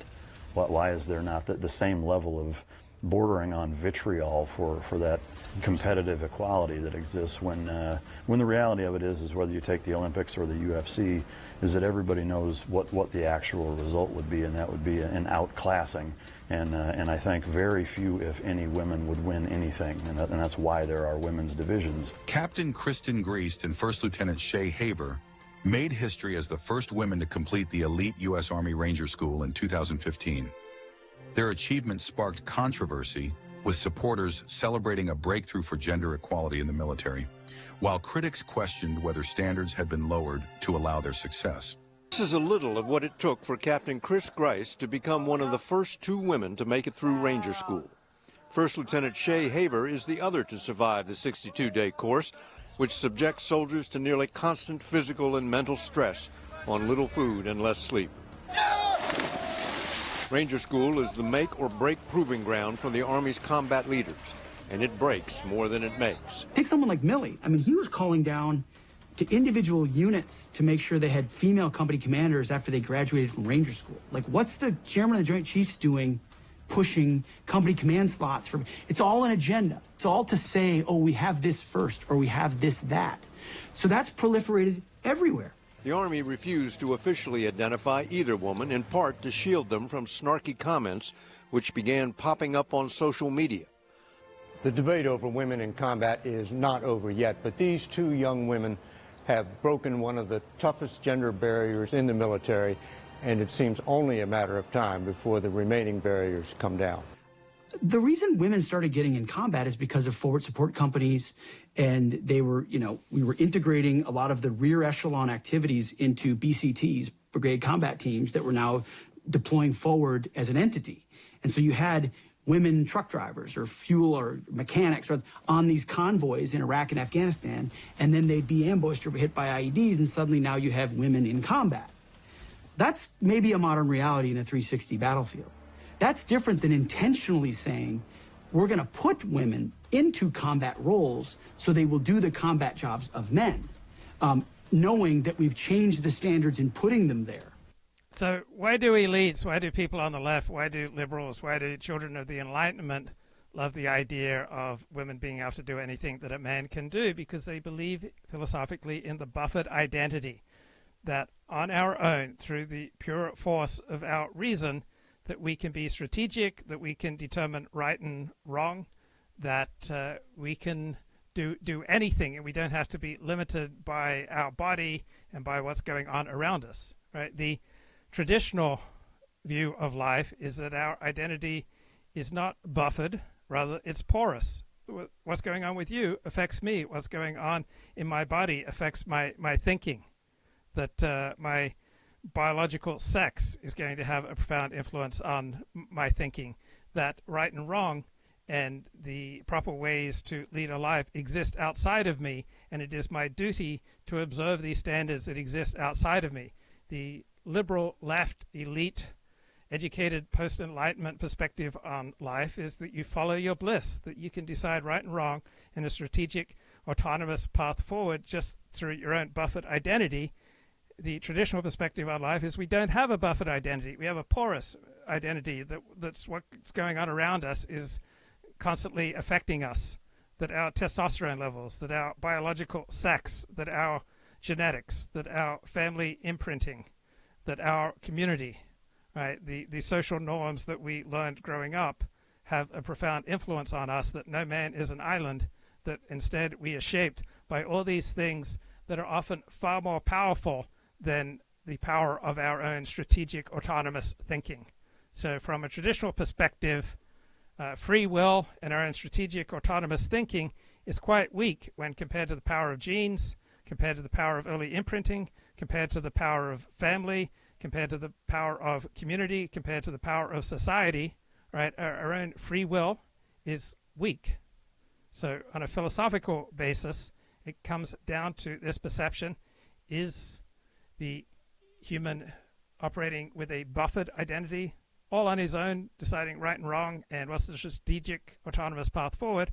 Or in the traditional right-wing conception, he has a porous identity where we are not primarily individuals, we are primarily members of families, extended families, tribes, and nations. Which means you've changed the capability of that unit, and if you say you haven't, you're a liar.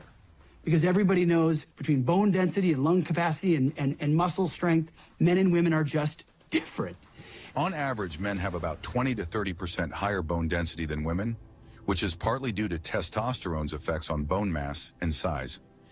Men also generally possess a higher lung capacity, roughly 10 to 12% larger than women's, measured by total lung volume and vital capacity, due to larger chest cavities and greater muscle mass around the lungs. I would say just have female special operations units that are all female, the same way Israel has had actually enormous success with.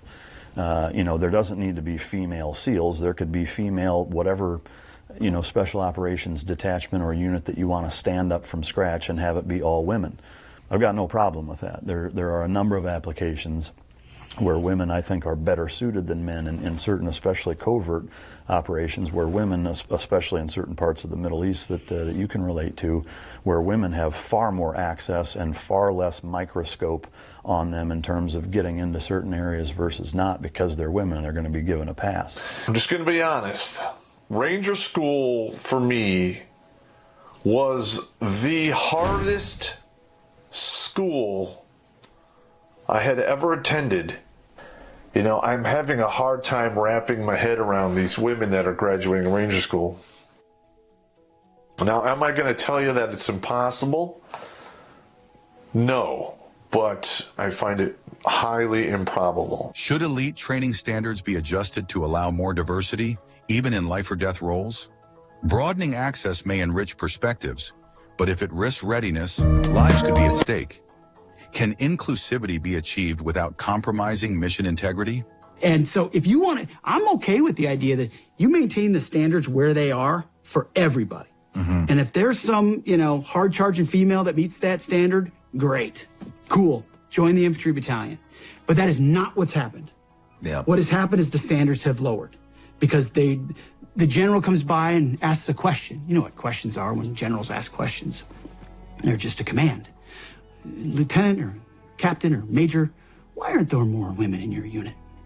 That means get some more women in your unit now. And that moves all the way through the training pipeline. And so I'm surprised there hasn't been more blowback on that already. I'm not saying that they shouldn't, have a role in combat. I think, well, for starters, they already do.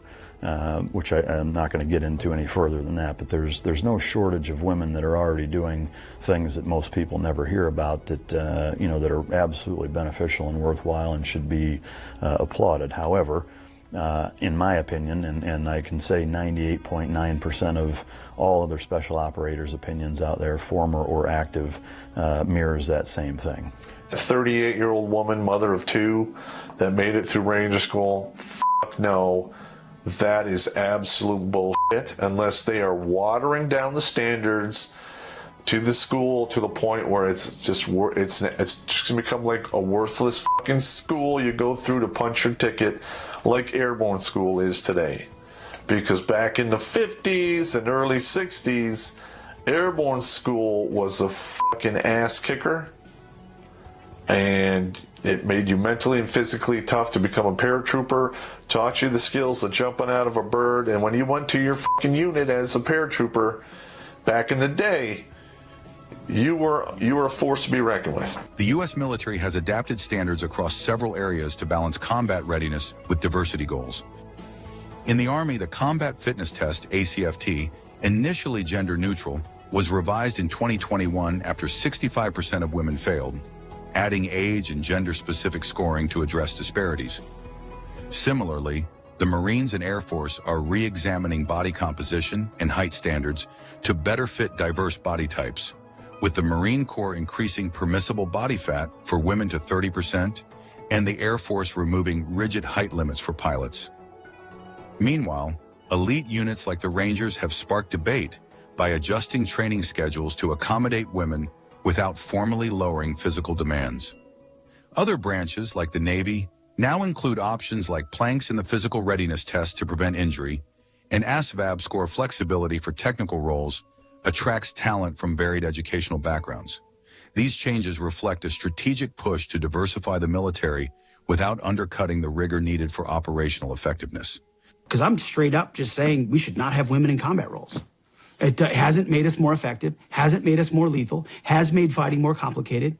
Most of them actually are, a lot of them are pushed, I shouldn't say most, but many are pushed into a combat track because they're so highly capable. But if they had their first choice, it probably wouldn't be that.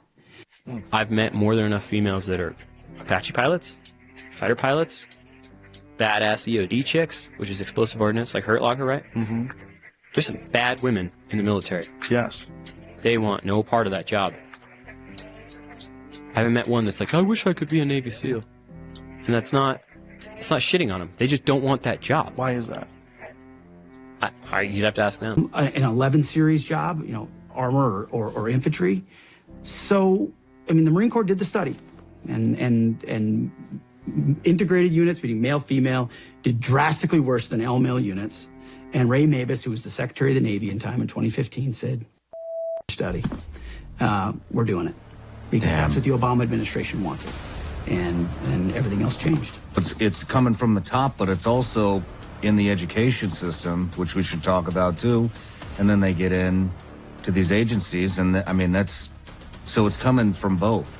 Just days before Pete Hegseth was nominated for the Secretary of Defense role in Donald Trump's new administration, he sat down with Sean Ryan for a podcast that offers valuable insights into his perspectives on military policy, diversity, and national security. I'll link it in the description below for anyone interested. For sure, and it's happening not just at the, FBI is another prominent example of that. We saw, take the assassination attempt of President Trump. In a perfect world, would you want to have like 6'3" guys guarding a 6'3" president? Well, I'll tell you what, it sure as hell doesn't make sense to have a 5'5" woman in there guarding a 6'2" man, because part of personal security is you should be able to shield your principal. And that obviously didn't happen. And as the disclaimer for everybody out there, and I'm not really in the disclaimer business, like we've all served with women and they're great. Mm-hmm. It's just our institutions don't have to incentivize that in places where not traditionally, over human history, men in those positions are more capable. If you have a lot of young men together who are single and a lot of young women together who are single, then there's obviously going to be sexual interactions on a nonstop basis. And I have no idea how that can be reasonably regulated. I suspect that the DEI approach is not going to work very effectively. Canada has the same problems as well. Veteran Kelsey Sharon and Dr. Jordan Peterson discuss women in the armed forces. He's been charged with 7 sexual assaults. but he made it to major.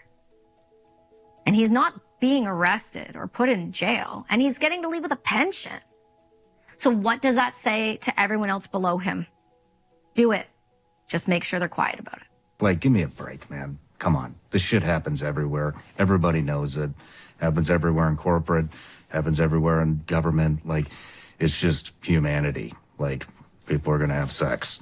And that creates drama. And that breaks team dynamics and creates issues between personnel. And the next thing you know, you're going to combat with a bunch of people that hate each other because there was some kind of a love triangle going on in the platoon or would treat somebody differently in the moment. Okay. So I spoke to Buck Angel recently, and I was asking him his opinion on how the Canadian military has just put tampons in the men's bathrooms. This is crazy. And then made it a particularly punishable offense for the young men to take the tampon dispensers out of the bathrooms, which is obviously exactly what they should do. They should never have been in there in the first place. Well, yes, that's for sure. Yeah. So bad leadership, right? You might say that already. We can go with bad leadership. So if you start to lower the standards, people who have served, like my friend Dallas Alexander, who got slapped by the government for going on Sean Ryan. Like the guy's coming out, there he is, here's your dope, wing call, send it. And it's like just under 10-second flight time. 10 seconds? Yeah, it's like 9 point something. After his appearance on the Sean Ryan show, former Canadian sniper Dallas Alexander faced significant attention from the Canadian Armed Forces, CRF, due to his comments and the footage shown. The episode, which discussed Alexander's record-breaking sniper shot as part of Canada's Elite Joint Task Force, 2, JTF-2, and his departure from the unit, went viral but was soon embroiled in controversy. CF officials issued a cease and desist order, citing national security and concerns over classified information. People like that leave. Right. The experienced people who you need to teach when these you DEI lower the people. standards, the best people leave. Oh, 100%. Yeah, and so obviously. this is what's happening. So now you've got DEI. So what happens with DEI? Well, basics that we know. Men now are in women's spaces, vulnerable spaces. Men now are allowed around women in environments that they just shouldn't be in service in general, meaning we normally get our own shower time, right? And where we get our, if we have enough women, we get our own tent. If you didn't, you're with the guys and you're used to it, it's fine. And so what was happening is people say that it's an assault issue. It's a control issue. It's a leadership who has been told time and time and time again, you can get away with it. Another significant point from Kelsey Sharon that doesn't receive the necessary attention is really troubling to me. Disheveled beards, long nails, piercings, jewelry, weird colored hair and beards. We had lost the standard. We stopped doing the standards of what it meant to be in the service. Men have to be clean shaven. Women have to have short nails. You have to have one earring. You can only wear a wedding band. Like, you don't do these things. Their hair was a mess. They just looked a mess. And I said, what am I looking at here? So this is the new standard. Do you agree with Kelsey Sharon's perspective that military standards might be compromised by diversity initiatives? Or do you think these changes are essential for a modern military? There is, the service is filled with some of the best people that we have to offer. And then it's filled also with some of the worst we have to offer because it attracts A-type personality. And Phyllis Schlafly was pretty smart about all this stuff. Let's get her from served in the 20 years field. ago.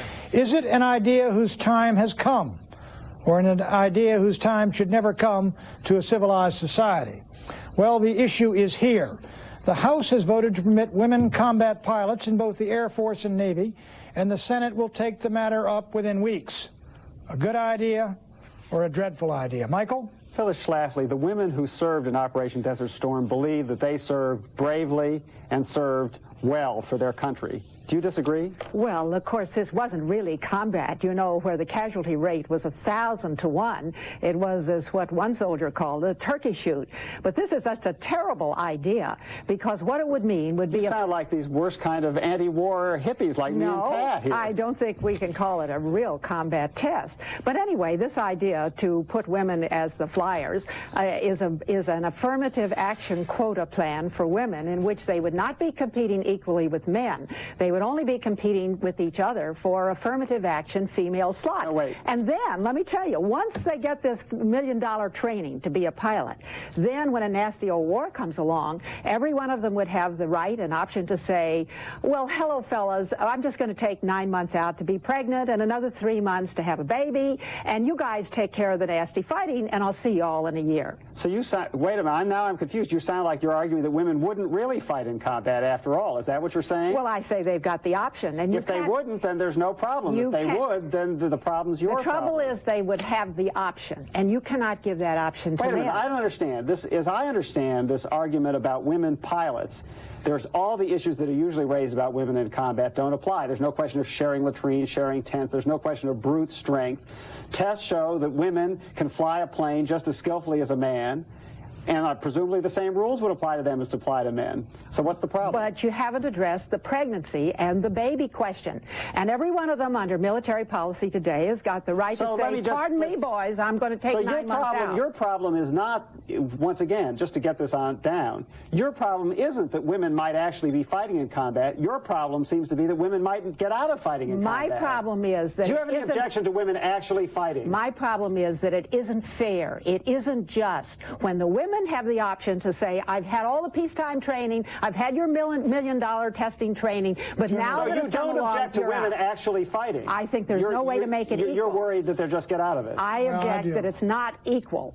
I do object to it. General Vaught, let me ask you, we pay $1 million to train a fighter pilot. What about Phyllis's point?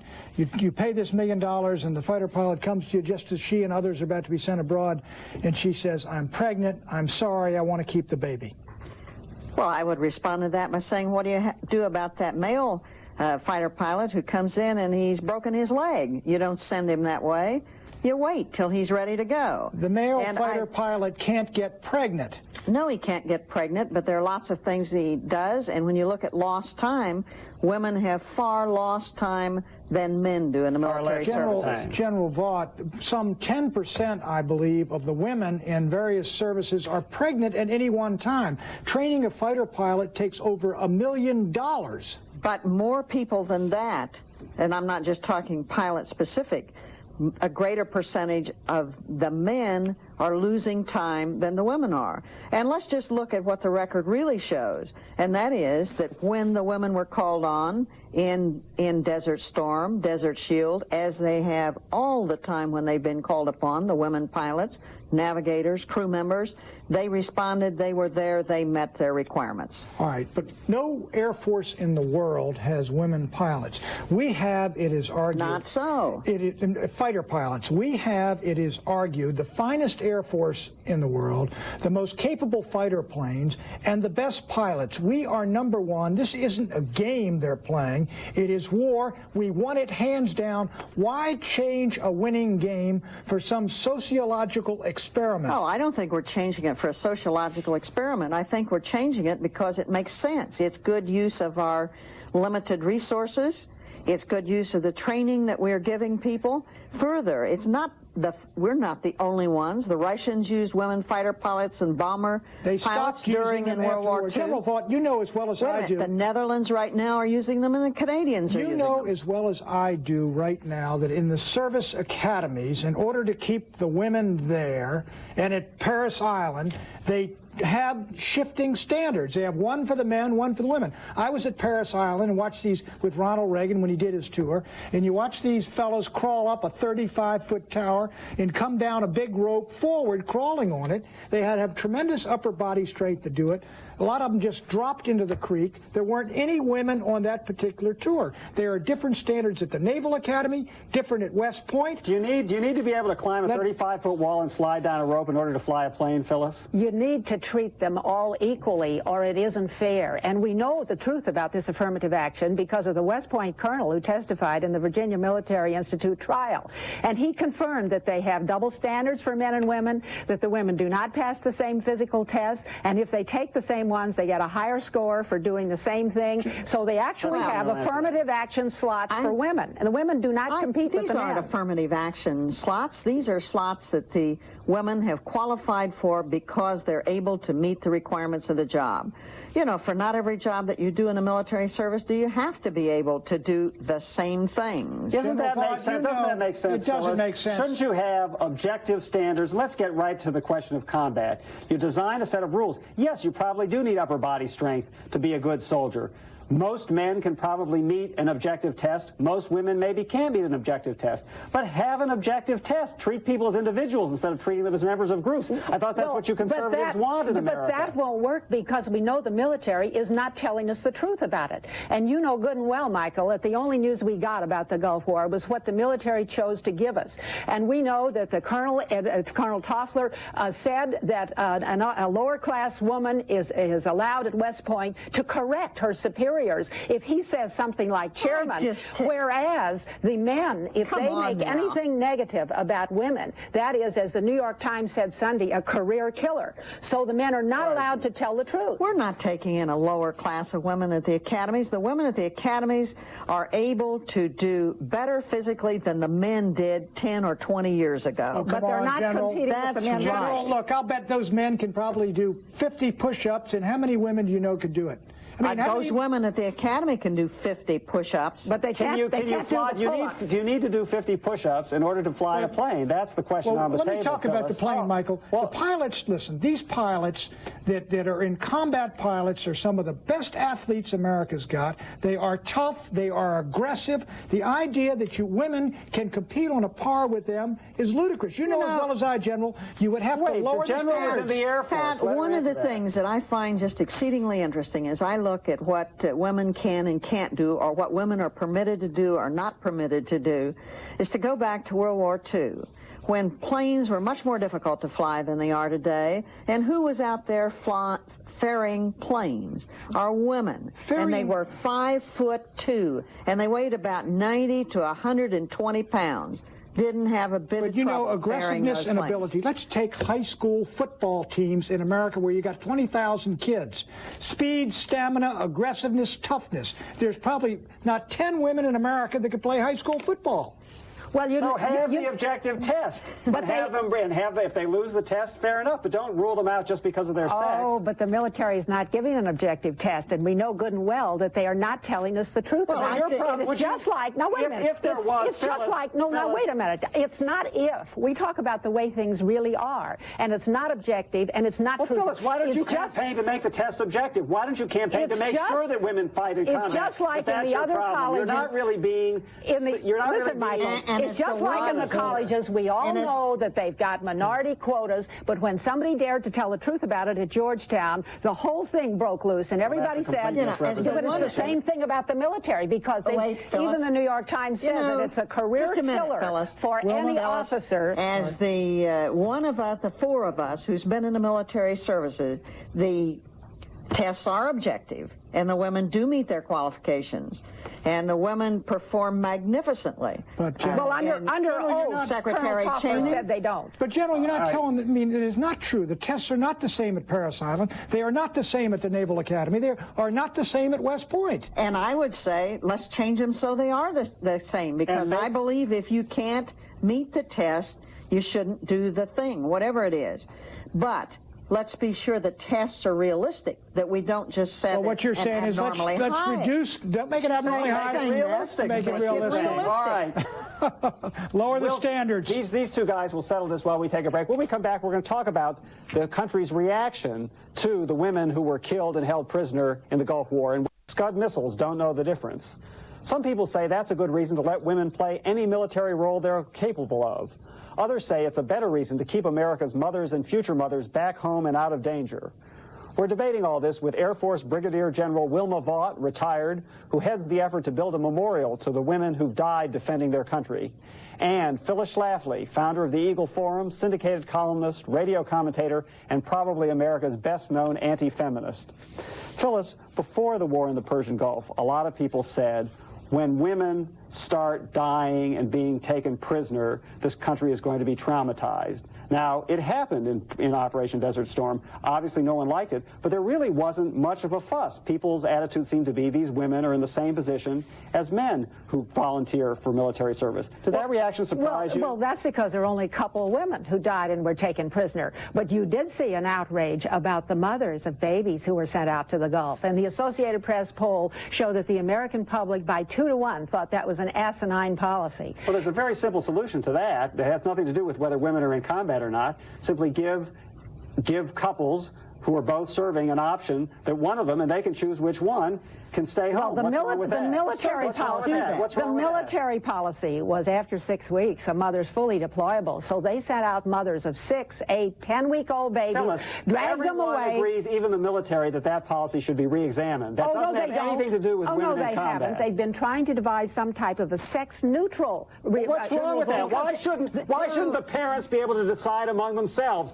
which one goes and which one stays home? Why isn't it their business and not your business? Why are you so angry, Michael? Because you're... Listen, Michael, calm down. The problem is mothers. Yes, calm down, Michael. Why isn't it the family's business and not Phyllis Schlafly's business? Which one of them goes, Phyllis? That's the question. It was the mother. It was the problem of the mother of a little baby. And it was up to the services. And they should be up to the services and the mothers. It should be up to the services and the mothers. You know, one of the things that the services require is that we have adequate family plans, and our military people do that. And the services exercise compassion entirely through this entire period of time. Oh, compassion. They sent mothers of 6, 8, and 10-week-old babies out to the Gulf. General Vaught, in our society, one of the reasons why people object to the position taken by Michael here is in our society, like it or not, a man who lets his woman do the fighting for him is considered a coward. The idea of sending a nursing mother off to the desert to drive a truck rather than have her there with her child is profoundly offensive. Women and children first is almost written into the conscience of the American people. Is there something wrong with those convictions? Just because it's written into our consciousness doesn't mean it has to be that way. If a woman is fully capable of doing a job in the military services, and that's what she chooses to do, and remembering that we are in the all-volunteer force days, then she should be permitted to do that. Question. If the woman has, just as Phyllis suggests, we happen to have a period when the woman has it, 15% of them or 10% are pregnant, she has a baby, the baby is 8 or 9 weeks old, she's called up by Desert Storm to go drive a truck and carry artillery shells up to the front. What should she be doing? Should she be there with that child right there driving a truck when somebody else could drive the car? That should be up to her and up to her service. Well, it's not. It should be. This is a political decision for the United States of America, no, and we think we are entitled to know what happened to those mothers of 6 and 10-week-old babies who were sent over, and what happened to the babies. And we haven't found out. Wait a minute. Just excuse me. And we haven't found out because the military is to this day not willing to tell us how many mothers of little babies were in the Gulf War. A simple fact that they must know on their computers. They won't even tell. Let's talk about who was sent home or who didn't go, because that's what this whole issue is about. You know, the largest number of people who didn't go were men, and they were men who had what you might call hip pocket physicals that disqualified them from serving in a place like Desert Storm or serving overseas. And when they didn't want to go, out they came with this piece of paper that said, hey, I can't go. That's who the most of them were who didn't go. You know, of those who deployed and were sent home, 1/10 of 1%, and that's both men and women, were sent back, and that was an insignificant number. Phyllis, I want to ask you, you believe that the women should stay home, take care of their children, and be the mothers. Now look, Michael, family. And that's right, that's fine. Don't put words in my mouth. No, I believe that pregnancy and motherhood are incompatible with military service. But nobody's addressed this. Fine. I want to ask a related question, though. Many women, for whatever reason, that option is not available, or they did not take that option. They are not going to be pregnant. They are not going to... All right, earlier I was talking about Martin Van Creveld. And highly motivated insurgents. Okay, so I have another question. Gentleman asks, how should Special Operations Command be prepared to compete below the threshold of armed conflict? And are we prepared and are we built for that type of conflict below the threshold of open armed conflict? Look, I don't want to be an advisor to the U.S. Special Forces. Seems to me that, yes, I know you got the best men. Let's forget about women for the moment. You've got the best men, you've got the best training, you've got the best technology, and so on and so on and so on. Nobody has what you've got. And yet, look at it, yes, you're only a very small part of it, but since 1945, you have been losing one war after another. Or maybe I should say, since 1945, you've been involved in much larger forces that were losing one war after another. And yes, what do we do about it? What does one do about it, okay? I can promise you, if I knew, I would tell you. But then probably no one would listen. I've got a nice story about that. Back in 1994, the CIA didn't know quite what it was going to do. The Cold War was over. Okay, so what do we do with ourselves? Who needs us? So they asked various people like myself, okay, to write a short paper and give a talk. And I went to Langley and I gave this talk. And I said, the most important danger to the United States is not Russia, it's not China. Nobody thought about those days. It's Mexico. Why Mexico? Seems to me that, yes, I know you got the best men. Let's forget about women for the moment. You got the best men. You've got the. Okay, that wasn't easy on the ears. Better because these students are able to focus more on what's going on without distraction of the opposite sex. Men and women are different, and men and women are actually attracted to each other in most cases. I have a woman friend who was in the Army, and her experience in boot camp was so much different than my own. My own experience. So I never considered enlisting in the armed forces because it doesn't really play to my strengths. I've never done well in large organizations. Obeying a bunch of rules doesn't fit me. I'm a rebel. I'm someone who likes to challenge the received wisdom. It wouldn't be a good personality fit for me. Was just this massive rush to attempt to conform and keep up and learn the ways of the Marine Corps and pass every challenge that was put to me. Her main memory of boot camp was that of fending off sexual advances by other recruits and the drill sergeants themselves. This is her main takeaway from a boot camp. Now, a rifle company is a finely tuned machine with many working parts. Changes to their Spartan environment affect the way it functions. Unit performance, unit cohesiveness, that's everything from poor quality of food, lack of mail, etc. and so on. When I was in the Marine Corps, we lived in squad base, which was one great big room that your whole platoon lived in together. You learned to get along with anyone and everyone in your platoon. You had to. If someone came in late at night, drunk and making a lot of noise, we kicked their ass, and his behavior changed. With that said, I really knew every member of my platoon and could get along with them. And if I was on... So I was watching a documentary about one of the NFL's dirtiest players. One of the most violent... Bill Romanowski. And what I found most disturbing is that there is evidence that he may have had some racist thoughts. Police had been investigating Romo for over a year for illegally obtaining fentanyl. If convicted, Romo would face a $100,000 fine and up to 9 years in prison. In court, Sports Illustrated reported that an anonymous NFL player had told the jury that Romo had told them, "We have to go up against the black guys. They're faster and stronger, and we have to take advantage of this. It is the only way we can compete with the black guys." But he didn't say black guys. He used the N-word. Oh my God! An allegation that Romo would vehemently deny. The case would continue to haunt Romo and his family for the next few years. And as the sun set on his career in Denver, That's the 36-year-old Romo looked for a new home. I can't believe he used that bad word. And there was another time where he was really nasty to a black guy. It's just so disturbing to think that this hitman might have had some God. Racialism? We had not seen before. Remorse.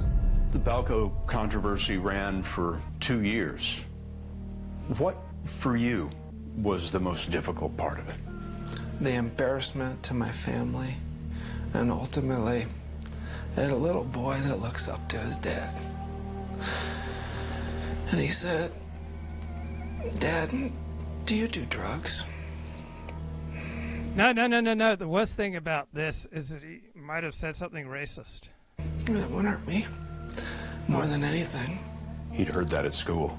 Yeah. And I gave him the best answer I knew how. I said, Dalton, Daddy did a lot of things to deal with the pain of the game. The way Romo played the game was undoubtedly controversial, but Romo stated that it was necessary to survive in the league.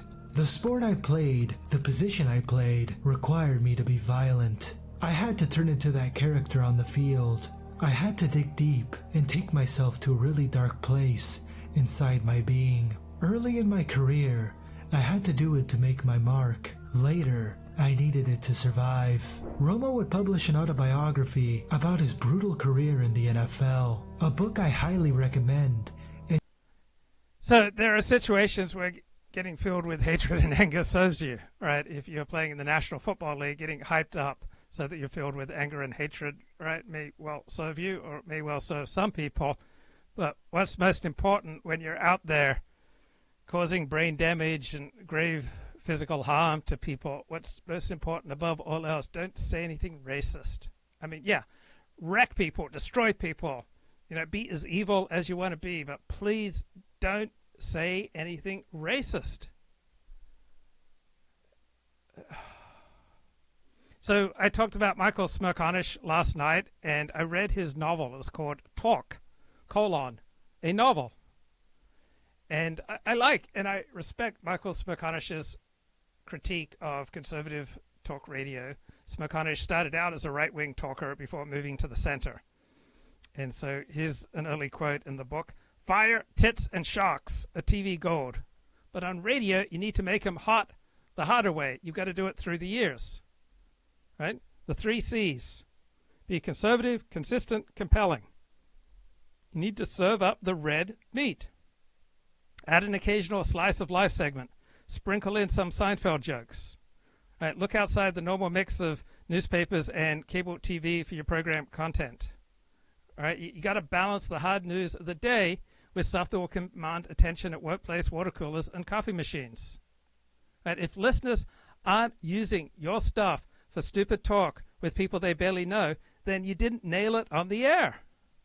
Right, a good talk show host should be able to go the length of an entire program without taking a single call from a listener. But isn't the purpose of a talk radio program for the host and the listener to talk? Don't be ridiculous. Right? The purpose of a talk program is the same as the guy talking on a CB radio to get people to listen. It's all entertainment. Nobody is listening to your show or any other talk radio show because of the callers. They listen for the host. You'll never meet a listener who tunes into your program because of your callers. They're listening to hear you. And if you don't entertain them, they won't listen, no matter who your callers are. You have to play the hits. And that is what talk radio requires of you. Play the hits. You'll still be playing the hits. But instead of playing the usual songs, you'll be offering the tried and tested conservative sound bites. Same formula, just different material. Right? Your show might be 4 hours long with 4 6-minute breaks per hour for commercials, news, and PSAs. So to prepare for the show, he would start at the 5 a.m. hour with a soft story, often pulled from the front page of the Wall Street Journal. Journal would print these terrific slice of life stories that they might have a great piece on the number of times college basketball players bounce the ball before they shoot foul shots in relation to successful attempts. You might pull something from the New York Times, how only 7 people in the company owned Thomas's English muffin and knew how the muffins got their distinctive air pockets, and how when one of the 7 left for a competitor, his departure touched off a case of corporate skullduggery, alleged. It's nice ways to ease into your program. So after the soft stuff, begin running through the main headlines of the day, combination of the local and the national, And then for the entire 6 a.m. hour, continue with a rundown of the news, offering commentary with every headline. Then things should change at the stroke of 7 a.m. That's prime time for morning drive radio. So take it up a notch and hit hard on the front page items of the day. Right?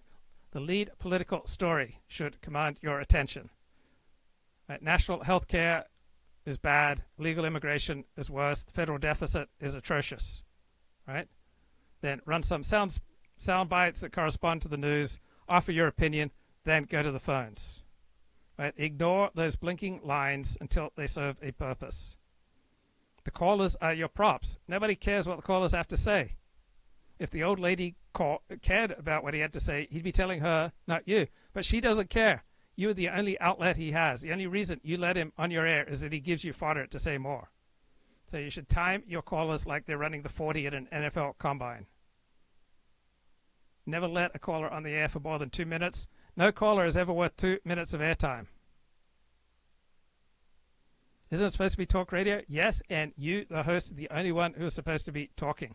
Callers are there to give you something to play off of, to give you material to say something and to appear smart or acerbic. Nobody wants to hear callers say, Stan, you are so right about this. That's boring. Then you'll have a producer who'll have to juggle 12 ringing lines at once. Her job is to get some bare bones information about who is calling and why. And she needs to keep old people off the calls. Your focal point every morning has to be the 7:30 segment where you interview hard news guests. In the final hour, after you've already covered the hard news of the day, do more stuff for giggles. Pop culture, sound from American Idol, water cooler stuff to give the show balance. So P1s, that's radio speak for our most ardent listeners. They can't get enough. They may be a small segment of society, but there are no more faithful radio listeners than fans of conservative talk radio. So talk radio is a clubhouse for conservatives. It's an intimate place where people on the right can go and be with like-minded folks while having their opinions validated. Without talk, they are homeless in the media. So Arizona passes a law to get tough on illegals. That should be big. Say, our Mexico border, guys, is wide open. The feds have been derelict in their duty. But then don't say, but drafting the law so broadly, I think they have left the police vulnerable to claims of unconstitutional traffic stops. Right? You're not teaching law school when you're doing talk radio. Stop confusing the audience with your nuanced takes. Praise Arizona, condemn the feds. Make it a failure of the federal government. No shades of gray. Just do it in black and white, or your audience will think you're a pussy, and pussies don't get nationally syndicated. There's no political middle. It doesn't exist on radio. You'll never get anywhere saying anything moderate or nuanced. Either you offer a consistent conservative view, or you are going to get no traction with your audience. Well, isn't democracy based on an exchange of ideas, not just one point of view? Well, F democracy. You're not a founding father. You're a radio talk show host. This business is all about ratings. It's not about governing. Ratings are driven by passion. They're not controlled by general acceptance. 3 extremists are worth more than 10 moderates. Gore Vidal said you should never miss a chance to have sex or to appear on TV. The more you appear on TV, the more opportunity you have to get laid. Look, the goal here is national syndication. The only thing cable TV can do for you is to gain you recognition with program directors across the nation so that when they get a call from a syndicator who wants to know if they'll clear your show, they don't say, never heard of him. There are more than 50 guys who are syndicated in this country, but only 5 make it work. You want to be one of those 5, not one of the 50. How far do you think you would get in talk radio if you walked into a radio station and told the program director, you are the gentleman of broadcasting? You'd get nowhere. Look, it all changed in the 1990s. Before the internet, before Fox, before Drudge, conservatives did not have a clubhouse. The media consists of the New York Times, Washington Post, the big 3 networks. Each was run by a bunch of liberals. So you established a beachhead in talk radio. And this guy from Sacramento, Rush Limbaugh, offered what people were looking for. And people wanted more. So radio stations across the nation took notice. They wanted Rush. They wanted a stable of his imitators, and it worked. And you know why it worked? Not because Rush was a political expert. He didn't even vote. Not because he was brilliant about elections. It worked because he was a gifted entertainer. He kept the audience entertained for 3 hours a day with no more than a daily newspaper. Then Fox News did the same thing on TV. And together with the internet, conservatives now have places to call home. And the predictable happens. Liberals take note. They decide to do the same thing. They tried and failed on radio with Air America. There was never the need for liberal clubhouse and radio because their audience already had NPR. On cable TV, they had MSNBC. Right, Keith Olbermann was the first to emulate from the left what Rush Limbaugh and Fox News did from the right. So, gone are the days when a successful career in Washington depended on longevity in office and the corresponding seniority that brings prestigious assignments. Today, the quickest path to political success is to say something incendiary, get picked up in cable news and talk radio, and become a fundraising magnet. People love that type of entertainment, right? Ideologically driven voters who vote in primaries in hyper-partisan districts with closed primary states, they are just going to eat that stuff up.